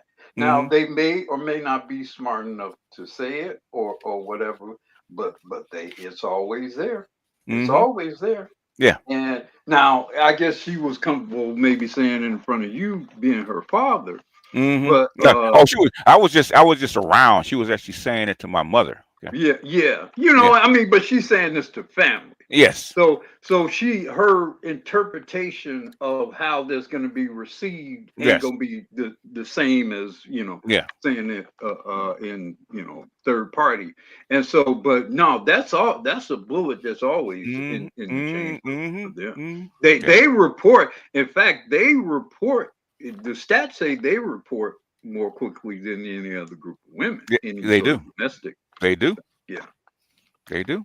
They do. You know, it's always been that way. My mother used to use that every other week when Pop got paid. So they quicker to put hands on you, and they quicker to call the cops on you. Yeah. What? Yeah. So basically, what that says is they have a system of power and control Control. Yeah. that no other group of women have in this country. And probably nowhere else really on Earth, because No. on the rest of the planet, that just don't fly. A woman gets some hands put around her throat, trying that on most of the rest of the planet. Yeah. So Yep. they have a system of control over Black men that no other group of women fully enjoy and utilize. Yeah, and then the Nigerians have learned it so well that when Nigerian women come to the West, they use the same shit. Yeah, they doing Did you see the videos clip? on it now. Did you see the clip? I think that's the one you're about to speak about, Black Rule, where a young Nigerian sister said, "I'm They calling the giving cops. each other I don't know why y'all not calling." instructions Yeah, they say call the cops. Call the cops. Like, yeah, stop not calling the cops. Yeah, so yeah, with her long ass nails, she had the long ass claw nails too. Yeah. In fact, there was a big thing in the UK, right, where the UK police started begging the African women, please stop calling us out there to control your man. Ain't that The something? petty stuff. But see now, Petty stuff. and now that's the difference between the UK and here, because here the white man is licking his chops at that time. Oh yeah. Yep. That's how good, and that's how you know. Even though, because I was telling this, we actually talked about this in May, picking up on it, right? Okay. They said why does a white woman have to approach a Black man? That's obviously because it's dangerous for a Black man to approach a white woman. Yeah. And They know that. And they know that. And, you know, I was listening to May on one of her podcasts, instead of understanding what I was saying, right? Well, you know, you can't, you know that the white woman's tears, she gonna have you hemmed up. You see, you didn't understand what I was saying. You know, May listens to respond. I know. No. Let's play this for me. Shout out to Germany. Men in Germany are treated way differently than Black women in Germany. Black men are appreciated in Germany. Black men are put in a cultural sense, in a societal sense, you are seen as interesting, whereas Black women are seen as lesser. An experience, a novelty in which you can approach voyeuristically, and it's dehumanizing. I was a member at Soho House, and I remember seeing a Black man sitting there, and there was all these white women around him glorifying him, gawking at the fact that he was existing. And I think Black men need to acknowledge that their lived experience in Germany is disproportional to that of a Black woman in Germany. And do what with that? Oh, well, I've seen this before. Let me paint the story for you. Let me paint the scenario. The white women are drooling over you, and you're supposed to get up, give them the dirtiest look in the world, go walk to the Black woman, make a public spectacle of you going to walk to her, and then go to her and either try to flirt with her, try to talk to her, grovel, make some grand gesture, and you gotta make sure you are performing for the white women to know, I will never talk to you snow bunnies. It will always be about Earth Mother Goddess Black woman. That's what she really wanted. So you have to get up, walk over, talk to her, bend down on one knee, and kiss her hand. Yes, pretty much. In front of the white woman. It gotta be a spectacle. It gotta be a spectacle. That's the very important thing. You can't just do it on the low and the secret. No, you got to make sure that everybody sees you and hears you, make noise and make a spectacle of it all, in approaching her and groveling and drooling over her. Essentially, even more than how the white women would perceive drooling over you. That's what she's really asking for, demanding here. So do Black women acknowledge their privilege as females? Absolutely. What privilege? The intersectionality of a Black and a woman. What privilege? Oh my gosh. Anyway. We're the least protected. Anyway, Captain Alice with a $5 super chat says, just saw on social media for professionals and video offering free AI courses for beginners. Winter is here. Oh yeah, winter's been here for a while. Winter started during 2020. Yep. Oh yeah, the title of my stream yesterday, Winter is Here. Are you the ant or the grasshopper? Yeah, winter's here. Let me play this real quick. I think for the complicated thing for women to understand, especially Black women, if I go somewhere and my skills are needed, Mhm. and because I'm utilizing some type of skill within their environment, Mhm. and there's the women are looking at me, smiling, wanting to dance with me, wanting to get to know me, it's because I'm useful. So they're Mhm. willing to show me attention, which makes me want to produce for them, because it's not directly for them, but they live there and I'm actively doing something within that environment. So when the black lady looks, she gets mad and she sees that, but the thing is, she's not going to do more. Well, the thing is, You know what I'm saying? you're not going to change your reputation. That's what you're not going to Yes, change. she's not going to change. Yeah. So Let me say this one thing before before you play the BGS. An Afro merchant over here, Ramen. Afro merchant says it's not a spectacle. She won't be respectable, probably. Probably, So yeah. that's funny to me. Yeah.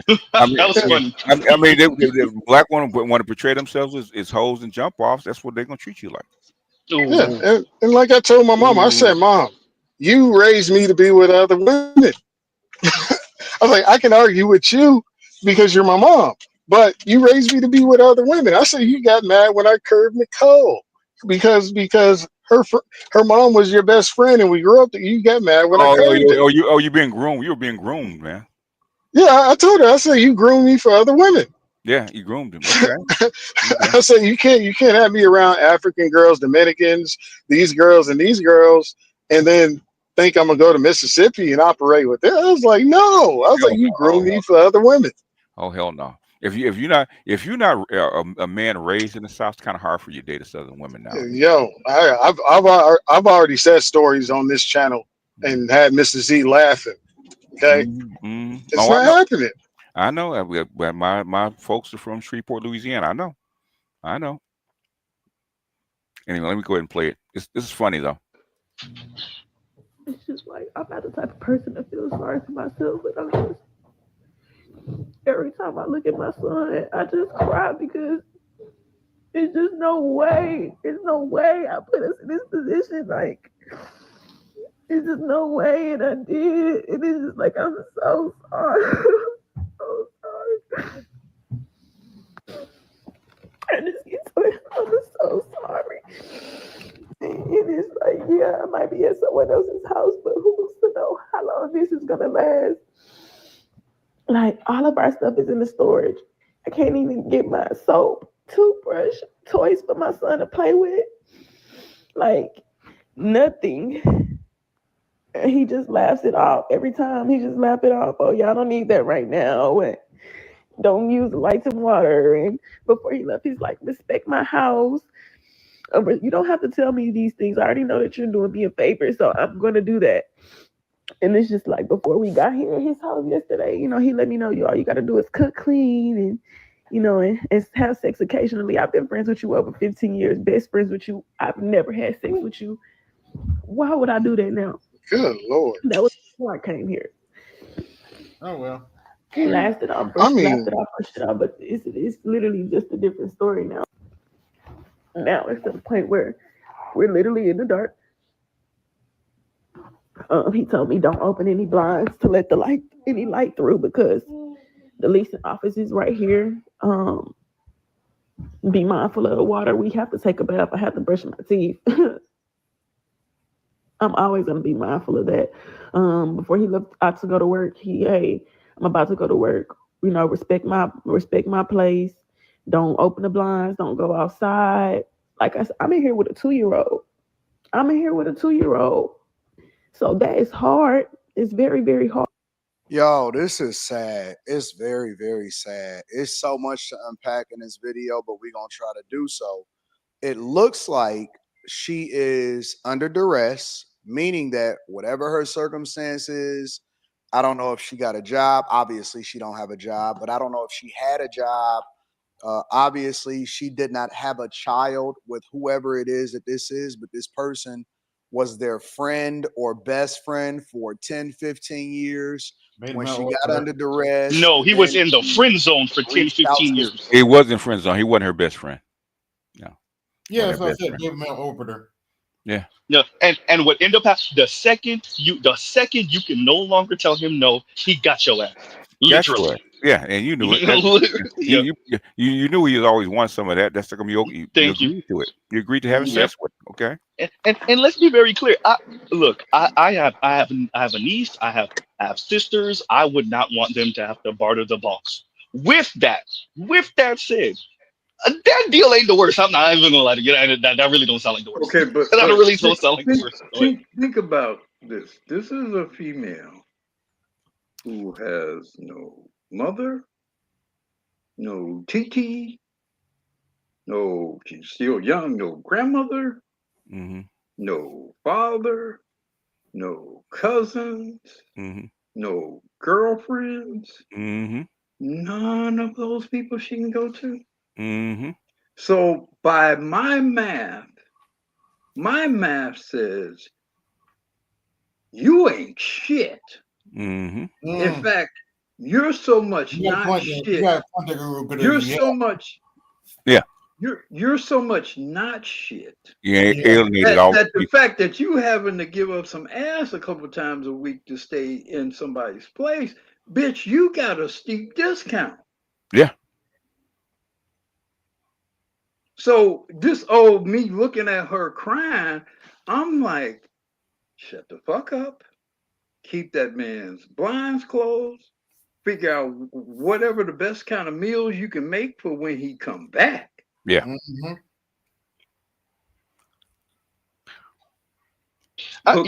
You know what? You might as well stay too. Because you ain't shit. And I know you ain't shit because you in my place and ain't in no family, friends place, no other women. So I know you ain't shit. And you just even being in my place is a blessing to you. Yeah. And she probably had to beg him to do that. Yeah. I don't think he offered. I think she begged him to do that. And he said, okay. So Okay. I don't feel Mm-hmm. if anything, I'm like, what you crying about? Yeah. You know, watch some porn or something and figure out how you gonna make that man happy when he get back.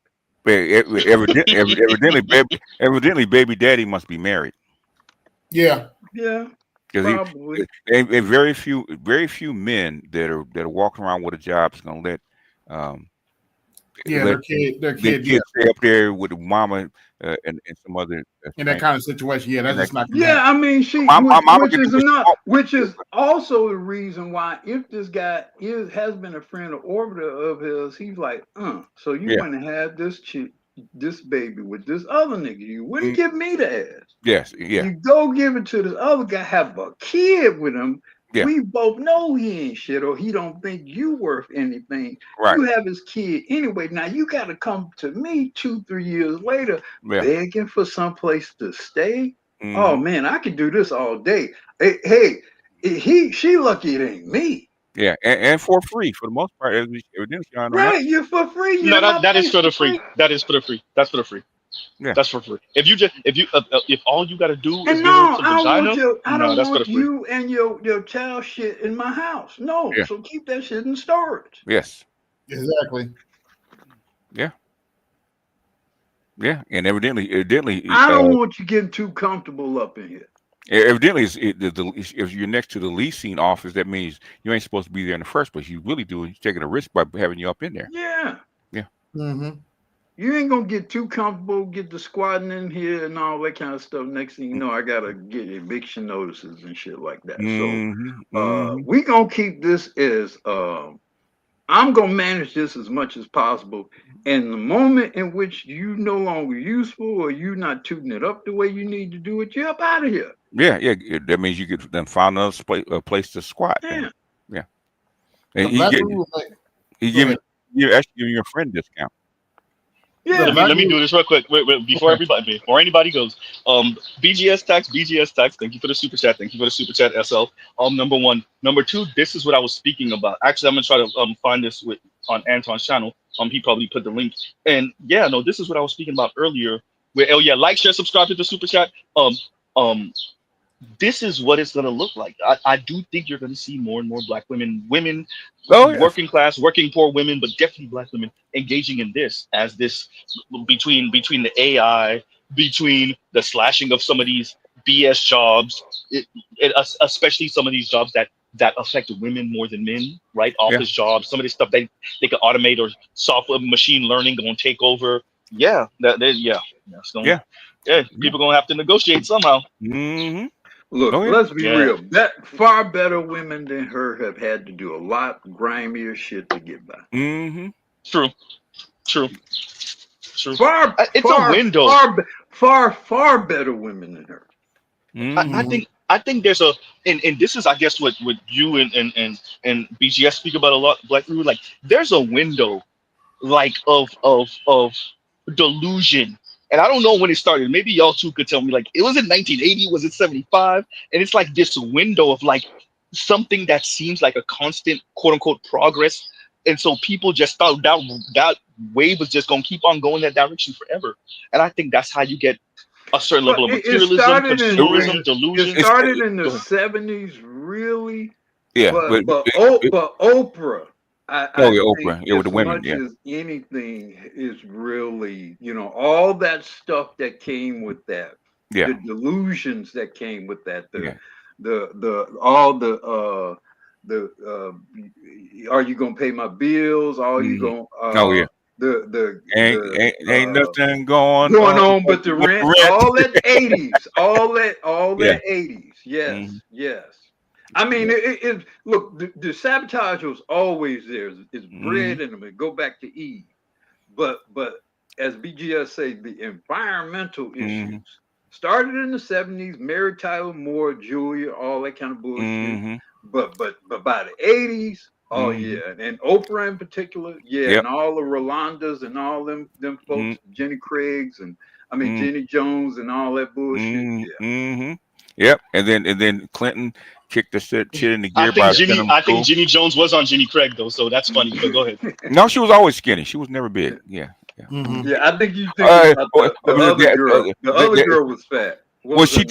Jenny Jones did advertise for Jenny Craig though at one time. You're right. No, but what's the one girl? I think she was an actress, and she was fat, and she got thin. The dark-haired girl who had the talk show. I forget her name. I forget her name too. Yeah. I know who you're talking about too. I know. God damn. Yeah. Oh man, somebody gonna put her name. Y'all know who we talking? Ricky Lake. Ricky Lake. Thank you, Del. Yes. Ricky Lake. That's who we talking about. Yes. Yeah, Ricky Lake, because she used to be big. Oh man, I got memories with Jenny Jones. I never will forget this black chick got up there. I only date white men. I'm for white men only. This white dude got up and said, on behalf of all white men, take her back. You can have her. That's the problem with making them announcements. I'm like, damn. What did the Chicago Cubs fans do when the opposite team hits a home run? Throw it back. They throw it back. They throw it back as a requirement. What's up? KMS came back and he said KMS is stupid. So what is that? What do I want to attribute that to? What you got for us, KMS? No, nothing in particular. I just want to kind of double dutch back into it. But no, I'll be quiet for now. But no, the Ricky Lake stuff is hilarious. Yeah, no, Ricky Lake. Yeah, I know brothers that want to pipe Ricky Lake. I got old heads that really want to pipe. I don't know why. Yep. I know him. The fat Ricky Lake or the skinny Ricky Lake? Neither. The fat Ricky Lake. No. Fat Ricky, no, I don't think so. Not the fat one. All right. I will confess. Yeah, I think so. I was young, but yeah, I heard him. Go ahead. I did confess. I did purchase a chick some Sally Jesse Raphael glasses to wear.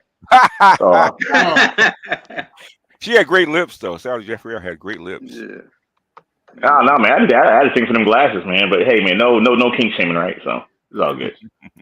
But yeah, no, I think during that time in particular, you had constant delusionment, female delusionment being marketed on television every day, and it just permeated through all of society. And Disney did it, and Nickelodeon did it to the younger girls, your iCarlys, your your hello, your what, Let's Go Raven, and all that stuff. They did it at the younger levels, but yeah. Yeah, the talk. Go Go ahead. ahead. I was going to say the talk shows took the place of the soap operas. Mm-hmm. Yeah, I agree. And the funny thing about it is those talk shows in the '90s, and I was like early teens, so I really didn't understand what I was being exposed to. But I just knew that for some reason I was just, the bane of human existence. But what really got it for me, and this kind of segues into Mr. Z being derelict in his duties, was the No Scrub video by Look. It's 2 years in the waiting. Yeah, no, but it was a No Scrubs video that really put a thorn in my side because I was in high school and I was being told by girls that were dating the local trap boy or anyone from the local nearby community college rolling in their tricked out Honda Civics that hey man, I didn't qualify. I was like, I didn't even lose I didn't lose the race. I didn't even get out the blocks, but I'm being called a scrub by some high schoolers. But here's the tricky part about that. Vast majority of them songs are written by other brothers, man. Brothers were selling each other Facts. out. All that babyface shit and all them guys. A lot of baby. Anti-men songs, or particularly anti-black men songs, were written by other men, produced by other men.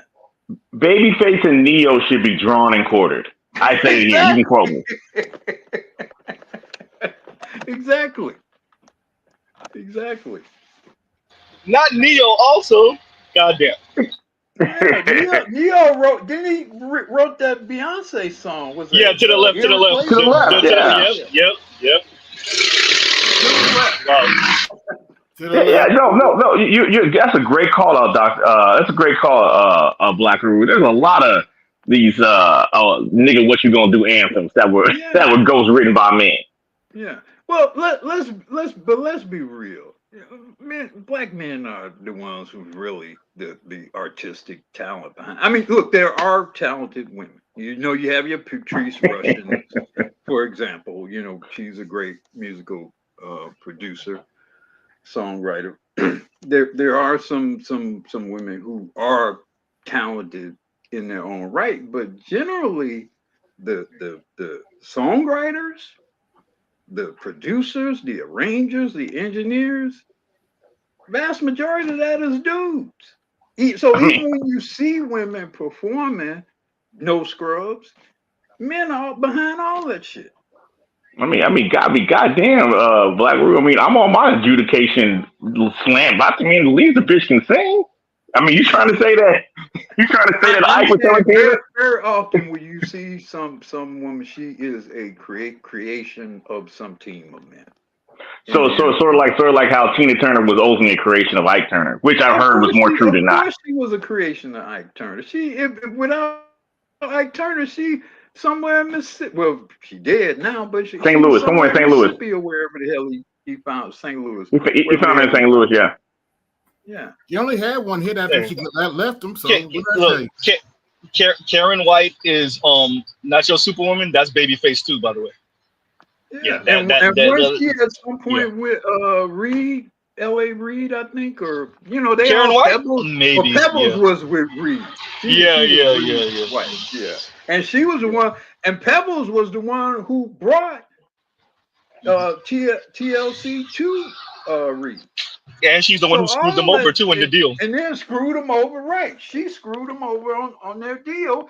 And boy, talking about intercompany or conflict of interest, it's interesting how that TLC story is told, but it's never really told from the perspective of, it was a woman who was the villain in this whole thing. They never really tell that or emphasize that point. It wasn't Reed, it was Pebbles.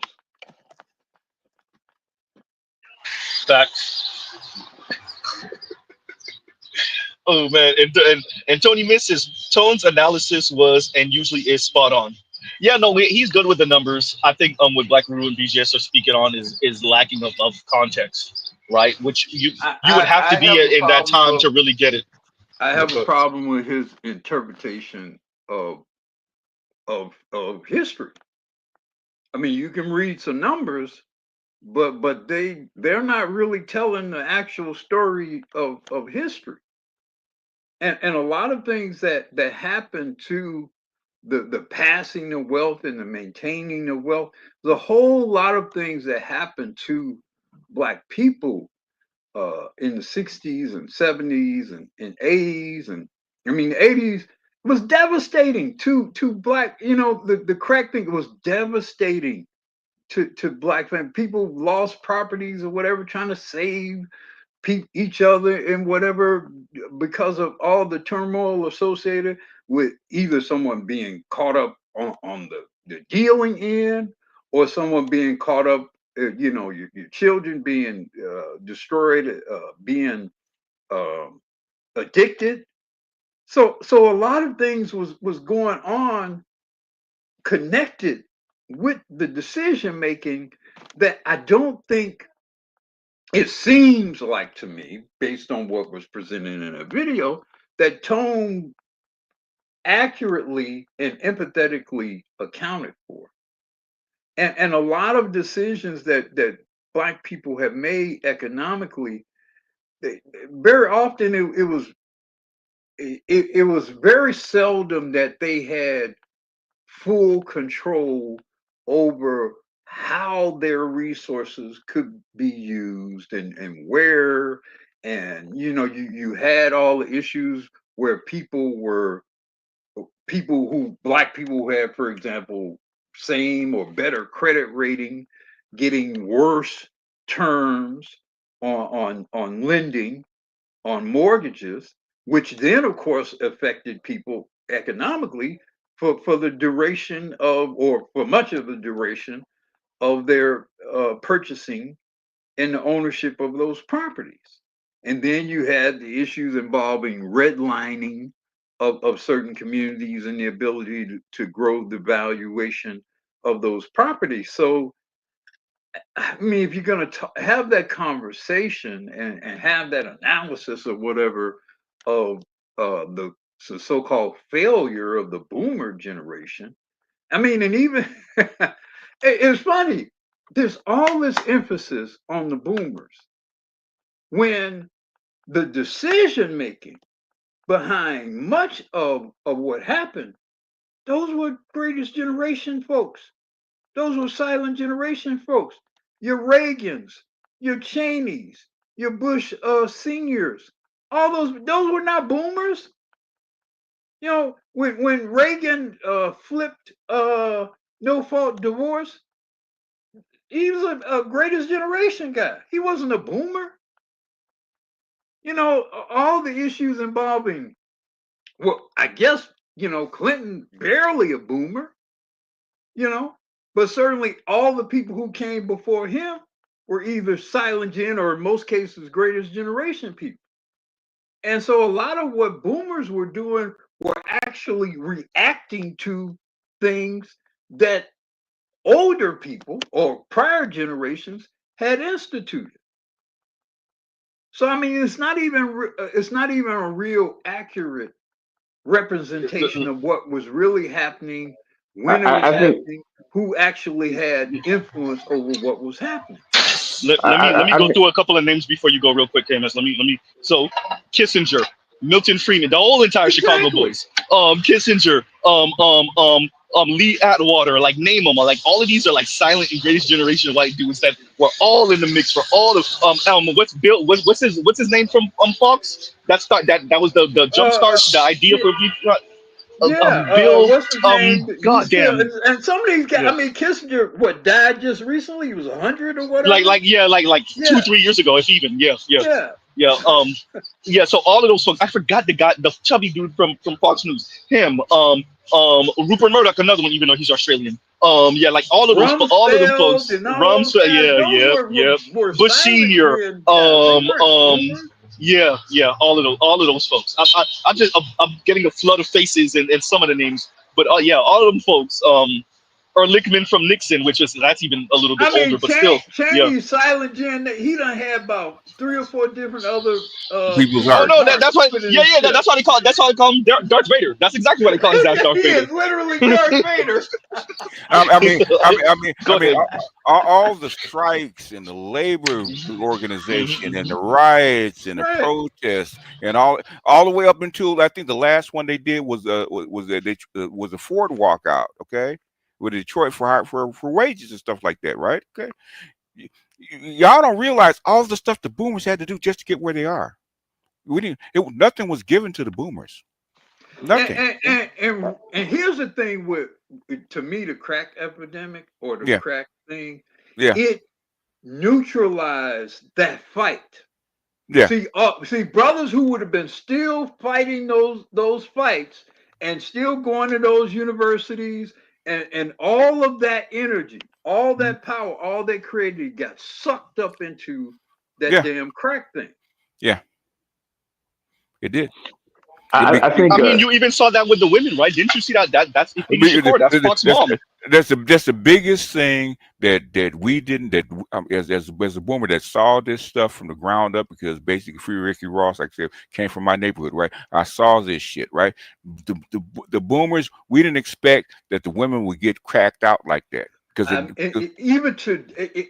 Honestly, when I think about, I have images in my head, BGS, where I replay women, that before and after, and it will bring me literally to tears.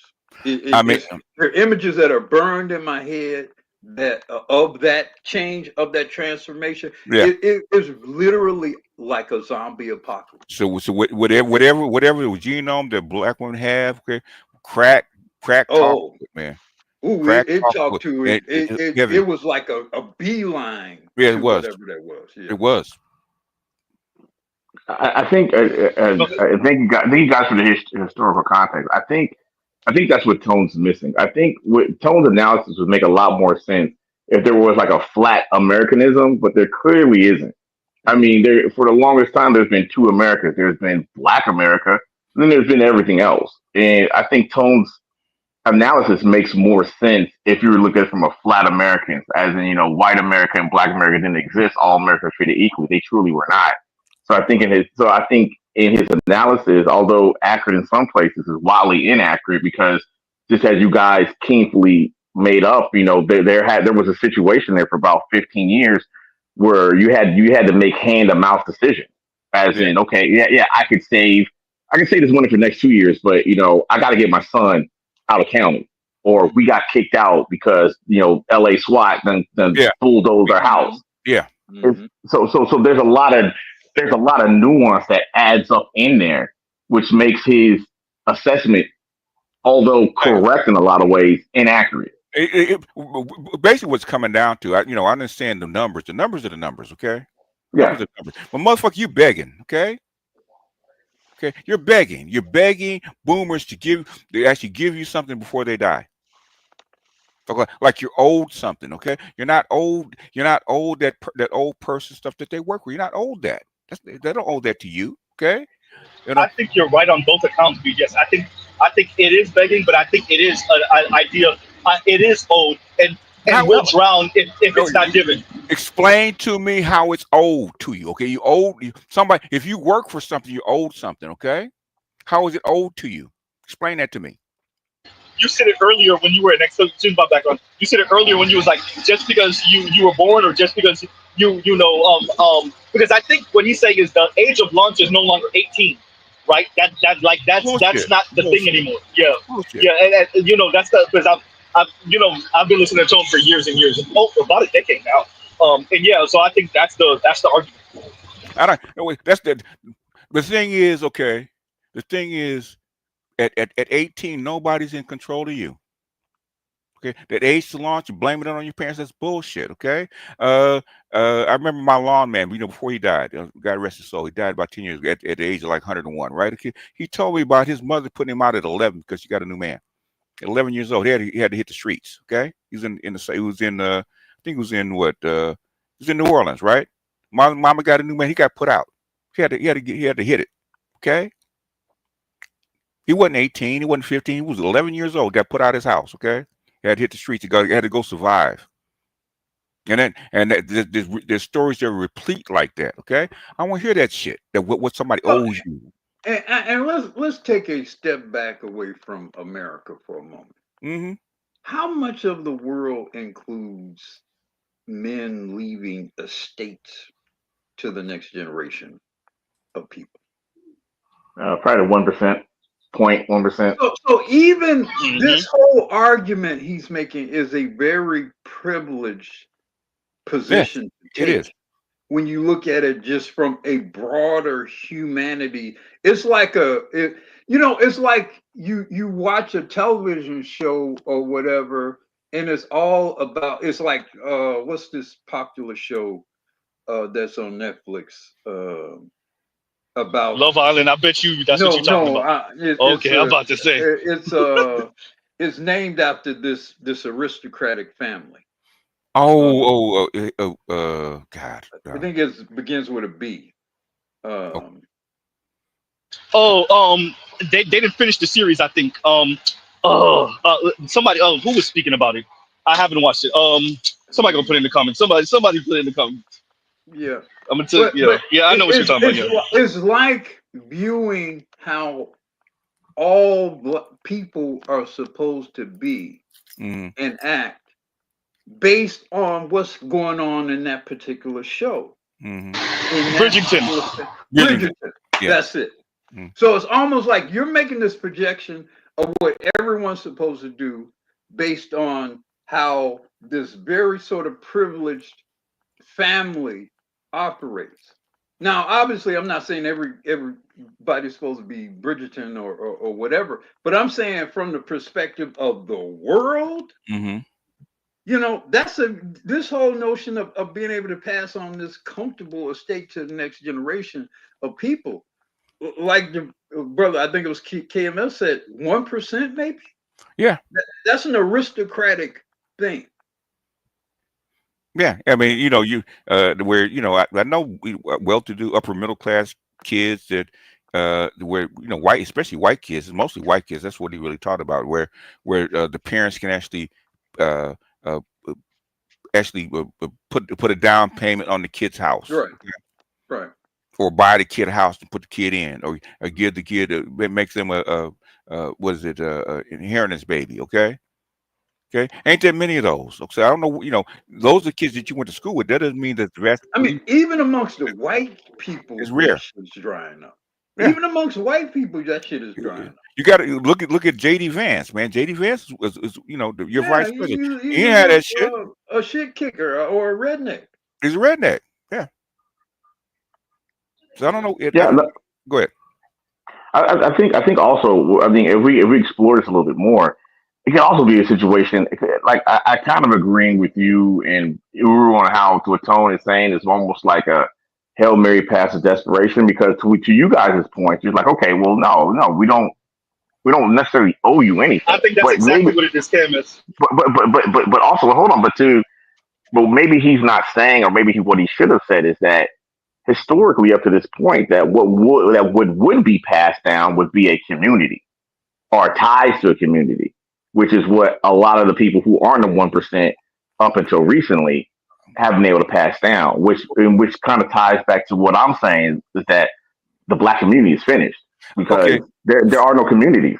40% of your millennials and Gen Z live with what? Their parents and their grandparents. Okay, so 40% of them are actually living with your boomers right now. What are you talking about? Could it be? It's me just entertaining. It's me entertaining this situation.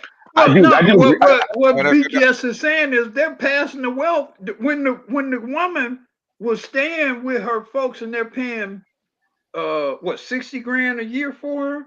Yeah, which is net. Which if you projected taxation on that was equivalent about $85,000. She getting the inheritance right there. Right now. Okay. I got it. So what you guys are saying is that the wealth transfer is happening right now. It's real time Yeah, happening. in real time, yeah. Exactly. In real time. And we could tell you the vast majority of boomers could have sold their house a long time ago. Okay, they're holding it. They're holding it to actually pass down to their That's children. definitely what we're doing. That is Or definitely or because the children are still living in it with you. I get it. I get it now. No, Okay. I mean, you know, this is something that goes on amongst people of my age, right? Okay, they have millennial children and stuff like that, right? They would love to sell the house and move to Mexico or move to Thailand, move to Africa, right? But they can't is because if they do, then that kid will not be able to live in this market, okay? Especially like LA, okay? Oh The man! millennials would not be able to live I here. can only Would not be able to imagine. live here wasn't for the help of the boomer parents and then sometimes the silent generation grandparents. Yeah. What are they talking about? The boomers have failed. What are you talking about? Okay. That's what I can't I can't help you later because I'm helping you now. Am I understanding that? Oh, okay.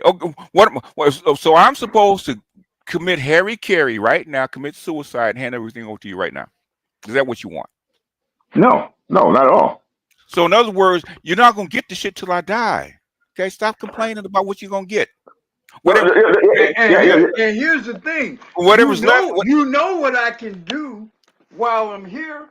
You can't necessarily predict what the hell's gonna happen when I'm gone.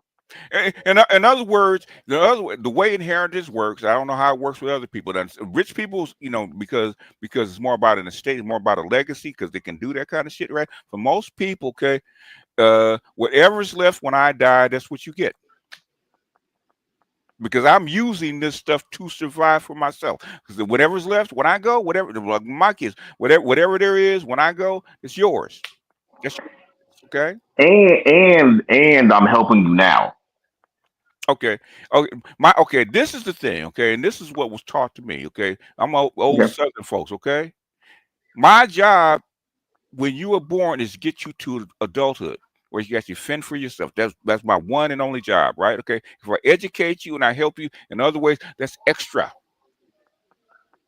Extra. Okay. And here's the thing: there are people who love my daughters because of me. Yes. There are people who love and will do for my daughters because of my wife. Yes. There are people who love and will do for my daughters because of their grandmothers. So when you talk about this wealth thing, and to just sum it up to whether or not you leave a house or some so-called property of dubious or questionable or varying value, it is a very short-sighted view of life, of living, of humanity, of people.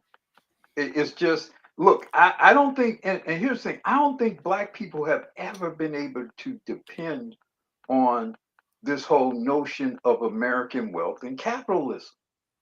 Our wealth have always been our relationships and our people and our community.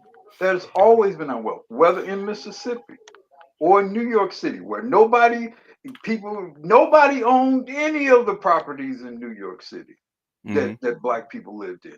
And those were some of the most wonderful communities ever in Crooklyn and these places. You know, so I don't think this whole concern about if we don't get enough stuff, we not gonna survive. That's not gonna be the reason why y'all don't survive. What is the thing is? The thing There's is, never been the reason why we didn't survive. the thing is, by the time we die, what have you done? You should have accumulated your own stuff. Okay. Okay. Once again, I want to thank you guys for this perspective. I'm speaking as an advocate for bleeding edge experts and millennials. I have one more question for both of you gentlemen. Okay. Do you see us as ungrateful? Yes. Okay. Explain. Elaborate.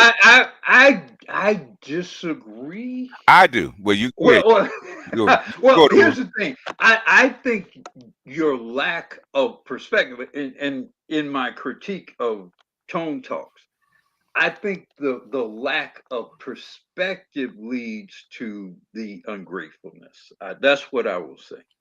I think your ignorance, frankly, about things make you either be ungrateful or appear ungrateful.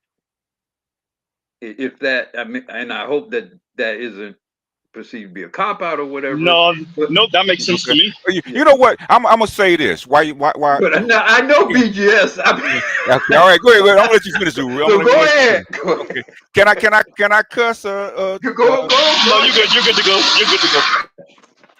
You ungrateful little motherfuckers. You will not be able to look a white man in the eye. Okay. If boomers had not died and protested and burnt down fucking cities for you, okay? Current committee, you want to be able to get a house loan, okay? A bank account, all that shit. If we hadn't burnt down cities for you, okay? You could sit next to that white boy and tell him he ain't shit and all that kind of. You couldn't do that back then. Couldn't dare do that shit back then, okay? The boomers had to kick the fucking door down for that shit, right? We don't get enough respect. Oh, because we didn't give you what the white man got. You wouldn't have had it anyway. If the boomers had, he wasn't gonna never let you get it. He wasn't gonna never let you get it. The little that you do have, okay. Number one, you'd had more if you're white, if you're black, we hadn't sold you out, okay. That's talk true. to them. That part's true. Yeah. Because the stuff that we work for, that we kicked because the little you did have, you could have held on to if she wasn't going to divorce your ass and run off. And basically giving the white women rights that she was not entitled to. Exactly. That was the black woman's fault, right? Because those jobs, according to Monahan and Clark and all those other people, were supposed to go to black men. Okay, if you look at the distribution of white wealth, it was narrow between black men and between white and black, right? After the feminist revolution, when white women got jobs, that shit took off. I mean, in fact, the white woman feminism, it could not have even worked without black women. It couldn't have. Black women gave it a moral center that it never would have had without them. It never could have worked without them. I mean, you guys let Asian people take away your affirmative actions in college, and y'all did not say a mumbling fucking word, okay? And you have nerve to actually come to us, okay, and talk shit. Really.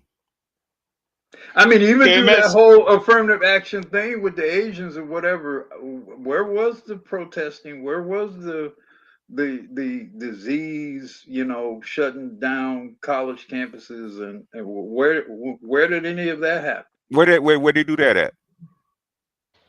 So it's a matter of forgetting Joseph, right? Like it's people that do not appreciate what was fought for in the systemic, so they're like, oh, we don't need this anymore, or we never needed it. I heard that a lot. In other words, we don't need it, right? We don't need it. We don't need your legacy. We don't need what you fought for. We don't need the stuff that you fought for. You don't need our money either. Go get it for yourself. By the way, real quick, MS. So what was scary to me, and if you remember BGS, I did make 2 or 3 streams about this when the word first came out a couple of years ago, because I was frightened because I knew what this was going to mean, right? And even Nameless made mention of the sound in my voice at that time, because I was like, I don't know what y'all think I was talking about, but yeah, this ain't good. This is not something you want to celebrate. So yeah. I don't. Like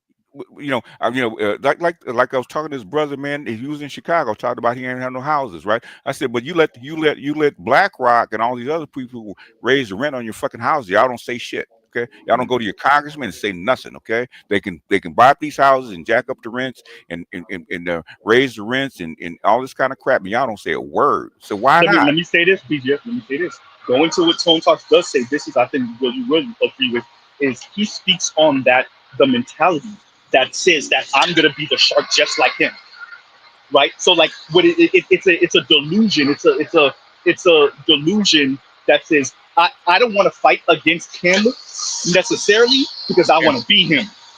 Okay, and but you're gonna kick Grandpa in the nuts because he won't give you no money.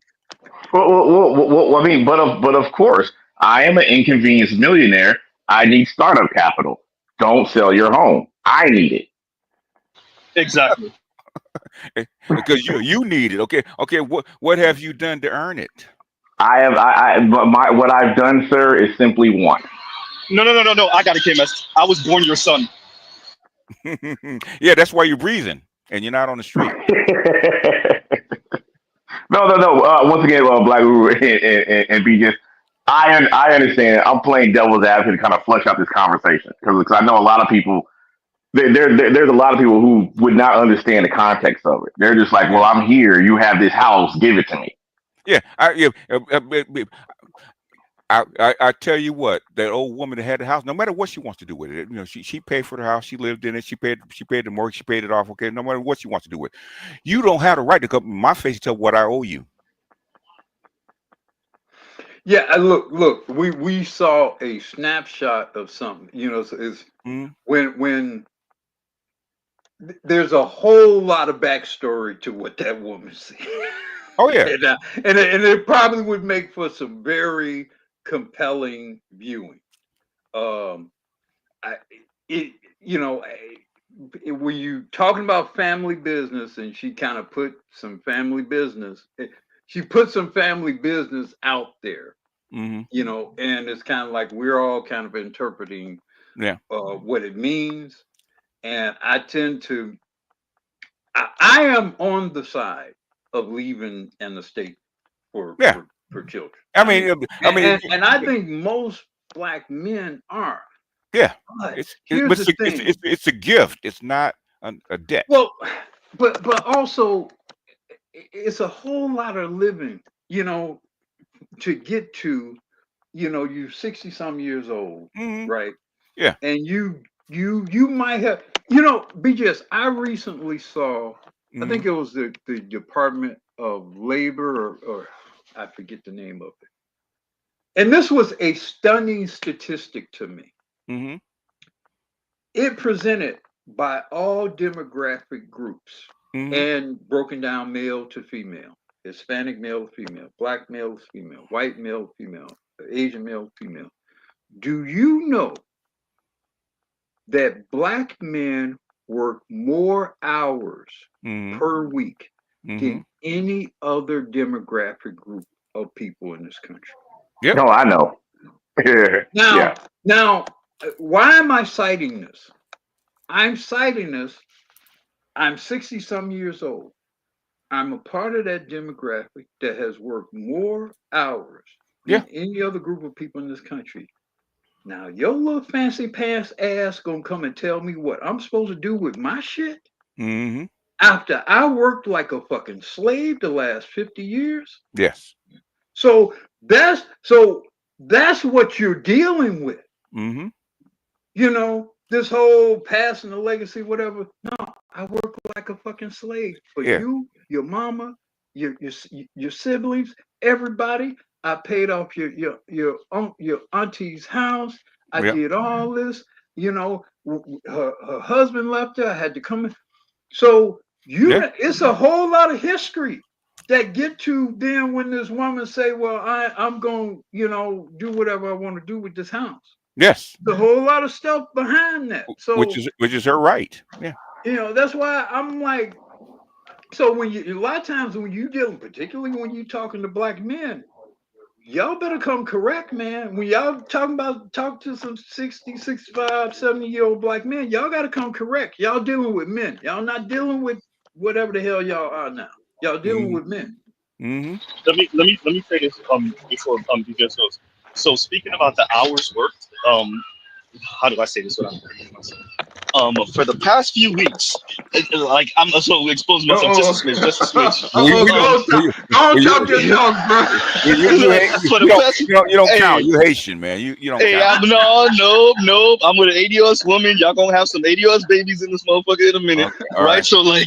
Hey, Mr. Z been doing my bad. Mr. Z been doing about over 85 hours. We'll say that over 85 hours for the past. Let's say that was like maybe 3-4 weeks. Let's say a month. It was on and off, but for a month. So at one point it was over 80 hours, and then it was over 85 hours, right? So when did you go home? So you pulling the curve to the right. You pulling the curve to the right. Yes, and it's crazy. Like doing that and it's still streaming. So that like, but Z, why you always reckless streaming? Well, It never goes right, home. right.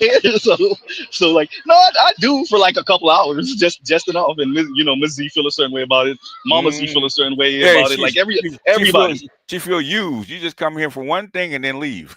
Nah, not well, funny. Like not even. It's more worry. It's real worry. It's like yo, like I don't want you to But no. So go to what Black Ruth said. Talk your stuff. But no, for real. Like Mr. Z was really pulling 80 hours plus and then 85 hours plus.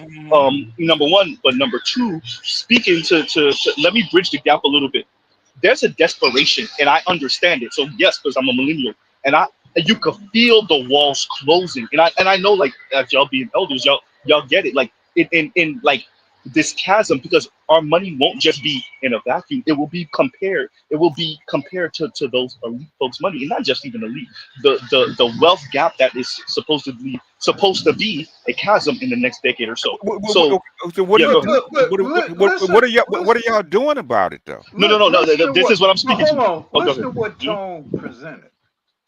He basically said that almost no Black people will be in a position of any sort of economic advantage. So yes. Then is the argument really that Black people somewhat so-called fail, or they were never supposed to succeed to begin with? I think it's the latter, at least in comparison to the Bezos and those class of people. I think if you honestly look at the setup, it was never supposed to be any significant number of Black people to succeed at any material level. It just was never set up for that to happen.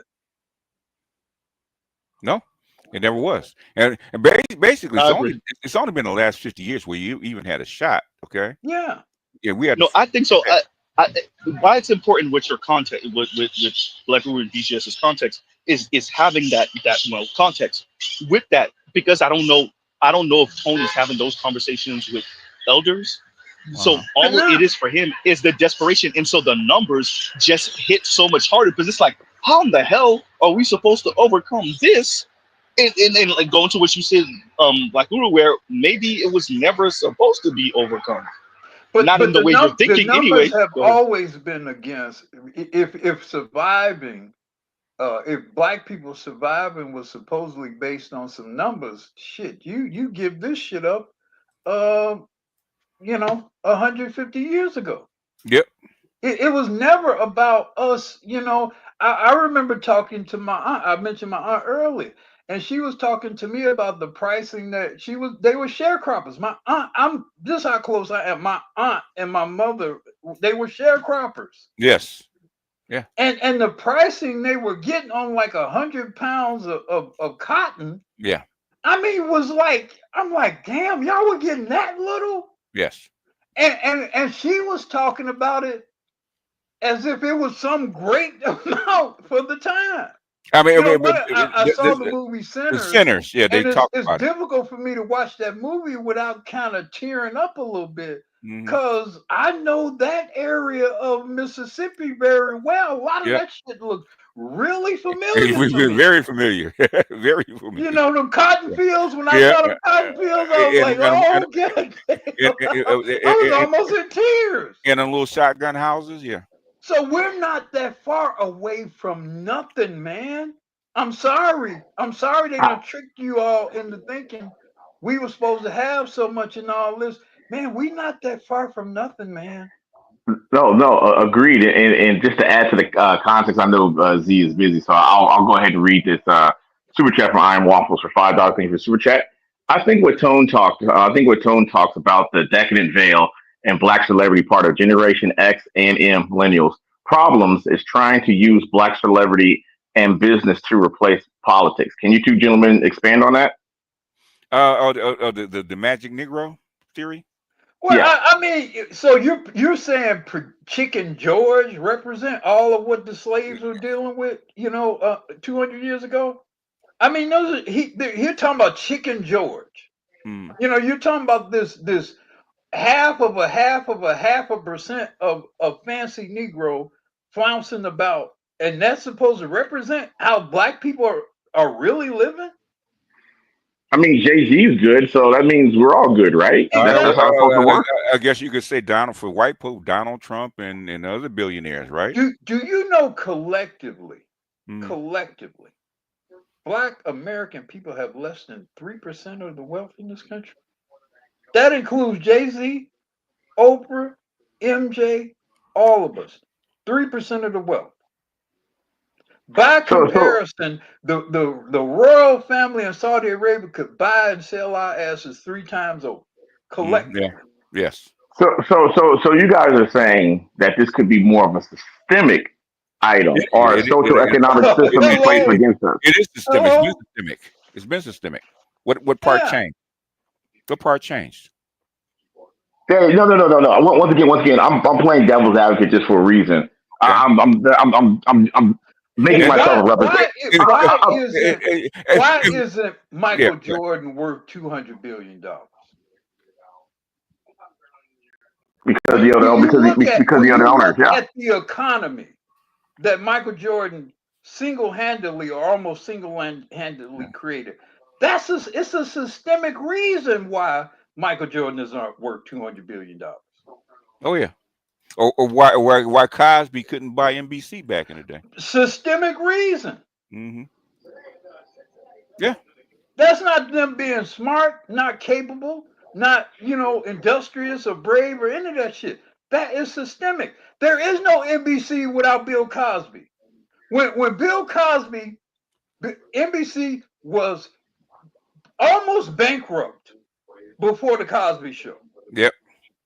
Was almost bankrupt. So, I mean, a lot of these things were black. The case that what's his name, brother, brought against the cable companies and the Supreme Court conspired against them. Yep. What's his name? Tone helped him worked on that one. Yeah. What's his name? BGS. I can't remember his name. Is it Brian something or not Brian? But they all got together, the entire cable. Byron Allen. Byron Allen. The entire cable industry and your boy Clarence Thomas and the rest of them cooned and got the whole industry off. He had a legitimate case. Byron Allen, he had a legitimate case. Yeah, he did. And they tossed it aside. Yeah. Systemic. Okay, so you guys, and I'm just saying this for clarification. So you guys are saying there is no flat America as far as this goes, as there has been systemic barriers and buffers put in place to undercut any progression of black people. 80% of the NFL is Negro, not one Negro owner. Do you know? Systemic. I'll give you something you can actually hold on to, right? You know the translation database that we actually use to actually type in web addresses. Okay. Invented by 4 black guys. Okay. For the government, right? Okay. Mm-hmm. They tried to when it was going to be privatized, to try to put a patent out on it. Guess what they did? They sold it to white people. Yeah, no.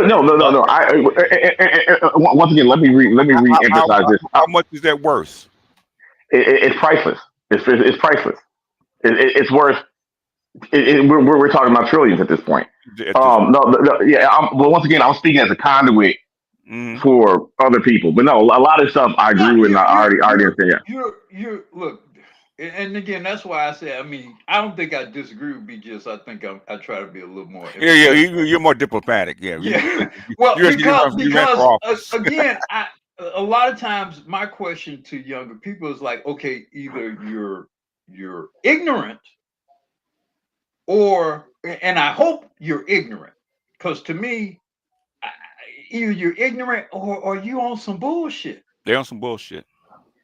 Because if you know the truth, how are you saying this and how are you blaming this on just one generation of black folks?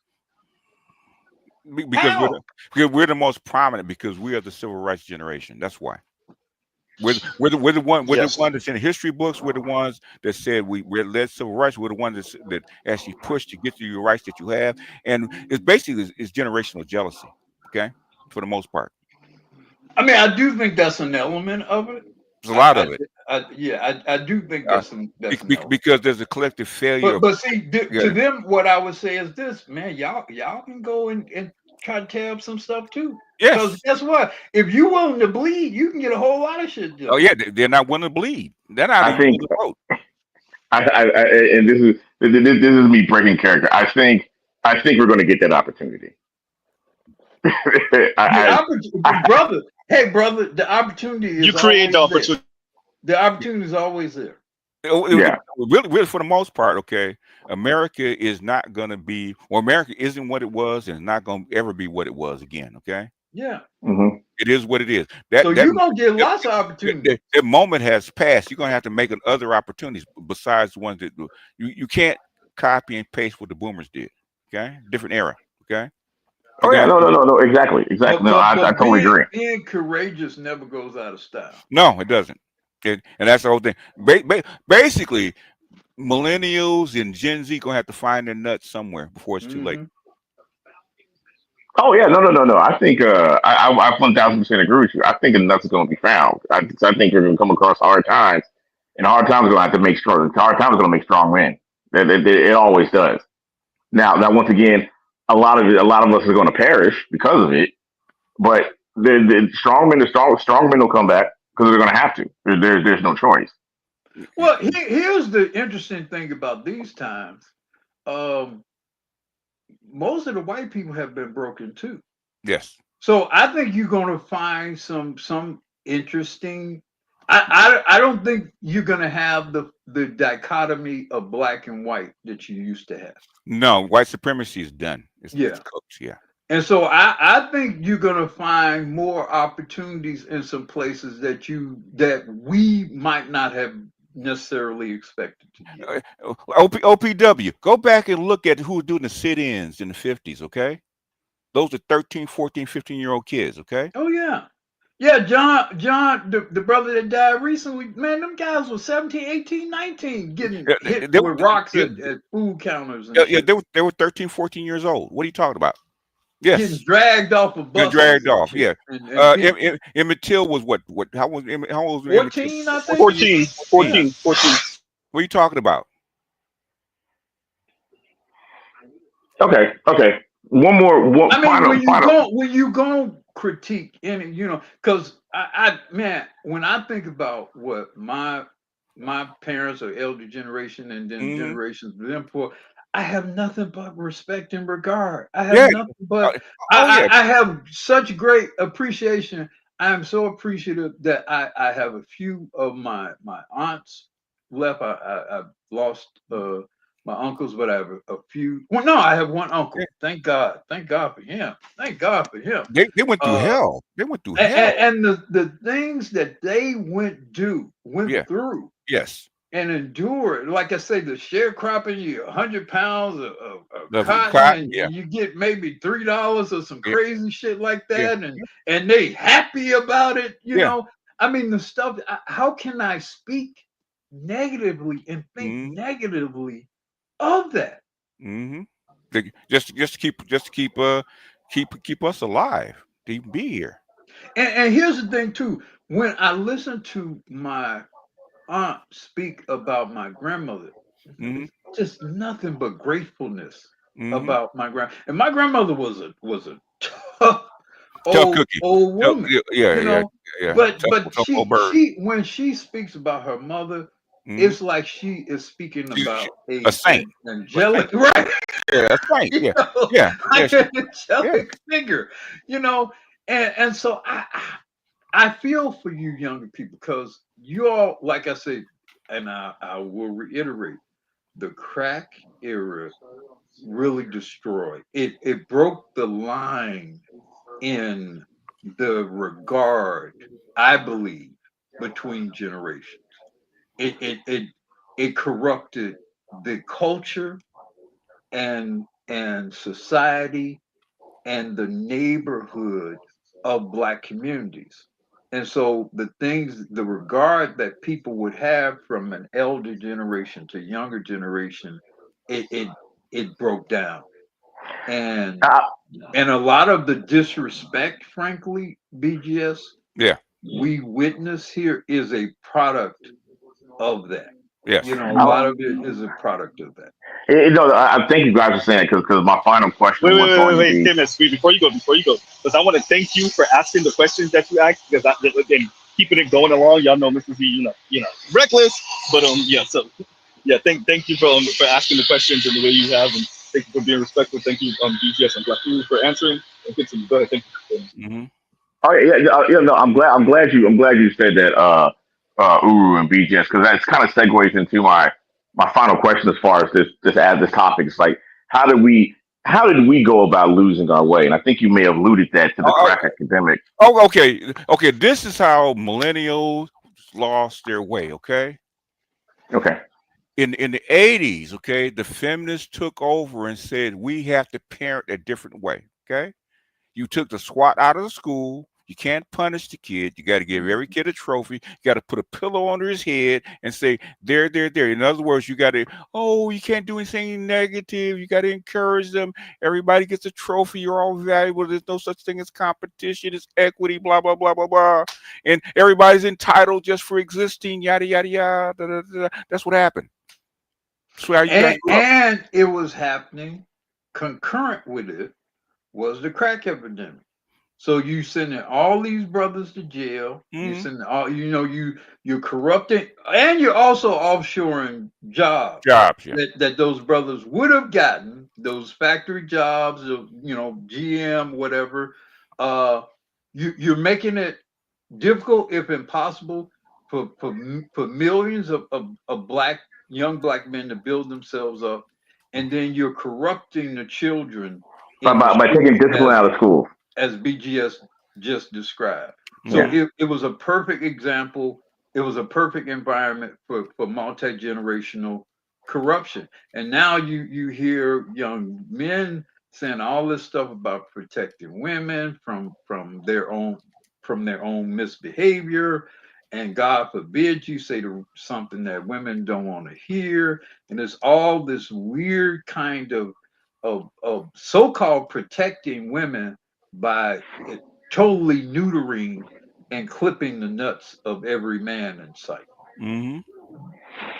Okay, so no. Thank you for that clarification. And I find myself as an outlier in regards to that. I'm a military kid. I grew up on bases, so there was only first place, and then nigga, you lost. So that was kind of my upbringing. So I do see that in regards to some people, some of my peers from my generation, where they necessarily didn't have that experience. So that being said, and you mentioned about how women, it may be a situation where we're thinking we're protecting women, but it may actually have a negative impact, which we're seeing. Me personally, I think that no one's above an ass kicking. Once again, I'm team. Don't put your hands on yourself. Don't put your hands on anybody. But also, I don't think anyone's above an ass kicking.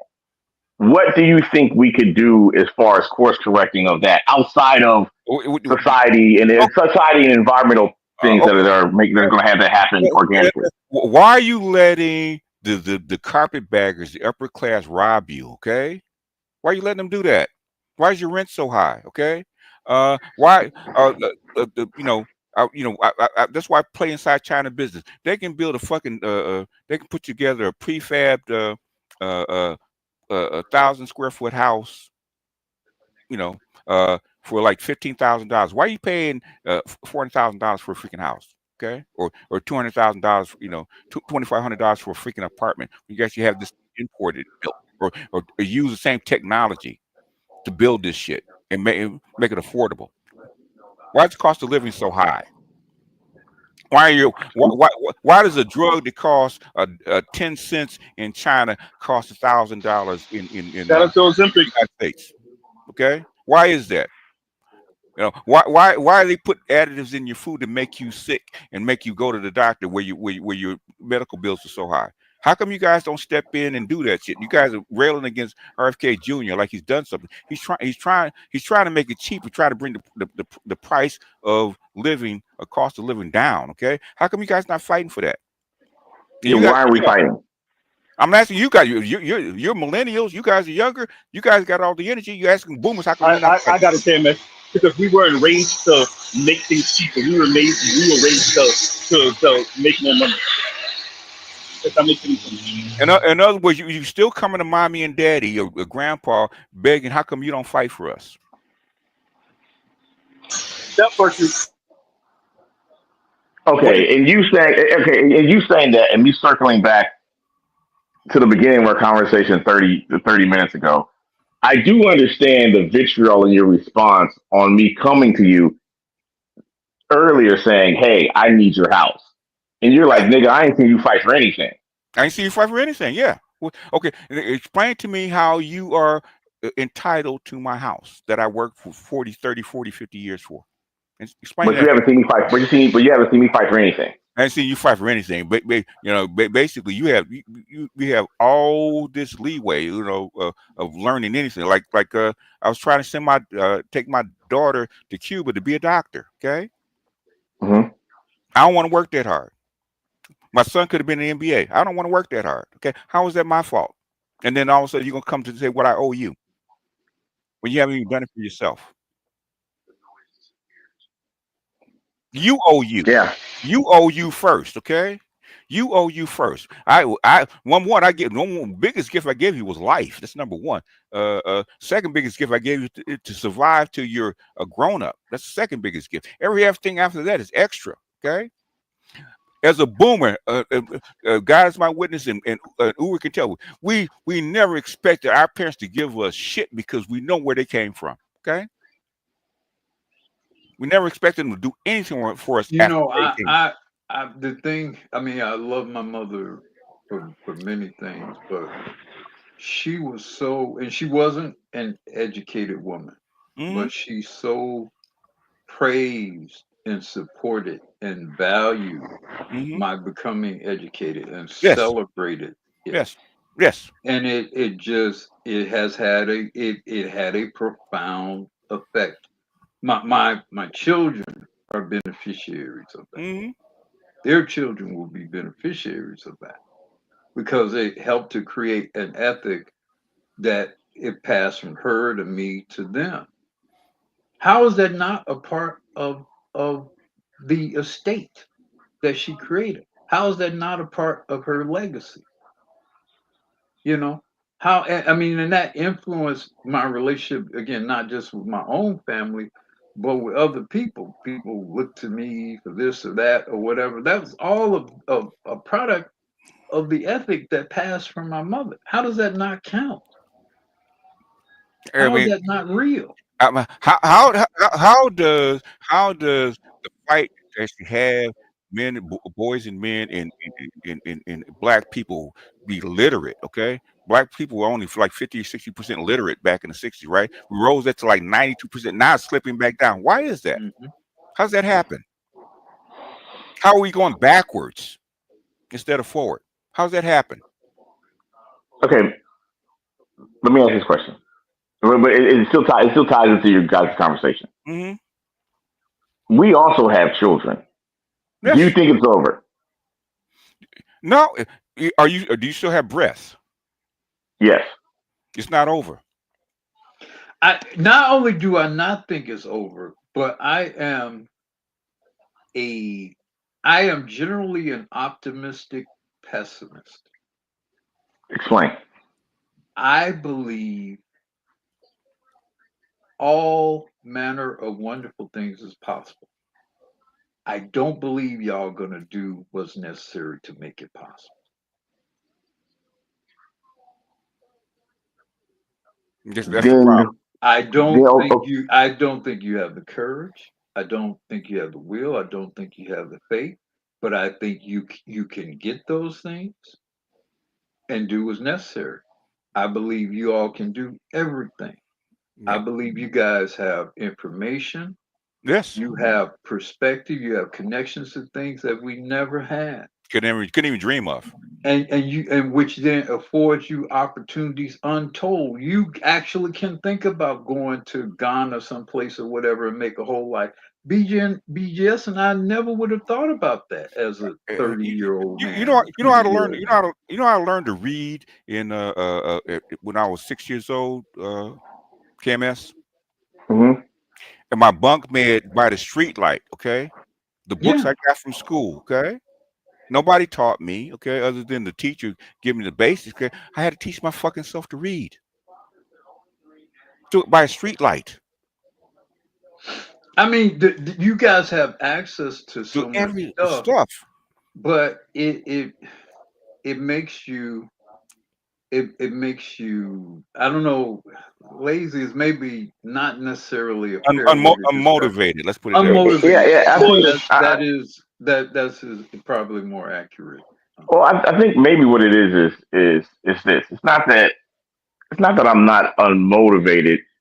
I'm slightly uncomfortable. I'm not famished. I'm not hungry. So I don't have enough in me right now to get off my ass and do something. I believe my children will, because I believe I'm going to fuck stuff so much. I'm speaking as collective, of course. I'm gonna fuck stuff so much that my children are going to be starving. And as the great rapper, I can't believe it's not Memphis Bleak, but another one. If my heater stops working, then my heater starts working. It may be a situation where my generation is unfortunately lost, but my children's generation may be the generation of revolution because they will just be hungry enough to say, "Listen, I'm looking at the abyss, and only thing I have left to do is fight." Could that be a possibility? I mean, what shapes people more than anything else? EMS. Environment. Environment's going to shift. Guess what? You're going to have to. It's what is it, perish or die? I mean, Yeah. succeed or die. Okay. Yeah. No. Either you fight or die. But this is going to be either you fight or die. It's going to be one way or the other. You know what? Today I picked some cucumbers, some squash, some tomatoes, some peppers that I have grown on my own property. Mm. There are few things I have been as proud of doing as I am of doing that.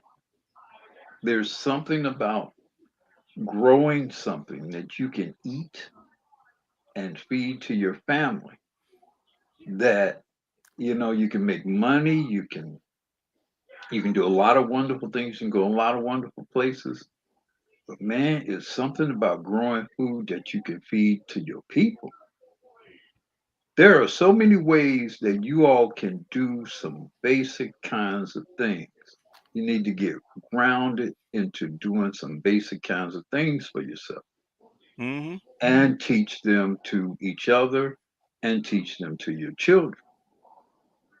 All this other stuff, this global stuff and all this stuff that Tone Talks was talking about. Well, whatever's going to happen in the white man's world is going to happen in the white man's world. Yeah. Even the white man can't. But there are things you can do for yourself and for your family, so that whatever goes down, you have a fighting chance out here. Because you cannot control how Elon Musk and all them motherfuckers are going to divvy this shit up. You can't. It's funny you mention that, Black Roo, as far as the cucumber thing. I'll say this last thing that I got to roll. I can't really go into what I do, but I do some do systems more or less. But I started out in the trades. I started out in the field, and on one of my internships, I was just a carpenter's apprentice. More or less, I was a tool bitch. They didn't even trust me with the damn tools. So, in any event, I was working with this carpenter, and we were in Kansas City, and we were doing a big renovation project on a museum there. And I helped him build some stairs there, and he kicked my ass all summer. Nothing I could do was right. Couldn't measure for shit. I couldn't cut for shit. I was wasting wood. I was this, that, and the third. To this day, and I've built some fantastic projects, though my most proudest moment was building that goddamn stair. And it's funny that you mentioned that, because out of all the wonderful things I've done, there's nothing more it's almost it taps back to something primal, something atavistic, to feed your family or to build something that you can use, or other people can use. And I do believe that if we did get back to that, or at least got a smidgen of that somewhere in us, particularly as men, that that's something we could build off and be better off for. I mean, go fishing, do some light hunting. Um, like I say, grow some food, grow some flowers, even do some things that you can do in your life. Things that your family, your people can actually look, touch, feel, taste, smell. Man, I can't tell you how excited these women are at this food that I've grown. It's a very tangible thing, a very natural thing. And in all this stuff that everybody's doing and all this social media and stuff, we're kind of getting away from some kind of real sort of humanity in a way.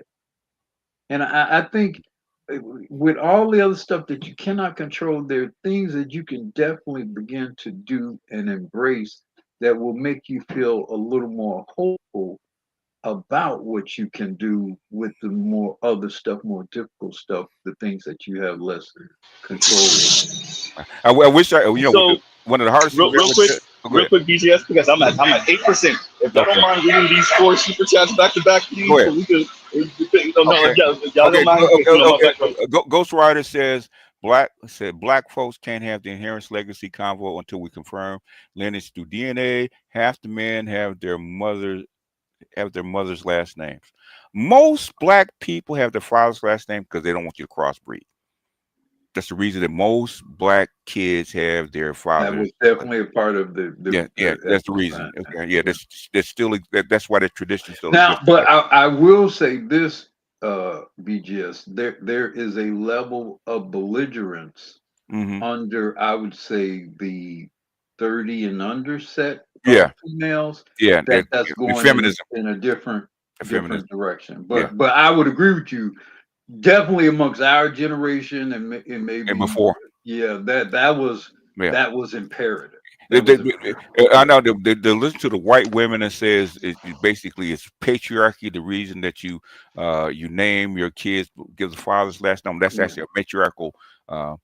It's actually a matriarchal thing, right? Because the women wanted to make sure, because they're gonna have more than one man, and they're probably gonna have kids by 2, 3, 4 men, right? You got to make sure that kid knows his lineage, so you don't actually having sex or having babies with your half sibling. I addressed this a few months ago because there was a black woman that said exactly what y'all just said, which is we should be the ones to give the kid their last name. We should, and I said exactly what y'all said, which is like, okay, well, but we travel as black people and we move and all this other stuff. So when your daughter is having sex with her brother, just make sure that your arrogance is still there.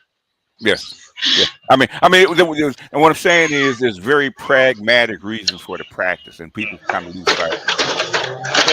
We all know, but mama's baby, daddy's maybe. So if it's mama's baby's daddy's maybe, and it's too many babies running around this motherfucker, guess what's gonna happen? If we get DNA testing at birth, then you can do whatever you want. Okay.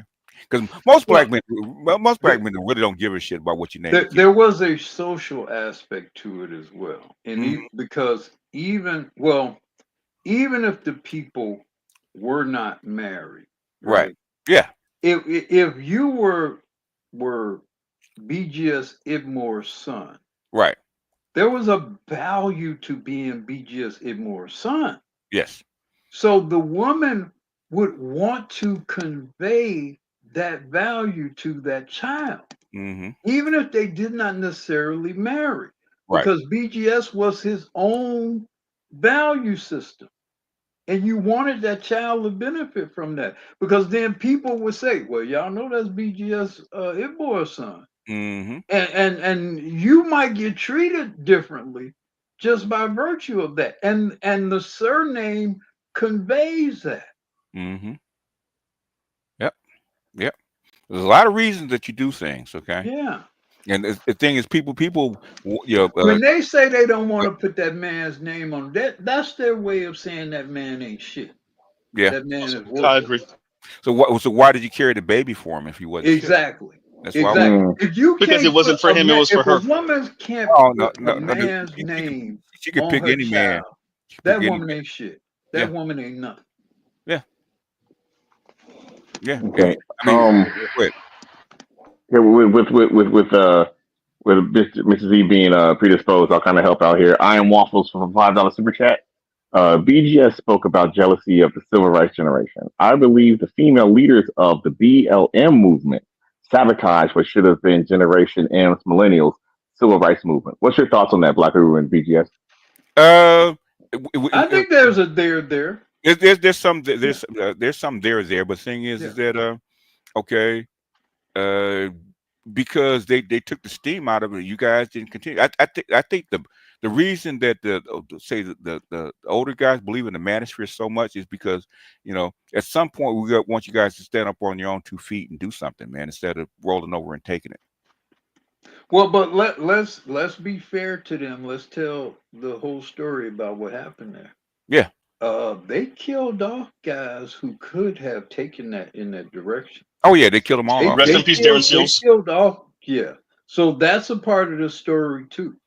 Yeah, but part of the story too. But the thing is that, you know, they killed off a lot of, you know, boomers and people in the civil rights. Oh yeah, no, they a lot. And So many brothers got disappeared. disappeared and killed and stuff like that. And guess what? Guess what the boomers said? That's a part of it. And but you had next man up. Yeah. Well, and again, this was these were men that were before crack and all that. So you still had, even though brothers were getting disappeared and lynched and hung, it was a next man up kind of thing. Yeah. You know. But after that, it like I say, to me, I think more than anything else, what came out of the crack era did more damage to Black people in the modern times than anything else. Because again, I think it just so eroded us socially and culturally and spiritually, and all the Meg Thee Stallion and all that is a product of that. Yeah. The Cardi B, all that those women don't exist. Glorilla don't exist. True. Without crack and all of that. True. You know.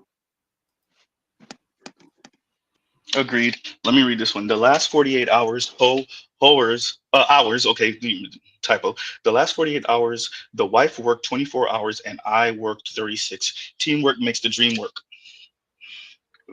Tunnel runner. Look. Always bragging ass. Just look. I got a teammate. I got a damn girl on my team. Okay? Look, I think Tunnel runner is telling y'all the only way y'all gonna be able to save this thing or have a shot at saving this thing. Reparation. Find a different portal. Yeah, find you got a different portal. I mean, you gotta find a woman that meets your needs. Okay, it is what it is. I hear you. I saw him earlier saying yes we can and si se puede. I saw them comments. I ignored them shit. So I ain't even reading. Shout out to Tunnel Runner. Tunnel said you bragging gonna ass. start hating one day. Right. Oh no, I joke with coworkers at job, but I always say hashtag your number one hater. Honestly, I joke with everyone about that. Hashtag your number one hater. And this one from Eurytus, he says, no millennials are having these convos BGS is talking about. How are you complaining about the children you raised? You know a tree by the fruit it bears. And that's why we're disappointed in the fruit, okay? Because you guys had all the opportunities, all the education, all the doors open, okay? Okay, and you wouldn't walk through it. And now and guess what? The disease of your children. They're the incels, the so-called incel generation, okay? Riddle me that, Batman. The youngest of these, but really the alphas. And if you think y'all angry with boomers, hey, where do you get a load? Them folks going the Z and A, yeah. Oh, they gonna give y'all the shits for sure. They're gonna give y'all the shits for sure. They're gonna blame it all on y'all. Yep. I actually agree with that. They already are. The boomers and the Z's and the A's are all pointing at the millennials. That the millennials ain't shit. That's probably why y'all upset. Everybody agrees that the millennials aren't shit. On both sides. Hey, On all KMS, I sides think it's of the about. generation. Oh, AL's over here, but now I was about to KMS left me. I was about to say I think it's about time to start pushing some of these boomers off the edge of the cliff. I think it's about that time. Either they don't talk too much, they talked enough. Ain't no parachutes, ain't no bungee cords. We just push it. Hey, the Z's and the boomers are giving each other dap. Yeah, we know they ain't shit. The Z's is too young. We still gonna and they're a smaller generation. There's way more of us. We gonna push them too. Off the cliff. Who's gonna change y'all gonna, fucking diapers and warm y'all bottles? That's true. and give you guys a little trophies, okay? After y'all push us off the cliff, who's gonna change y'all diapers and warm y'all bottles? Look, that's what alphas are for. We'll just transfer over to have our kids do it. have our 7-year-olds do it. There you go. Shit don't make no sense. I don't know. The math not supposed to match, Black Guru. I mean, here I'm gonna put before you tie. I'm gonna put here's my thing with Tone Talks. What he was saying. Okay, all right, it's all our fault. We fucked it up. Yeah. Blah blah blah blah blah. What the fuck are y'all gonna do now? What you gonna do about it? You gotta survive. Let's pretend we disappeared. All the boomers are gone. What the hell are y'all gonna do? Now what? What you gonna do? Run around with our hair on fire. What the hell you gonna do, Kimosabe? Because we either dead or just about dead. Yeah. So whatever we did wrong or didn't do wrong, the woman that said she not gonna leave. Okay, yeah, all right, she ain't gonna leave shit for y'all. Okay, now what you gonna do? Now what you gonna do?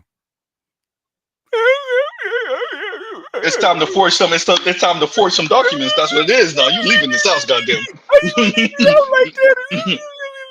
Nah. I deserve a trophy. All y'all, y'all remember this case? All y'all gonna do is let the white man take it from you anyway. No. I got something real morbid to say. Y'all remember the Menendez brothers? I think they had a good. Is that a good example? That's right. The Menendez brothers was like, hey, you know what? We gotta end. They just got out. Actually, they just got out. You know why I said that? Because I think that was the first case I remember. Like I remember as a kid, and I just thought to myself, who kills their parents? And still to this day, like I don't have a problem with my parents. So who kills their parents? Still to this day, I'm like, who does that? For what? For a funky few dollars? And then y'all, like you said, you spent 3 decades. That's almost my entire life. You spent 3 decades in prison. Yeah. And you still ain't gonna get the money. So what was the point? Even the black manosphere is built on the research that the boomers did in the 60s, 70s, 80s, and 90s. Okay. Yeah. It's built on their research. All this stuff is built on their research. You're still using it. Look, for the first time, I'm gonna have to turn down the money. Go ahead and read this BGS, and then we gotta end it all now. Look, I got to go. BGS. What's the name of the white one that raised kids better book? It actually wasn't a book. It was actually like 3 or 4 studies. Okay, and Judgy Bitch brought it up in 2014, and what she said is that white women raise black boys better than black women. That's what that was the thing is, and that's in fact I think she lost her website because of that, because she got attacked. Sure did, because it's interesting. She was rather kind of bold about it, or it was almost like she was kind of pointing the finger at black women and mothers in a way. It wasn't even just her presenting it or presenting that as fact. It was she had a kind of edge about, I've raised your men better than you do. What does that say about you? And I think that was part of the reason why they kind of went after her, that she had a kind of, I take your men arrogance about it. Edge to it. Yeah. She had that kind of edge. Which by the way, I think is a growing sentiment amongst white women. Yeah, I do think that. I don't think that's just not raising. That's dating and they all. have become a lot more comfortable with, I'm better for your man than you are. And black women blame us for that. Like she wouldn't talk to us if it was no. She talking to you like that because that's what she should believe down. That's your white woman. Y'all follow her all the way up to this point. And Ghost Roger says 2030 boomers will all be eligible for retirement. Yeah, about yeah. 2030. I mean, most boomers are already Oh retired. yeah. Vast Yeah, majority. most boomers are They're retired. Well, retired. Yeah. most of the brothers, let's be real. I mean, you know, the life No, like expectancy of a if you black like, man is what, 68? yeah, So shit, a good many of us are already gone. are gone. Like me and are actually the last cohort of boomers. The last tip off. Yeah. Yeah, Last I tip off. think 64. So yeah. Mm-hmm. And But that's all she wrote. Let me end it all out. We got y'all let the boomers monopolize the whole goddamn street. Goddamn. I mean, What you talking about? The No, but it was good. problem No, is, I think that was good as a the response to problem Tone. with young folks, young brothers, y'all know how to fight. They don't. They don't. See, here's the thing: we come from fighting generation. We Okay, did. disagree, agree, whatever. You know, I don't have no problem with disagreeing with anybody. I don't have no problem with being wrong. But young folks, y'all young folks, especially girls, y'all don't know how to fight. Y'all don't know how to take a ass whooping or whatever, Yeah. and dust yourself off and get back up and keep get going. back on it. Y'all be Yeah. destroyed, Yeah. you know, at a fight. Yeah. Yeah, I mean, we need to put you guys. We should have put you guys on government cheese, man, and crackers. It would have Wonder Bread. No, the Wonder Bread is too expensive. Hell no, you get the government bread. Okay? Government bread and government cheese. Oh, government cheese and that big block of government butter. the big block. And some whole cow milk. None of that. No, you don't get no whole cow milk. No whole cow milk. That powdered milk. Remember that powdered? Yeah, powder. You're right. That powdered milk. Yeah. The powdered milk. That powdered milk. You had to mix up. Yeah. You put y'all on that shit. Okay. You get you guys back into shape. But y'all don't know nothing about that. Oh, but the boomers had it so easy. Trell says, teach your man how to squabble. Teach your man how to squabble. That's what was it, Uncle? What's his name? Uncle.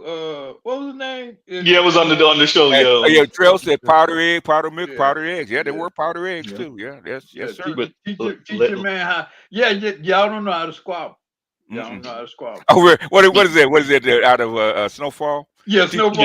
Yeah. Better teach your man how to squabble.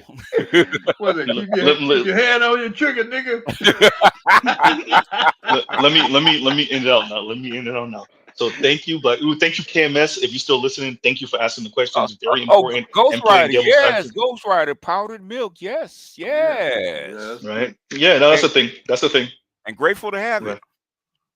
But let me end it on out. Thank y'all for answering the questions and responding back to Tone Talks. Like the Boomers United, it was grace words all up in this motherfucker. Y'all get a lot of let the grace words do all the talking. No, I'm playing, but thank you, BGS, thank you, Black Uru, thank you, KMS, for asking the questions. Thank you so much for that, because it kept it flowing, and you were asking the questions I think people wanted to know. So we'll pause right there. Love, peace, and chicken grease. Y'all go check out Black Man's Free content, other non-man's free content. Mr. Z out.